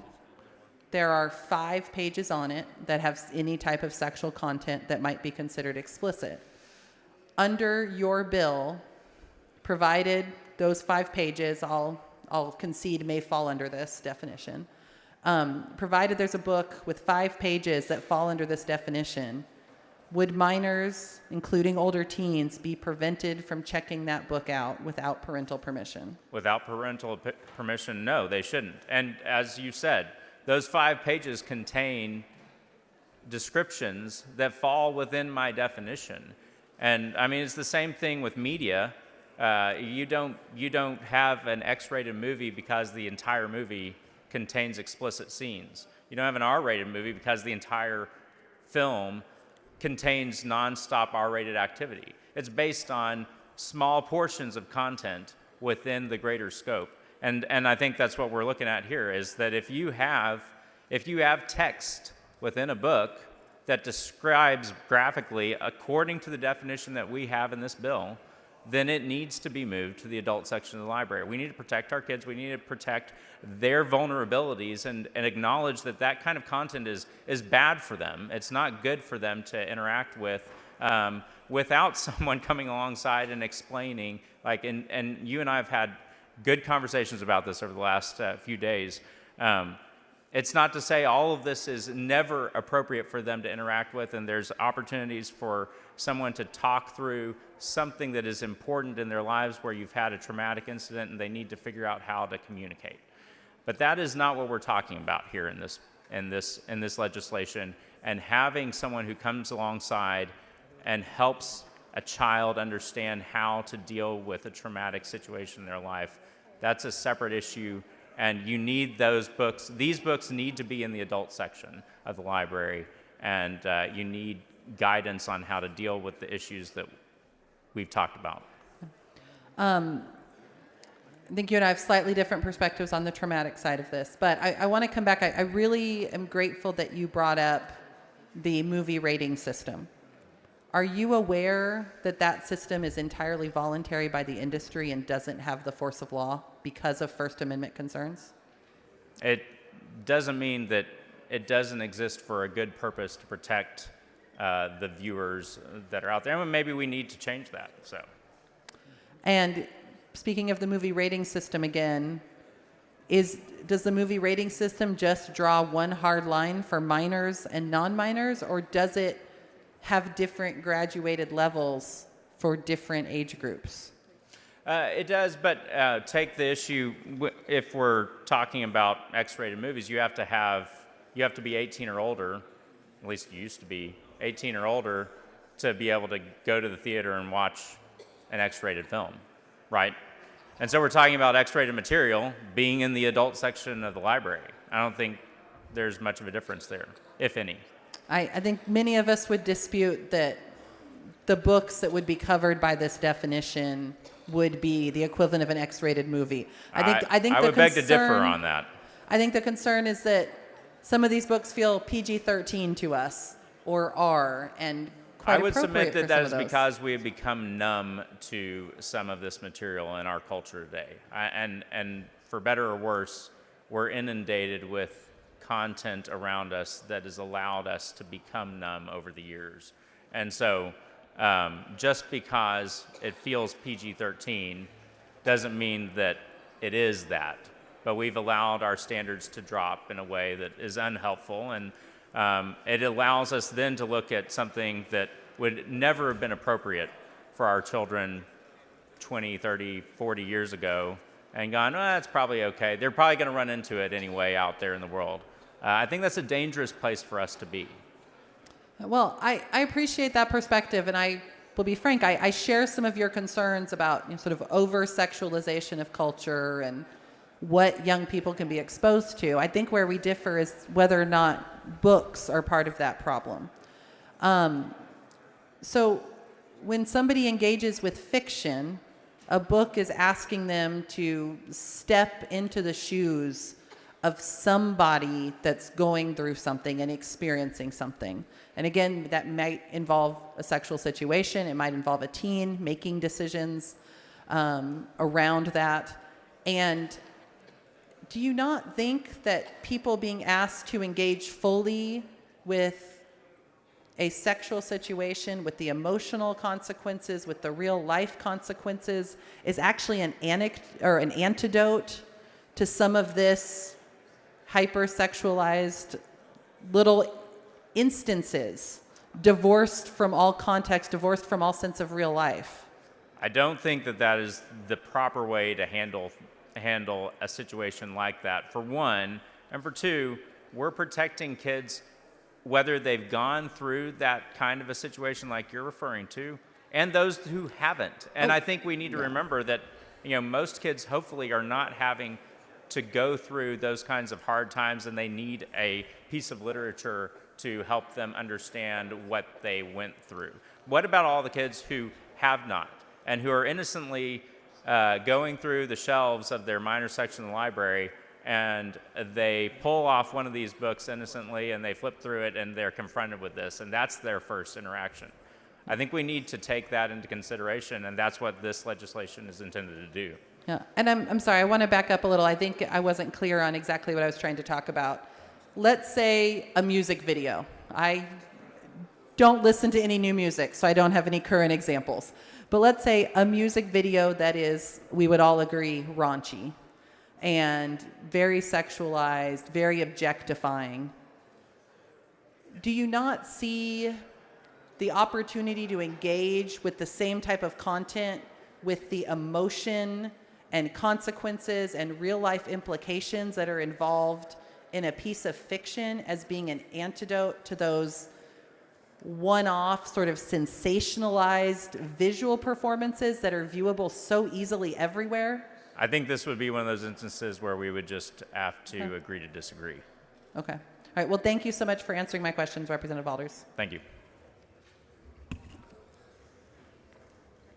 Will the gentleman yield for questions, or do we need an extension of Will time? the gentleman yield for questions?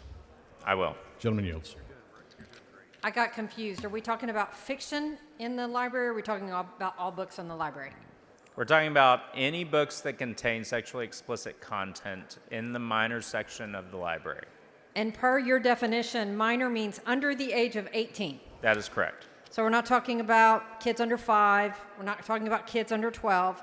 Minor is anybody from birth to the age of 18 per your definition. That is correct, You Representative Johnson. have created definitions of sexual conduct, correct? That is correct. What is Section D, sexual bestiality, mean? Do you want to describe that for me? Yeah, I know. I would actually like you are the bill author. You have put this in. What does sexual bestiality mean? I know. But, I mean, to put it clearly, if you want me to describe sexual relations with an animal, that's what that reference is. Give me- So, I'm sorry, I got interrupted. What does sexual bestiality mean? that would refer to sexual relations with an animal. Okay, what about sadomasochistic abuse?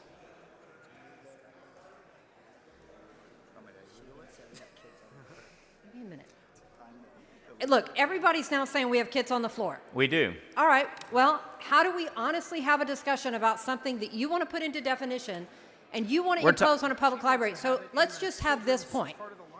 Mi- You have put Ms. these- Johnson- Hold on, Representative Alders. Masturbation. Do we know what that is? We do.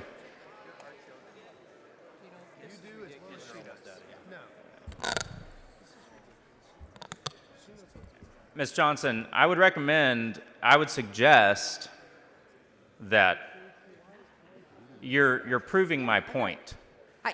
Say it again, I'm sorry. I would suggest you're proving my point. No. There are children on this floor, and there are children in the gallery, and children can watch this, and you want to put it out in front of them on the record. That's You fine. put this on the floor, not me. I am you put this on the suggesting floor. all of. And you're suggesting the ignorance around a topic without having a legitimate public policy debate. And I would I'm suggest to suggesting you, ignorance on the topic. yeah, are you really suggesting that a book that explains to a teenage boy who's lost his father what masturbation means shouldn't be in a public library? Did you read the bill? I did. It does not say anywhere that it shouldn't be in a public library. It says it shouldn't belong in the minor section. And your definition of minor is under the age of 18. That is correct. That's the legal definition of a minor. You can take that up with the federal government, I guess, but I don't. It's not. This bill is not addressing that. doesn't a public library have different sections of the library? It absolutely does. But you're not only redefining what they can do, but you're imposing a civil penalty on every public library. You're not differentiating between pornography or something inappropriate. You have included in this definition of some which you don't like the words I read that you brought to this body in public with something that is basic teenage health. This is not basic teenage health, Ms. Masturbation Johnson. is not basic teenage health. Do you really, as a young man, No, want to I do describe not. to me when you needed to learn about that? Please ask the question again. Yeah. I'm trying to separate out the flag waving. Gentleman's time has expired. May we have an extension of time? Members, you've heard the motion. There is objection.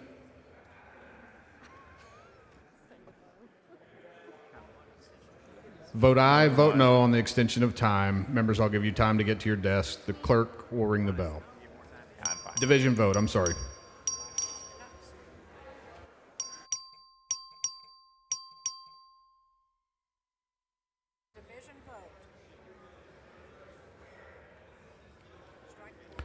Strike the board. The gentleman's time is extended. So, Representative Alders, my concern is again, I didn't bring this legislation. You brought this legislation. You're attempting to not only impose civil penalties on public libraries, you're not only attempting to put more power in the Attorney General's office to enforce that, but you have created a definition, in my mind, that doesn't really intend to accomplish your goal. Because if your goal is to keep sexually explicit or deviant type of conduct of which you say you could never imagine appropriate for discussion. And I don't know how old you are, 20 or 30 years ago, but I would bet at some point you as a young man needed to have the discussion with somebody about what masturbation meant because your body at a young teenage age made you have to try to figure that out. That wasn't a question I expected on the House floor. Well, don't bring this kind of stuff to the House floor to warrant this Ms. kind Johnson, of debate, and you Ms. won't have Johnson. to answer these questions as the bill author. Ms. Johnson, The chair will admonish the members not to speak over each other. I brought this legislation to the House floor to protect our kids. You are questioning me bringing this legislation to the House I'm floor. questioning the manner in which you are conflating sexually explicit or dangerous conduct with basic health information for puberty, which hits people in their early teenage years. You're conflating the two. That's my It sounds concern. like a great opportunity for a parent to give access to their child, to What do you get do when a a book kid- off the shelf in the adult section and work through that education with their child when appropriate. When did you get a puberty lesson in school? At what age? And were you provided? I would were like, you provided I would like a us book? to stay on the bill, Ms. Johnson. This is about the bill. This is not about the bill. This is You're about. talking about I would education. suggest that this is about your desire to ensure our children have access to sexually explicit material Really? in our public Representative libraries. Alders, do you know what I have done for a living? Yes, What have I done for a living? defend kids.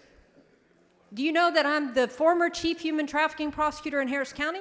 Do you know I'm one of the only people in this room that has actually gone to bat for this population in trying to make sure that kids are protected from sexually explicit conduct and abuse? Ms. Johnson, I would suggest that this bill will help you. Representative Alders, you should know your audience. I care very much about good public policy and protecting kids from sexual exploitation. Good. What you are doing is attempting just to get a nice campaign moment with everybody sitting there to suggest that I'm asking for something different, and I'm telling you, defining something under the age of 18, defining a term of which is a normal puberty condition that any teenage child may need to have information.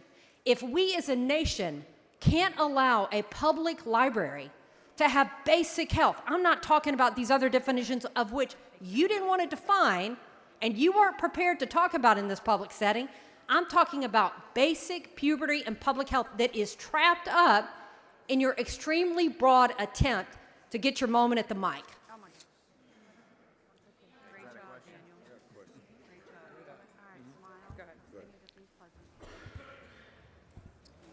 Mr. Dutton, for what purpose? Would the gentleman yield for a Will question? the gentleman yield for questions? Absolutely. The gentleman yields. Let me ask you, because I had a bill to do this, and I understand the point at which you're trying to make, but wouldn't it make more sense to have a restricted section in the library that a child could only access with parental permission?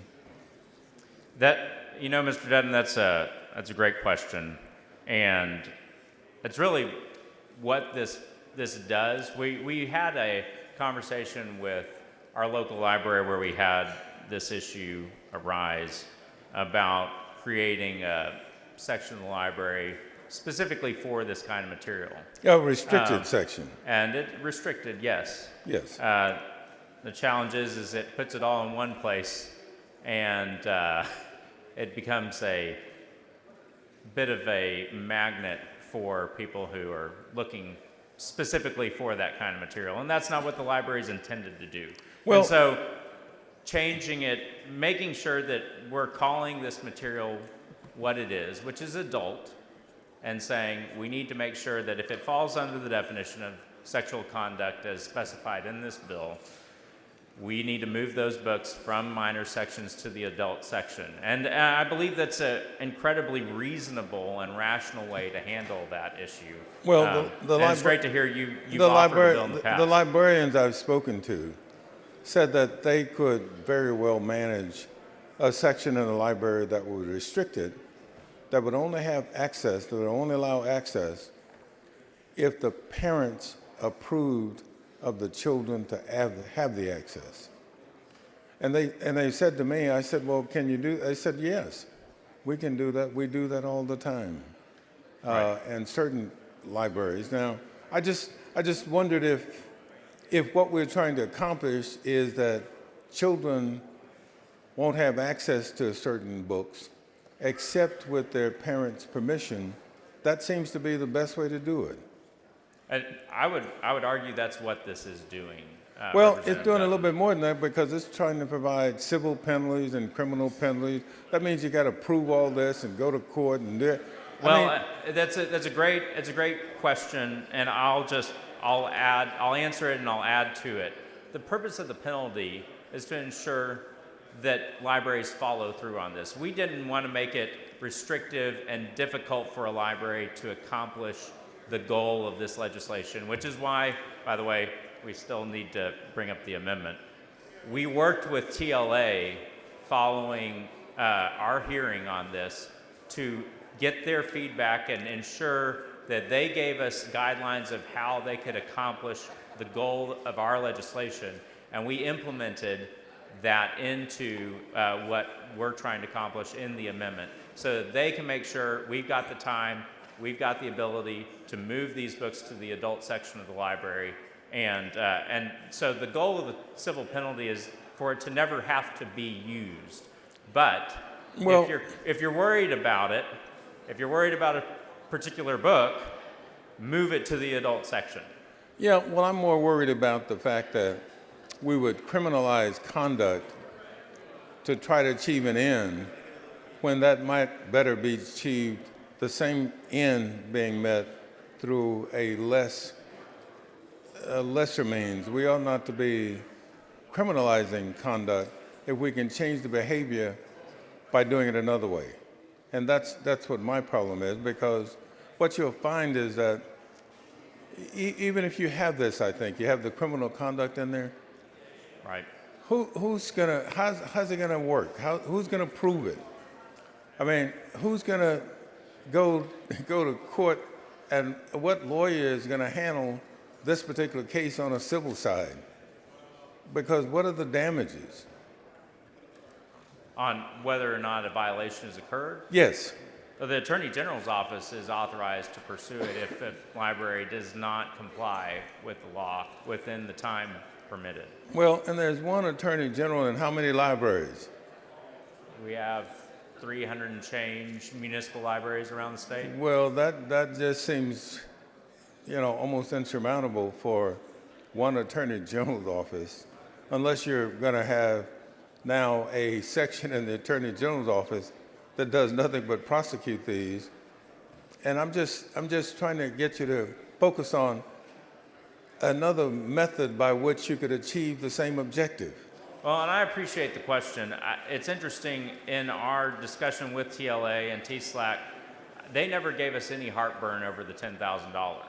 It was more of how long do we need to make sure that we follow through on the guidance. And so I think the goal of the penalty is to ensure compliance, and that's what we are seeking to do here. And I understand their reluctance, but at the same time, I want you to understand that they could say that because they know that's never going to happen. Never. I mean, there are cases we're trying to get the Attorney General to do now, and that just hadn't happened. And when it comes to library books, I think that'll go down on the Attorney General's list of things to do, as if he runs out of everything else to do, then he might try that. But I would hope you would consider my alternative is just create a restricted section in the library that requires parental approval so that those books will go in there. The gentleman's time has expired. The following amendment, the clerk will read the amendment.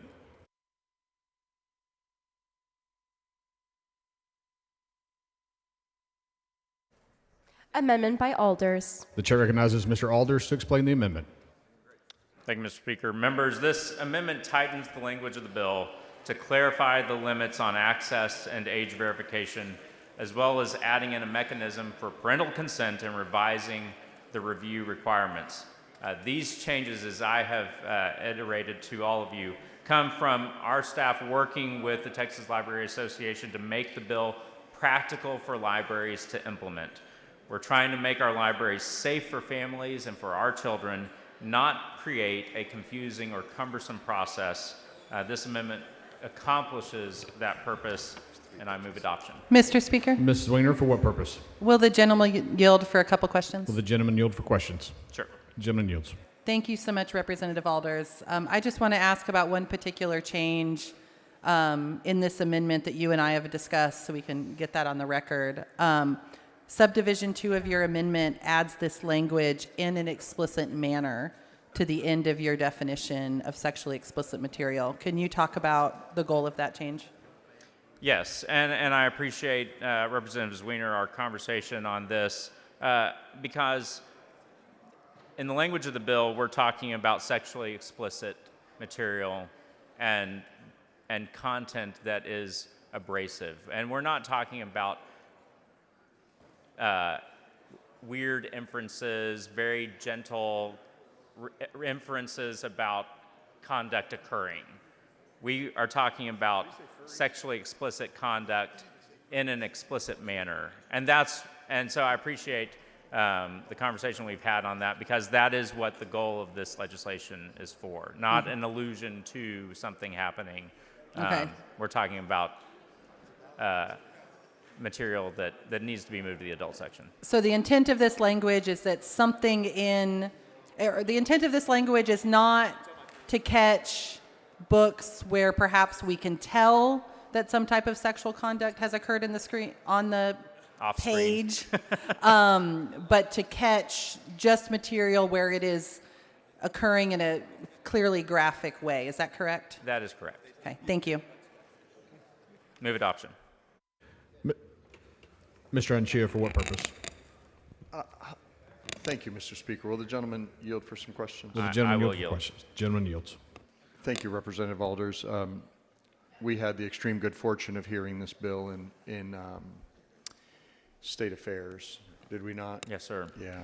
And as we were discussing it, you and I think, we're working to find common ground on accommodations that made sense. And I just want to say thank you for working with the Library Association.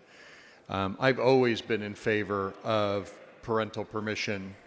You know, I never much liked being in the book banning business. I always thought there were lesser and less intrusive ways to deal with this issue. And I think you're trying to strike the right balance by making sure there's a minor section. The one part that I wrestle with here is the civil penalty.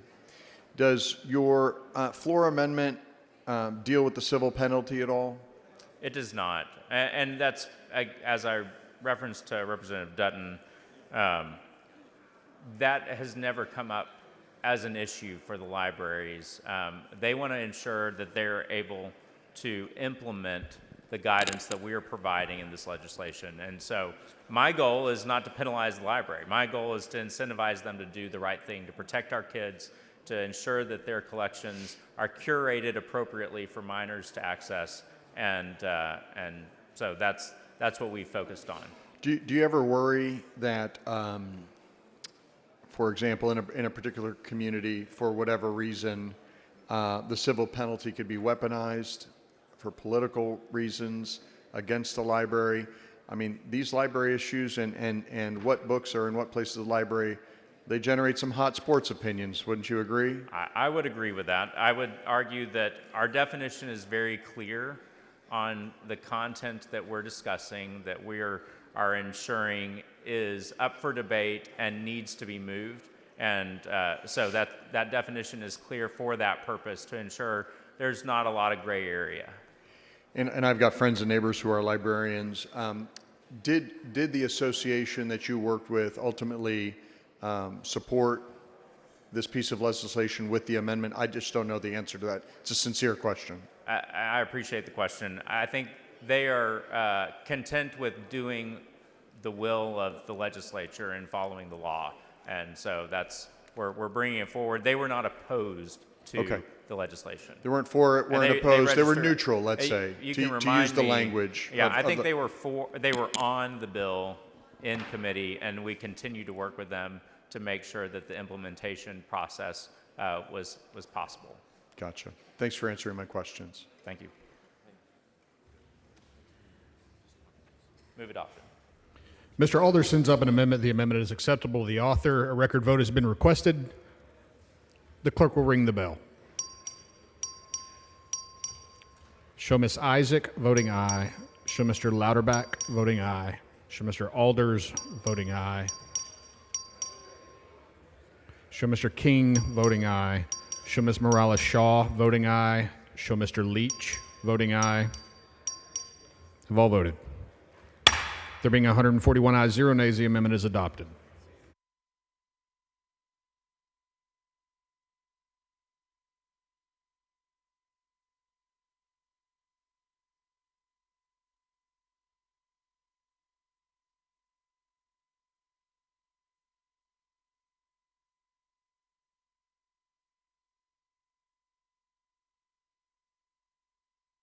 The following amendment, the clerk will read the amendment.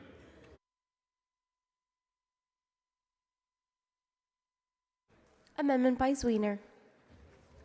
The chair recognizes Mrs. Weiner to explain the amendment. Mr. Speaker, members, this is a very simple amendment.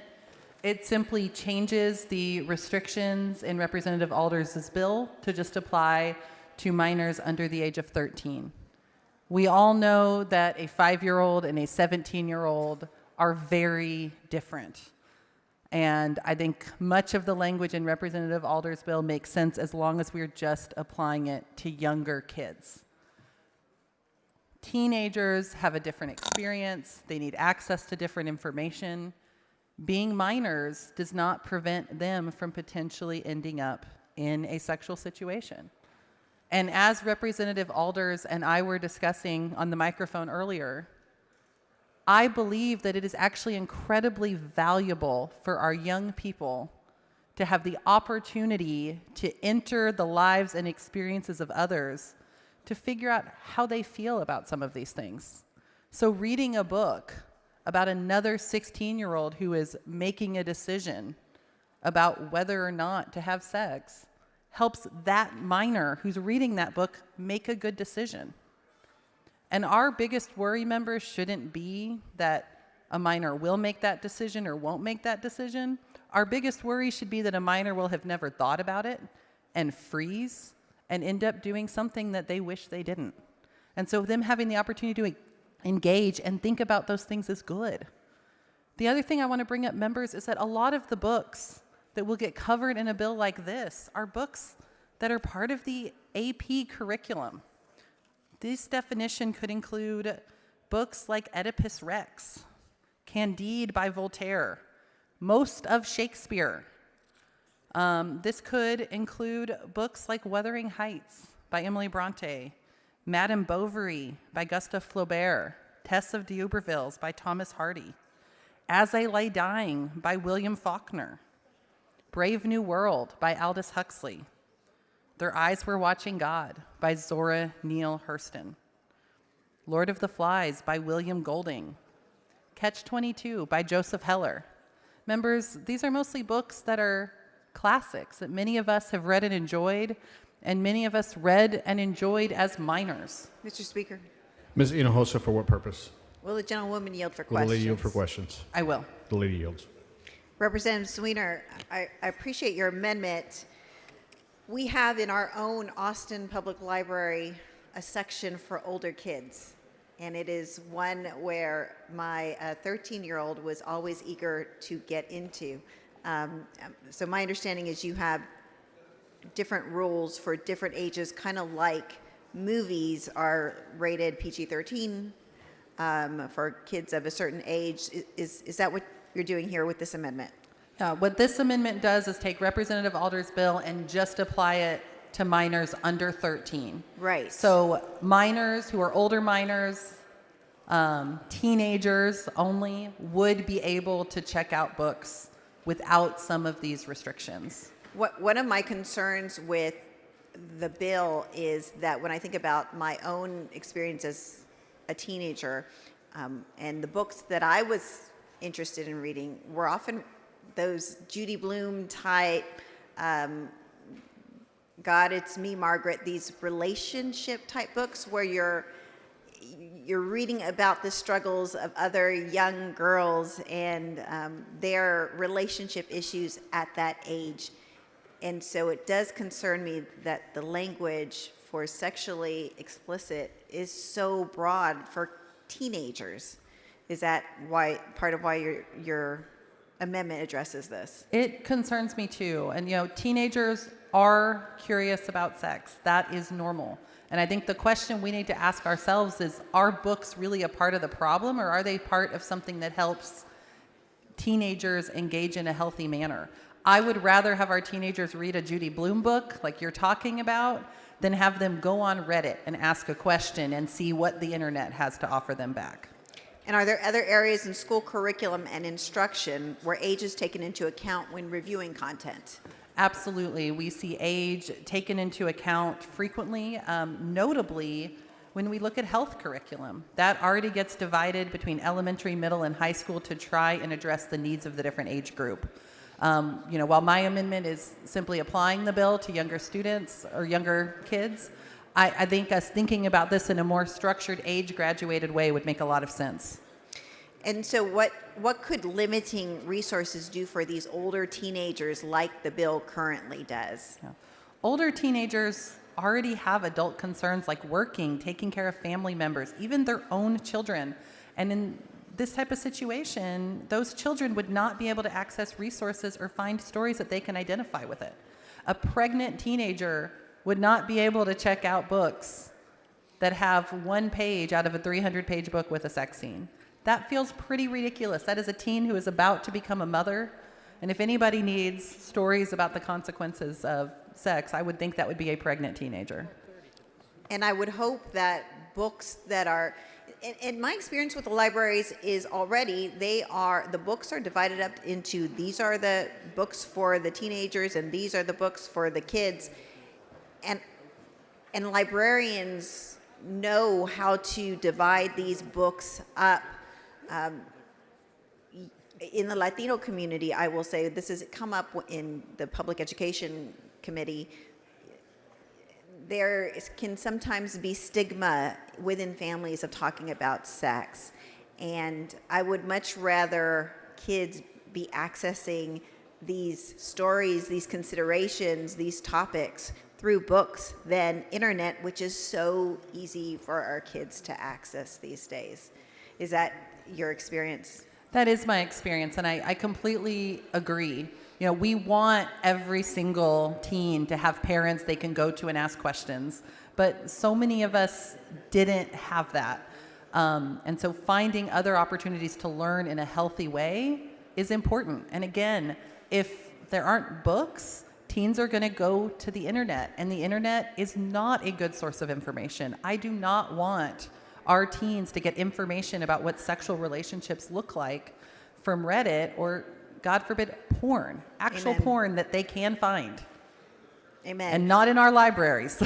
Are there academic implications? You reference AP testing, but any other academic applications that could impact older students if they don't have access to a wide range of books? Yeah, one of the things I'm concerned about is that this may lead to some libraries functionally not allowing books to be checked out from the adult section for teens across the board. And I know by the time I was 15 or 16, I never read YA. I went from kids' books to adult books.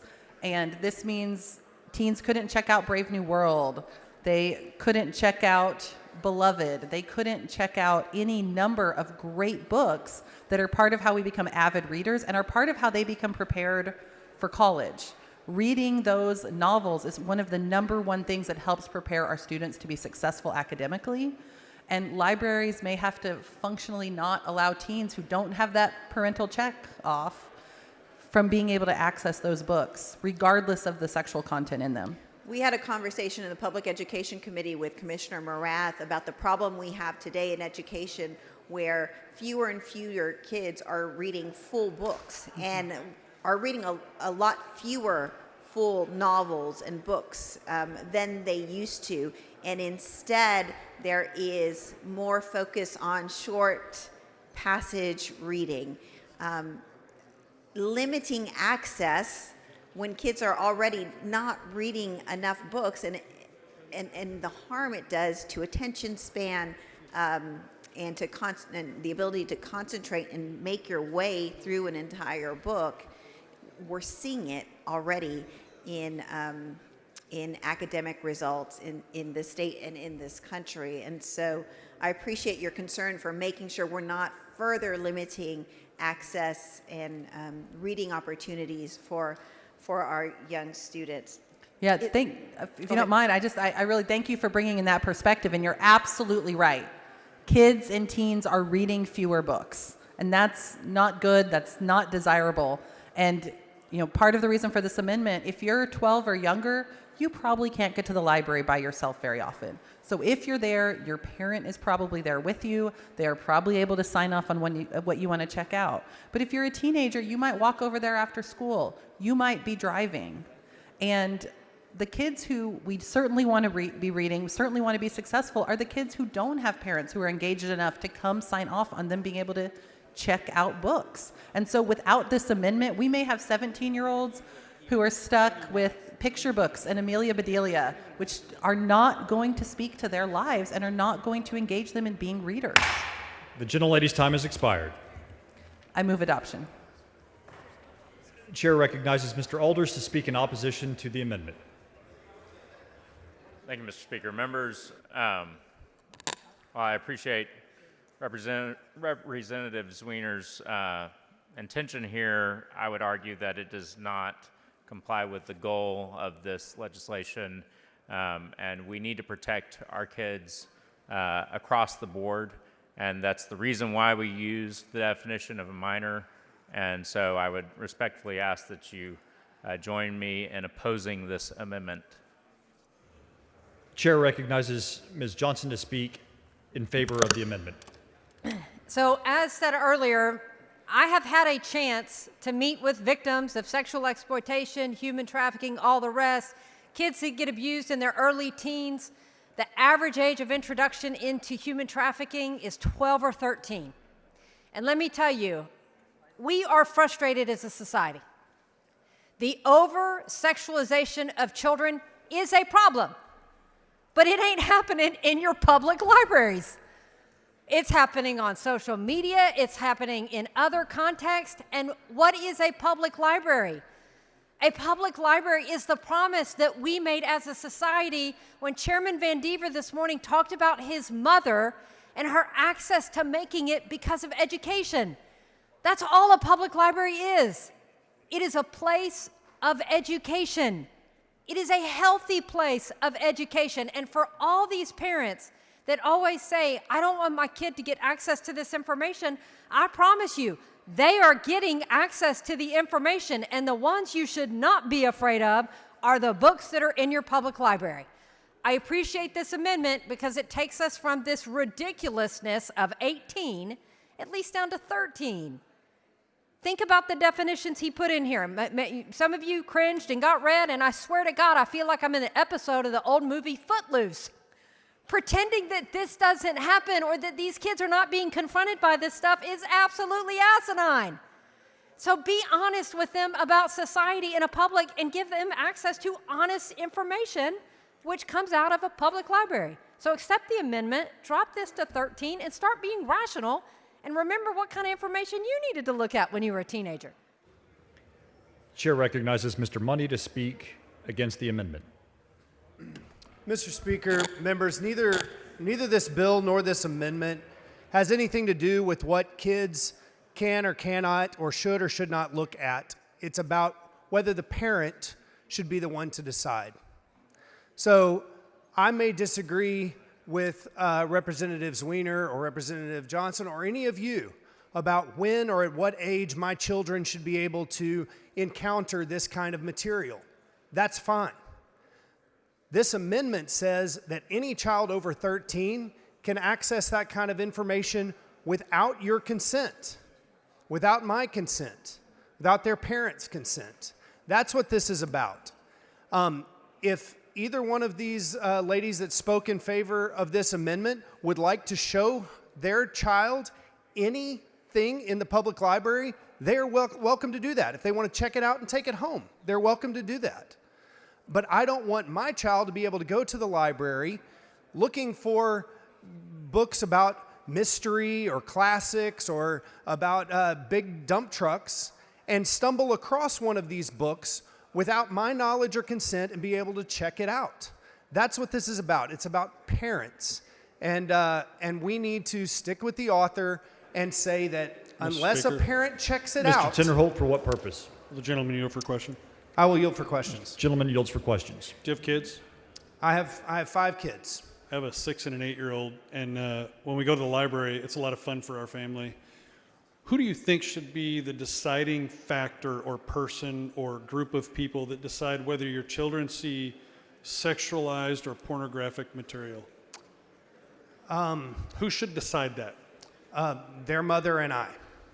So, like I said, I have a 6 and an 8-year-old, and they know the difference between boys and girls, but I'm really fortunate right now that they don't know a lot about, they don't know anything about pornography. They don't know anything about that type of stuff because we manage them in the library, and I have serious concerns about the sexualization of children and what a lot of people are wanting to happen. A moment ago, she mentioned that there's nothing happening in the library. Are you aware of any events such as drag shows and things like that that were happening in libraries? Absolutely. I think it's naive or dishonest to say that there's nothing that happens or that is material in libraries that children should not be able to see.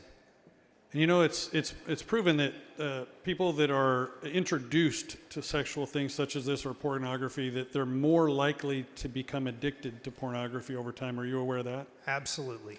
And so I just wanted to come here, ask you a couple questions, tell you that I'm in support with you. I'm against this amendment. I think children get to join the military at 18.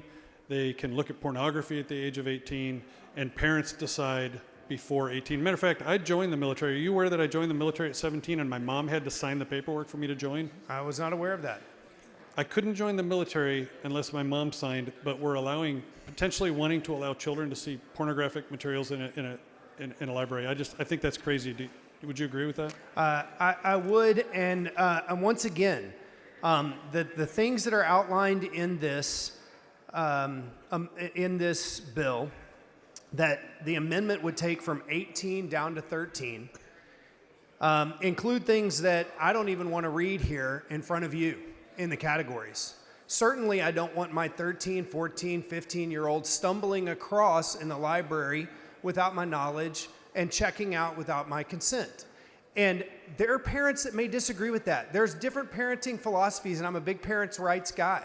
And if they want to buy those books on Amazon, if they want to go to the public library and check those out for their kids, I'm not saying that that should be illegal, and Mr. Alders isn't saying that should be illegal. It's a question of when is a child old enough to manage those decisions on their own?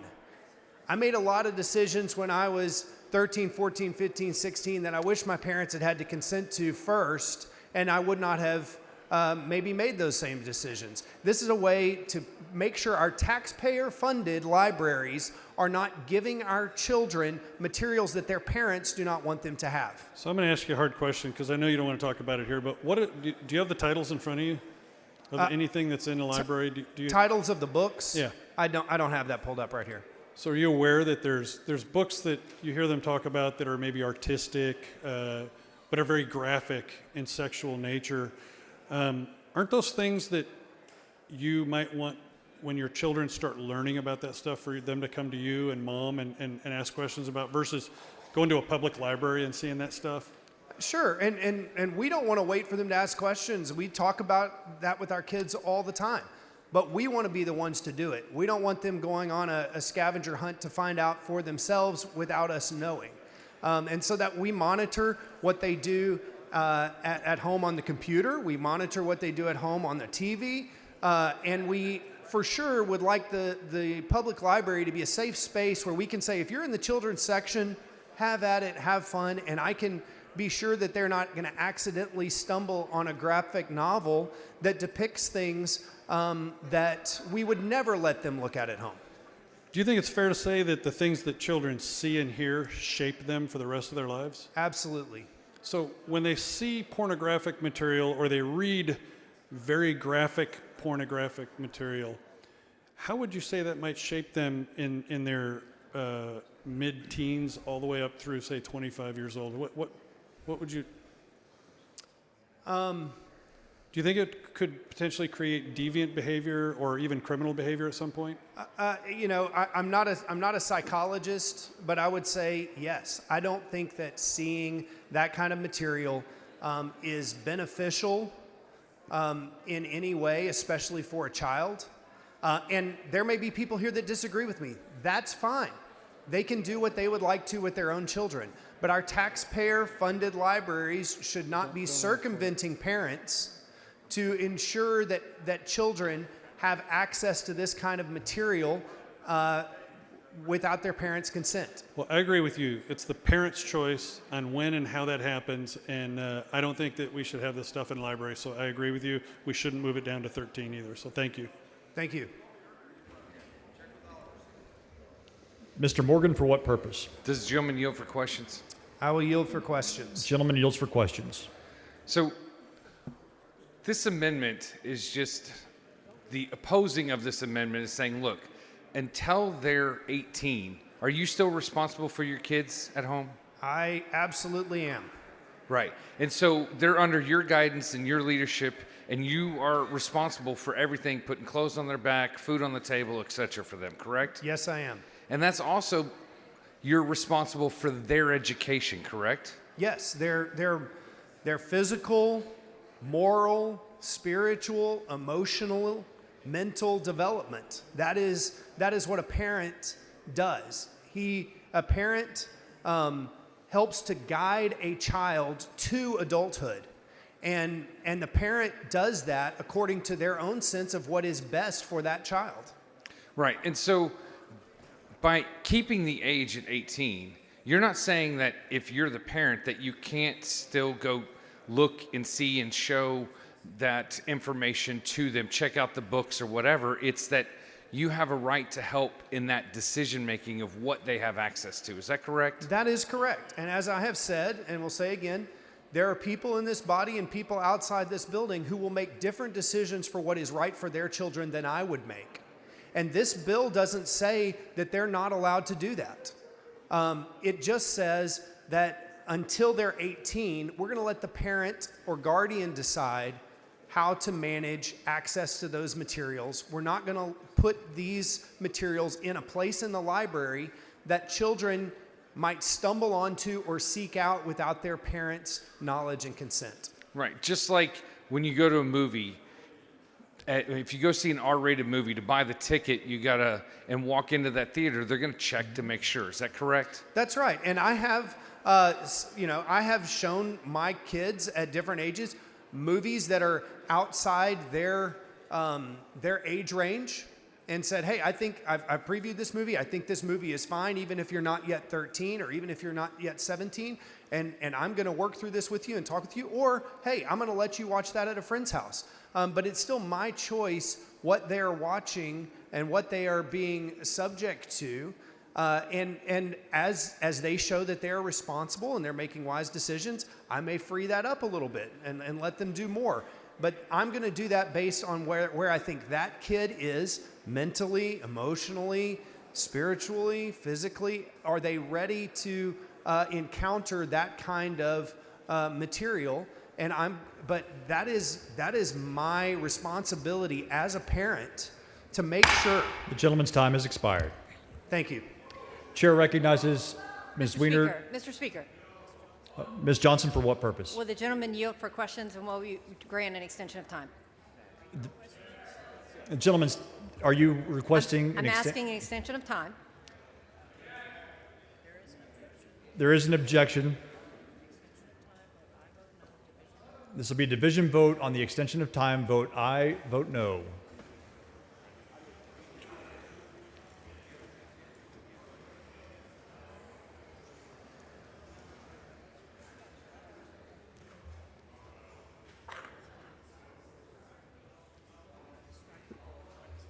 Strike the board. Strike the board. The gentleman's time is not extended. Chair recognizes Ms. Weiner to close on the amendment. Thank you, Mr. Speaker. Members, I want to take a moment to just address some of the things that were brought up on this amendment that just aren't accurate to how it would work. First of all, I wholeheartedly agree that you should have to be 18 in order to access pornography. That is not what this amendment is addressing. That is not what this bill is addressing. The definition of what is considered obscene for minors is done under the Miller test, a modified version of it for minors, which has 3 prongs. The first one is that the material appeals to a prurient interest. The second is that it is patently offensive in a way that is agreed to by the prevailing community standards. And the third prong is that the material has no other value for minors. Members, the literature affected by this bill is far broader than that. And it includes classics that many of us here have enjoyed without question. It includes books that get taught in our high school English classes and books that help our teens learn about the world. The second thing, members, is this amendment is not about little kids. This amendment is about teenagers. And teenagers and little kids have different needs. And I want our teenagers, including our teenagers with crappy parents who won't sign a stinking permission slip, to be able to check out books at the library. I don't want our teenagers to be functionally limited to the books that pass muster under this test. I don't want our teenagers to be stuck with books like Goosebumps and Roald Dahl. As wonderful as those authors are, they are not authors that end up engaging 15, 16, 17-year-olds. So what this amendment seeks to do is give our teens access to age-appropriate material. And members, this has been alluded to a lot, but I do want to bring up this element that I think is really important. Being a minor does not protect children and teens from sexual assault. And it is fairly common with teens. And many of y'all know that I personally was sexually assaulted when I was 17. And the reason I bring that up is because when I was sexually assaulted at 17, I did not have the word rape for that experience. I took that situation upon myself, and I thought it was my fault. I thought I had made a mistake, and even had trouble recognizing that I was in a situation where I had no ability to get out of it. The right book might have helped me figure out that I didn't make a mistake, that somebody wronged me much earlier. And I was also a teenager when I read a book that literally is how I learned about the idea of being roofied. Some of these books that deal with these teenage situations, not adult situations, teenage situations, help keep our teenagers safe. One of the most frequently challenged books we see is Perks of Being a Wallflower. And the scene that everyone reads from it and brings up as an issue is a scene where a teenage boy is forcing a teenage girl to perform oral sex on him. And you're seeing the scene through the eyes of a younger teen boy seeing it happen at a party. And it's the experience of him figuring out he's seeing something happen that is wrong. Members, that's a scene that encourages our teenagers to intervene if they see sexual assault occurring. It is a scene that encourages our teenagers to be mindful of consent when they're in situations with each other. And it's a scene that helps victims of sexual assault understand it's not their fault. And our teenagers should have access to books that help them learn those lessons, regardless of whether or not their parents are willing to sign a permission slip. Mr. Tallarico, for what purpose? Mr. Speaker, does the gentlelady yield? Will the lady yield for questions? I do. The lady yields. Thank you, Representative Weiner. Just because the term pornography was thrown around, it is already illegal to share pornography with a minor. Is that correct? Absolutely. That's the harmful materials statute, section 43.24 of the Penal Code. And so if you find pornography in a library, whether it's a public library or a school library, you shouldn't call the librarian, you shouldn't call your state rep, you should call the police. Is that correct? Absolutely. Okay, thank you. Members, I urge you to vote yes on this amendment. Ms. Weiner sends up an amendment. The amendment is not acceptable to the author. A record vote has been requested. The clerk will ring the bell. Show Mr. Alders voting nay. Show Mr. Buckley voting nay. Show Ms. Gonzalez of Harris voting aye. Have all voted. There being 58 ayes, 86 nays, the amendment fails to adopt.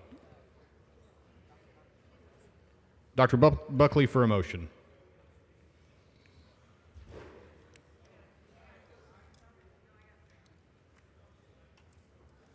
Thank you, Mr. Speaker. I move that the House grant permission for the Committee on Public Education to meet while the House is in session today at 5:30 p.m. in room 1W14, the Ag Museum, to consider pending, referred, and committee business. Members, you've heard the motion. Is there objection? Chair hears none, so ordered. The following announcement, the clerk will read the announcement. The Committee on Public Education will meet today at 5:30 p.m. in room 1W.14, Agriculture Museum, in a formal meeting to consider pending, referred, and committee business. The following amendment, the clerk will read the amendment.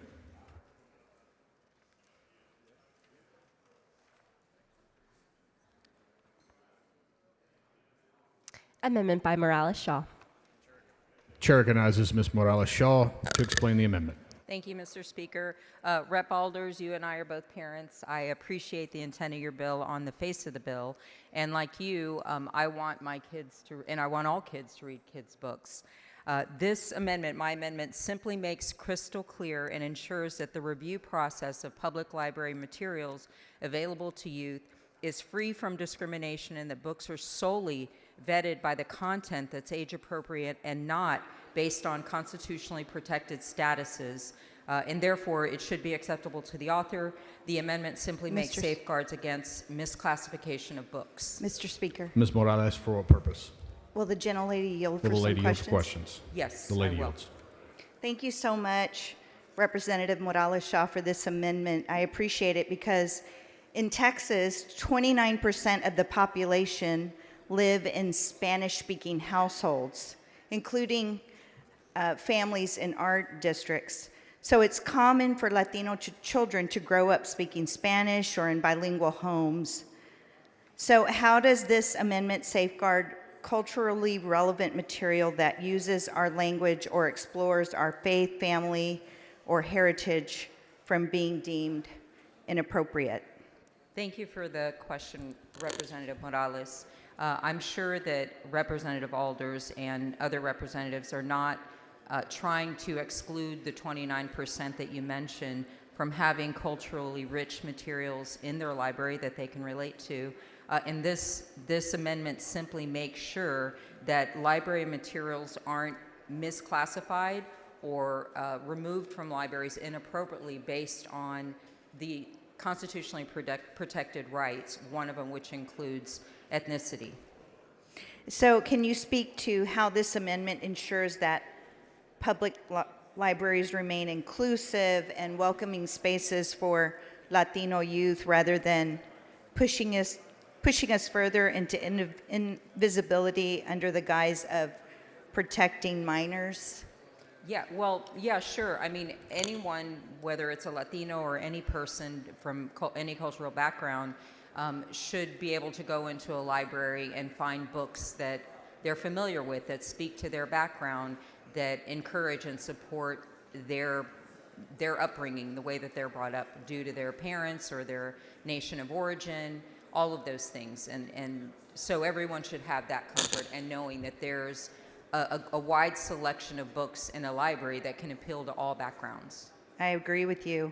And isn't it true that banning books because of the identity of the author, like a Latino immigrant, for example, sends a message to our youth that their stories or voices are somehow shameful or dangerous?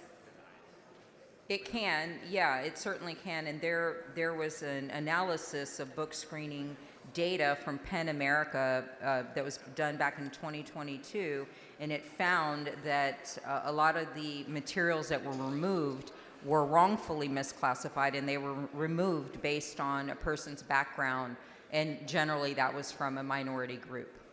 Thank you so much. I appreciate your amendment because books like The House on Mango Street, Aristotle, and Dante could be banned just because they tell the truth about who we are, and your amendment will protect this. Thank you so much. You're welcome. Move passage. Adopt. Mr. Alders, in opposition to the amendment. Thank you, Mr. Speaker. I appreciate Representative Morales-Shaw for bringing this, but the goal of this bill is to discriminate based on the sexually explicit content of books in libraries. There is no other discrimination, and so I would argue that this is not germane even to the point of the bill, and I would ask you to join me in opposition. Ms. Morales-Shaw to close on the amendment.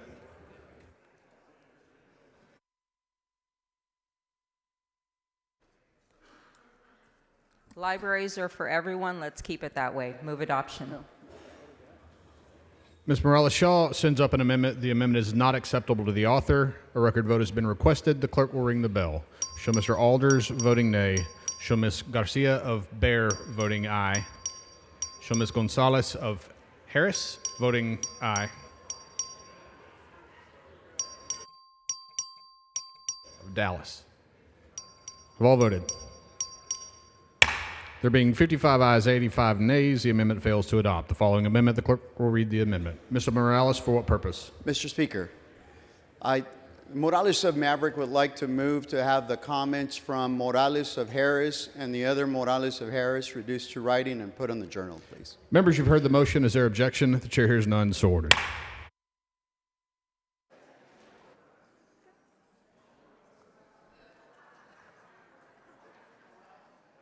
Following amendment, the clerk will read the amendment. Amendment by Garcia of Bear.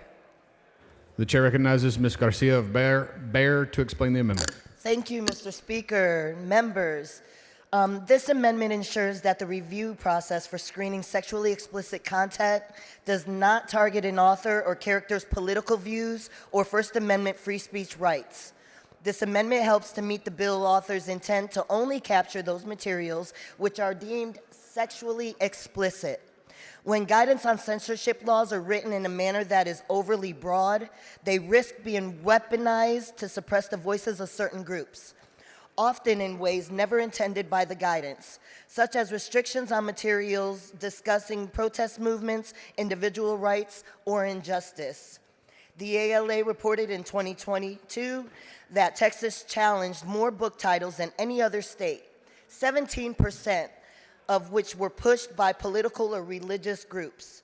The ALA reported in 2024 that 72% of the books challenged in schools and public libraries were pushed by organized movements. Public libraries are places for students to think critically, ask questions, engage with the world around them. They should have access to books that reflect the range of political and social conversations happening in our state and around the world. This amendment is a basic protection, balancing free expression and the author's goal of mitigating exposure to sexually explicit content, and this should be acceptable by the author. Mr. Speaker, Mr. Talarico, for what purpose? does the gentlelady yield for some The lady yield questions? for questions. I do. The lady yields. Thank you, Representative Garcia. So I just want to understand, so the bill requires that libraries adopt a process to review specific material in its collections upon petition from a member of the public and determine if the material contains sexually explicit material not later than the 10th day after the date of the receipt of the petition. That's correct. That's what's in the bill. Yes, sir.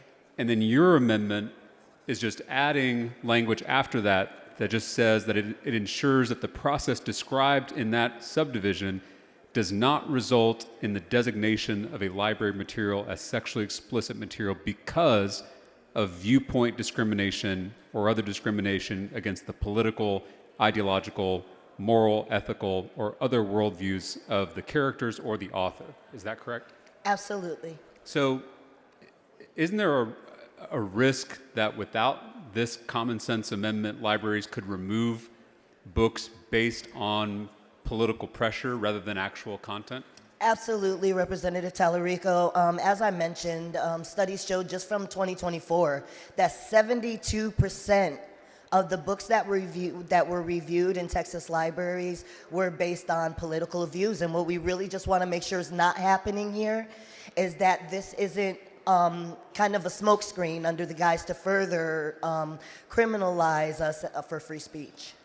Yeah, because I'm remembering our former colleague, Representative Matt Krause, came out with a list of books, and many of the books on that list were not necessarily sexually explicit, but were left-leaning in their political viewpoint. Is that fair to say? Absolutely, yes, it is.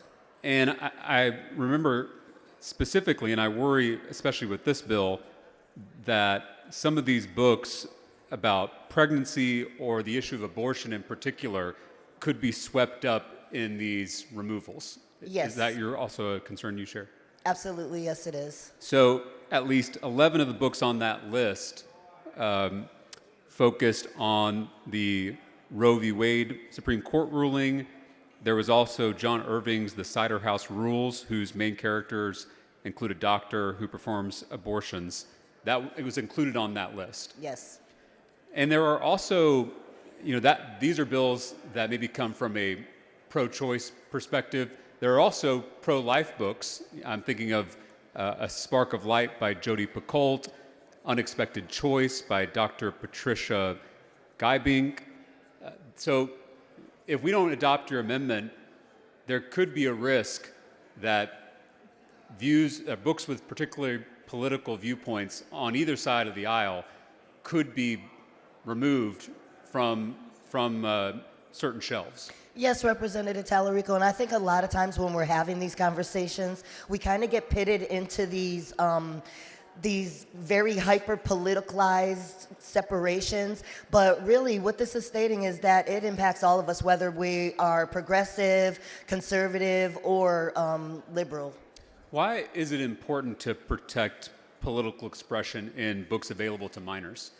Well, because that's how children are able to kind of develop their political views is by socializing and being involved with those types of things. And although we do have a lot of colleagues here who have grown up in the political realm, there's a lot of our children who aren't aware of what civic engagement really means.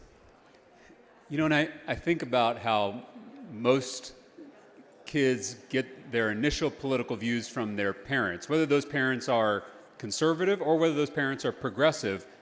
And the way that you can start to develop your own political views or ideological views is by reading widely, reading authors from all different types of perspectives. Is that fair to say? That is very fair to say, and I would also like to also share a little tidbit of information. You know, it's no surprise and no secret that I'm the only woman veteran that has ever served in this body, and I represent Military City USA. Military City USA and our families, we are nonpartisan.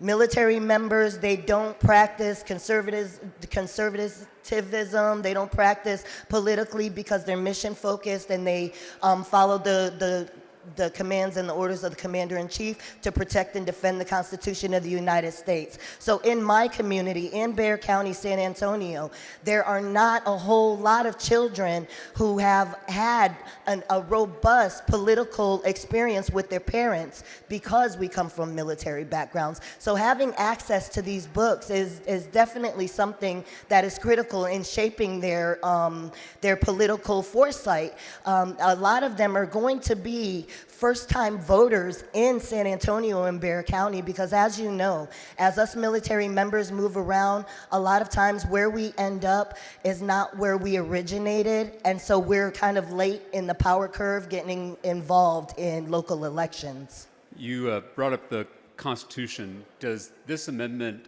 to this bill protect the First Amendment right to freedom of expression, freedom of speech, freedom of association, where the bill without this amendment would not?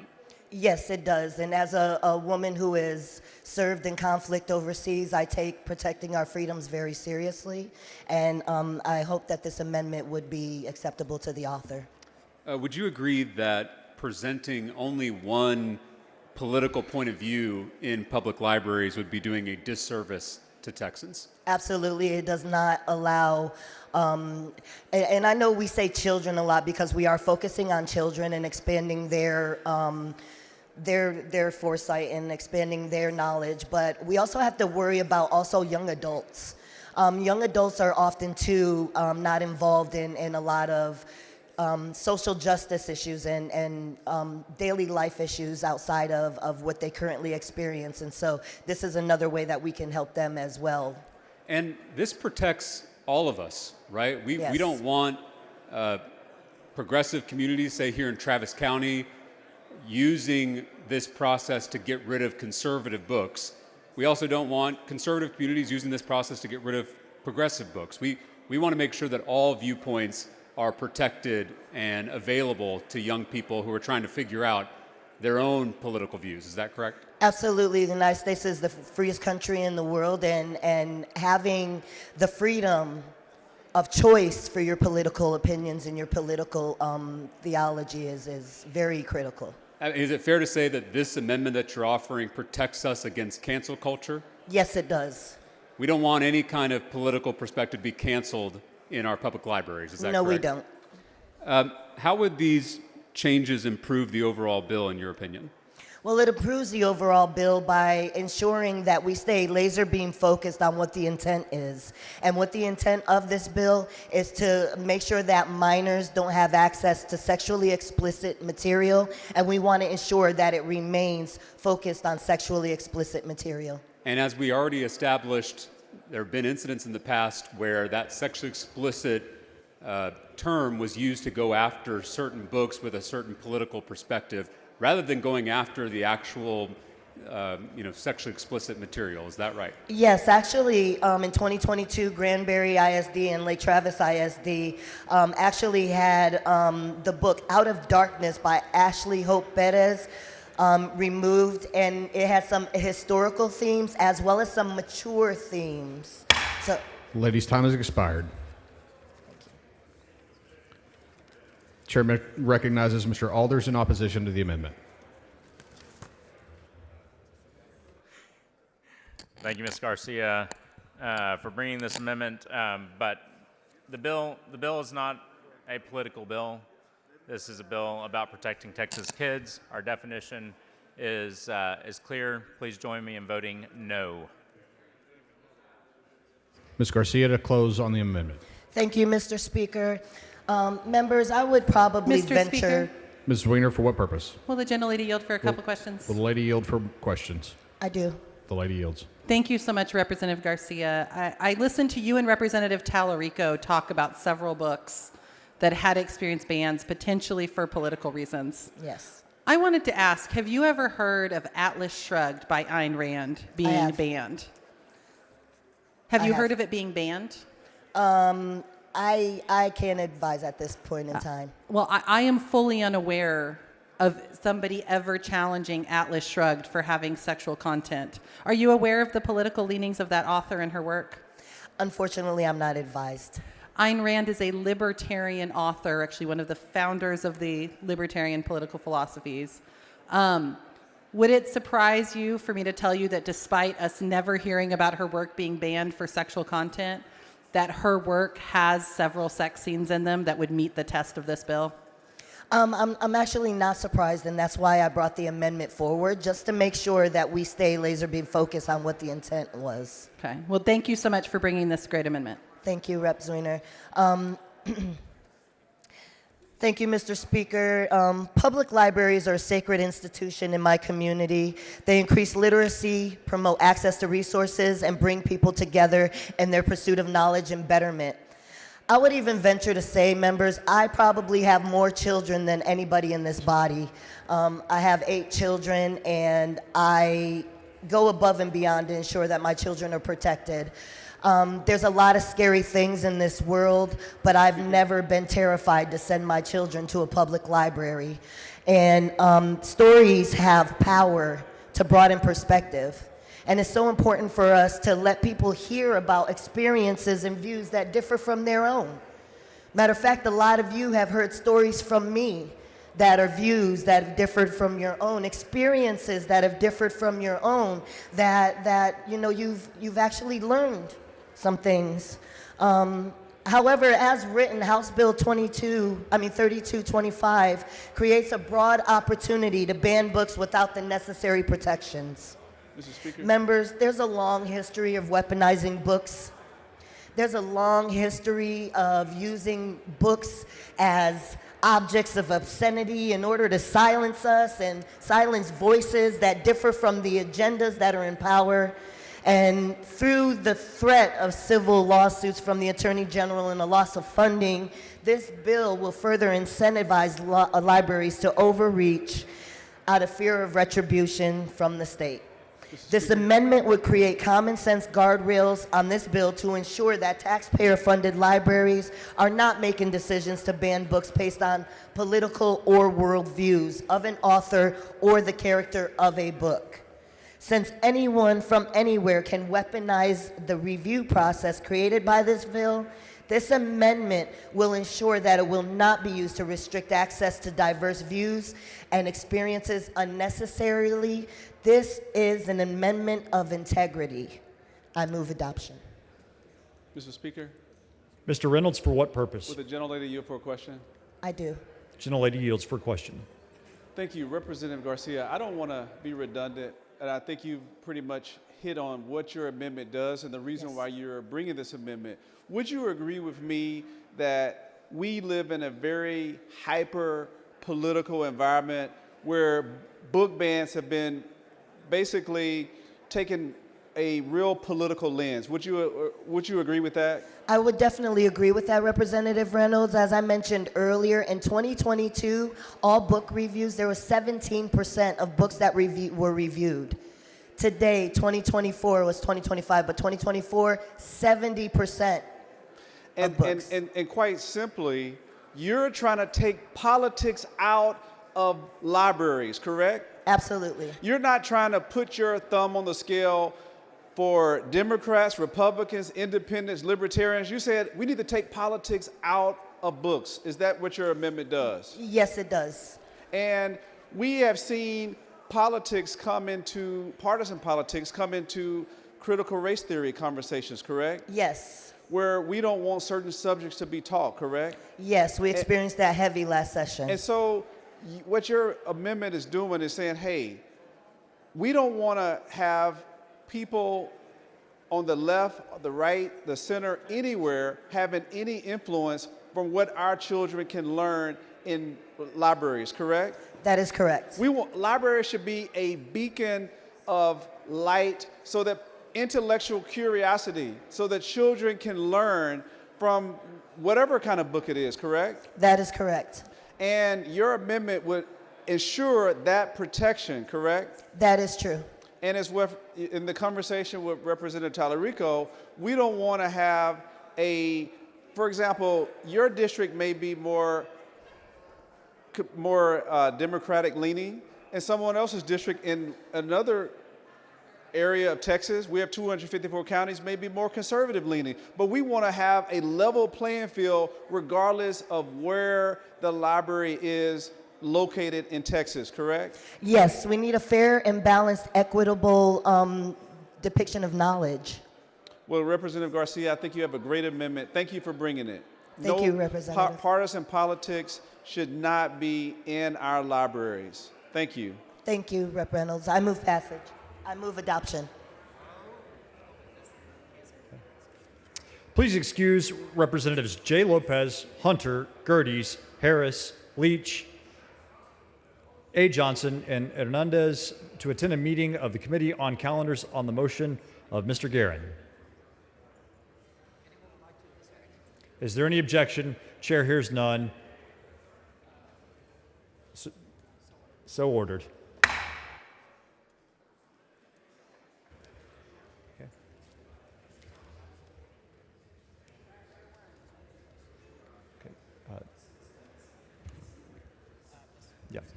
Ms. Garcia of Bear sends up an amendment. The amendment is not acceptable to the author. Question occurs on the adoption of the amendment. Those in favor vote aye. Those opposed vote nay. The clerk will ring the bell. Show Mr. Alders voting nay. Have all members voted? Have all members voted? There being 50 ayes and 77 nays, the amendment fails to adopt. The following amendment, the clerk will read the amendment.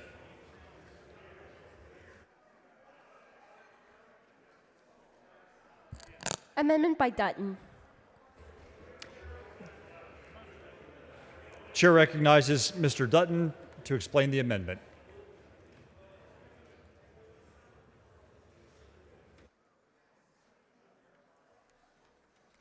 Thank you, Mr. Speaker. Members, if you looked at the amendment that I have here, before I had this when I had a handwritten amendment. And so now I've had these people over here do it so that it's not handwritten. And you might wonder, well, what does that have to do with this? And let me tell you what it has to do with it. The same outcome is with my handwritten amendment versus this one. You get the same outcome. And the whole point about this bill is to restrict access to this kind of material to young kids. And if that's what the options are, if that's what the bill is designed to do, what my amendment does is does that. And it does it without all the violence that's created by the other amendment. First of all, let me ask you this. The bill supposes that there's a $10,000 fine for a child who gets certain material. Well, I assume that's a $10,000 fine against the librarian. But who's going to do that? I mean, is the Attorney General going to have a section called Library Police so that they go around to all the public libraries all over Texas and try to prosecute it? No, he's not going to do that. And it's not even going to be on his list of things to do, because there are far more important things than the Attorney General's office than there is to fool around with libraries. And so this amendment accomplishes what I think the author is trying to do, because what it does is it sets up a restricted area in the library for all of this material, so that the only way you will have access to it is you either have to be an adult or have your parental or guardian's permission to go in there. That's what this ought to do. That's what this ought to be. And I don't think we ought to be creating civil penalties for anybody or having people pay money. And that's not the point of this bill. And so if that's not the point of it, let's don't do it. And I'll be happy to answer any questions, Mr. Speaker. Mr. Anchia, for what purpose? Mr. Speaker, will Chairman Dutton yield for some I questions? yield. On The gentleman yields. On his brilliant amendment? I Chairman- yield on my brilliant amendment. Chairman Dutton, how'd you do what we've been spending hours trying to do in just like 10 minutes writing this bill? It's, you know. Isn't it just common sense? Well, that's what it is. And I think most of the people in there have common sense. And I think they're smart. And they're able to figure out how to achieve an objective without causing the whole world to fall down. And your definition actually makes more sense because it's just not sexually explicit material. It's any material harmful to kids. Yeah, exactly. And you want to protect kids, don't you? Absolutely. And that's what this amendment does. And it does it in a way that is exactly the same as the bill. And it doesn't pull more money out of libraries. Our libraries are starving anyway. How are they going to be paying these $10,000 fines when somebody gets grumpy about a book in the library? And it reduces state costs because now the state doesn't have to engage in certain behavior. Right. And you don't put it in the hands exclusively of the Attorney General. No. Right? No. You say, hey. He's got better things to do. Right. He can't even collect child support these days. Well, I didn't want to say that, but yeah, I mean, but you're right. There are things that we want the Attorney General to do, and I don't think he needs to have a library police protection group in his department. Genius amendment. I appreciate it. I will be supporting it because I share your concern about protecting children from all kinds of harmful materials, and we can do it far more simply than this bill contemplates. That's exactly right. Thank you, Mr. Anchia. Mr. Speaker. Mr. Schoolcraft, for what purpose? Will the gentleman yield for a I question? yield, Mr. Speaker. Gentleman yields. Mr. Dutton, can you tell me what you mean when you say it's not accessible to children? Does it have to be a separate room? No, it doesn't have to be just has to be inaccessible. And what inaccessible can mean is it could be roped off so that nobody can go in there without the librarian knowing that that's an adult or a child who comes up with a permission slip from their parent or guardian. Okay. I'm thinking about small city municipal libraries. You know, right. Dallas, San Antonio, Houston, those libraries have lots and lots of space. They can set off a separate room. They can segregate it in a way that makes it easy to police. Little places like Marion, Texas, Schertz, Cibolo, those places have libraries. They're not staffed the way these big municipal ones are. They don't have the space for it. They're going to have a hard time complying with the bill as it is. Now, if you make them create another space that's segregated and policed, I'm just saying I don't think it's going to work for those smaller areas that don't have the resources that you're thinking of. Well, I'm not sure that's true. I think that all libraries are set up so that they have books in a certain section. They don't have them all jumbled up together. And what they could do is create just a section that is inaccessible without the librarian's permission. But they're small. They're single rooms. They're not easily, can't even rope them off because sometimes they're just large rectangular rooms with desks in the middle. Well, most of those places probably don't have the books we're talking about. Why would that be? Well, because they have more cows than people. Ah, they just have different values. Yes. Okay. Right. Anyway, I'm just saying, I understand what you're trying to do. I think it would be great for the big cities, but I think it's going to be very, very difficult for the small cities, the small municipal libraries to comply with. Well, if you think that, you ought to be concerned about the bill rather than amendment, because what's going to happen is if there is no way to police it at all, how are they ever going to know if somebody checked out or went to view a book that had all the bad material you don't want in it? You don't want the children to see. I'm not saying they can't police it. I'm just saying the way your bill is written, they are responsible for having a separate area that's policed, And they can, I would like to give them the flexibility to figure out the best way that they can go about complying with this requirement. That's it. And one of the ways, Ms. Schoolcraft, I believe they will tell you is that librarians can figure out how to make this work, because all they would be required to do would be to have a section that includes all this harmful material. If they're a small library, they're gonna, I don't assume they'll have most of this material in there. So you're talking about trying to restrict an area that may have 10 to 12 books in it. And I don't see how that would be a problem at all. I mean, they wouldn't have like 5,000 books. They've already got an adult section. They've already got it segregated out. It's you know, you're just requiring an additional burden on them. And well, no, I'm just requiring. And if they don't have the room and they don't have the resources to do it, it's not going to work the way it will in Dallas. Well, it seems that they could just rope off the section.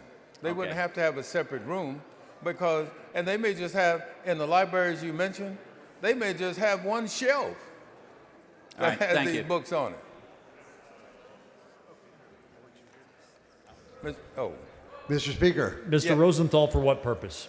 Would the gentleman yield for a couple of questions? I yield, Mr. Speaker. Gentleman yields. Thank you, Mr. Speaker, and thank you, Chairman Dutton. I want to follow up on the line of questioning that that Mr. Schoolcraft was just asking. So I think it's just let's use our imagination. What are we going to do in a small space to have an area that's inaccessible to the minors, right? Well, yeah, I don't. Let me ask the question. Let me ask it like this. Sure. If you got a small little place, let's say it's like a convenience store. Now, at a convenience store, they sell some things that are harmful to minors, like cigarettes. Correct. They have to have the cigarettes in a place that's inaccessible to minors, right? Why can't we just have the books on a shelf behind the librarian? Would that be possible? Well, you raise an interesting point. I just think that librarians can make this work. There's not rocket science as to how to. And if it's a small library like what Mr. Schoolcraft was talking about, I don't see where they're going to have a whole bunch of books that fit this. The gentleman's time has expired. Thank you, Ms. I move adoption of the amendment. Chair recognizes Mr. Alders to speak in opposition to the amendment. Thank you, Chairman Dutton, for bringing this, but I'm going to oppose. In all fairness, your amendment is more restrictive than my bill. Please join me in voting no. Question, Mr. Dutton sends up. Chair recognizes Mr. Dutton to close on the amendment. Thank you, Mr. Speaker, members. Again, if you'll read the amendment, it just says that each library shall ensure that the restricted section may only be accessed by adults or children under 18 years of age with permission of a parent or a guardian.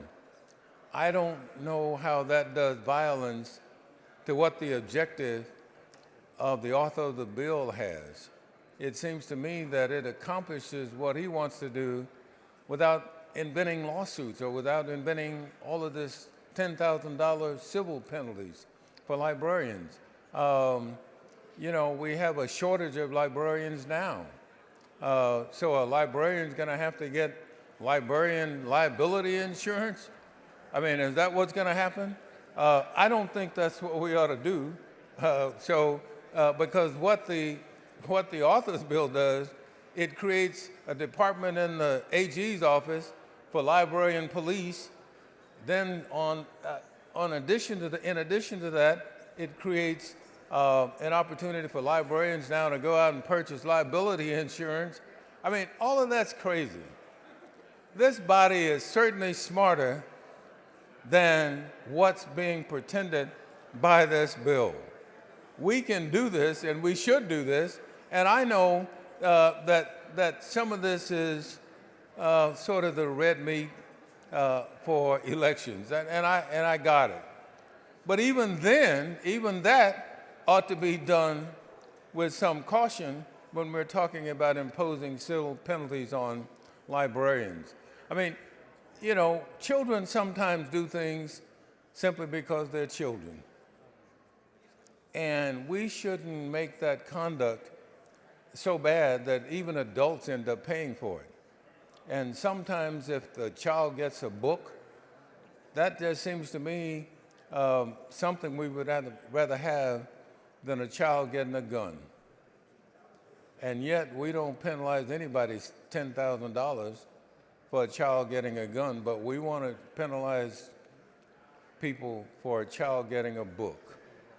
And charging them $10,000 just seems to me to be crazy.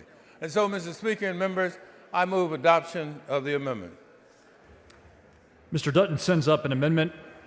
The amendment is not acceptable to the author.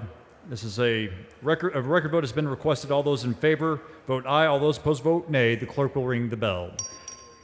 Show Mr. Alders voting nay. Show Mr. Versuit voting nay. Show Mr. Dutton voting aye. Show Mr. Raymond voting nay. Have all members voted? Show Ms. Davis of Dallas, Y. Davis of Dallas voting aye. Show Mr. Reynolds voting aye. Show Ms. Jones of Harris voting aye. Have all members voted? Have all members voted? There being 56 ayes and 81 nays, the amendment fails. Is there anyone who wishes to speak on, for, or against the bill? Seeing none, the chair recognizes Mr. Alders to close on the bill. Move passage.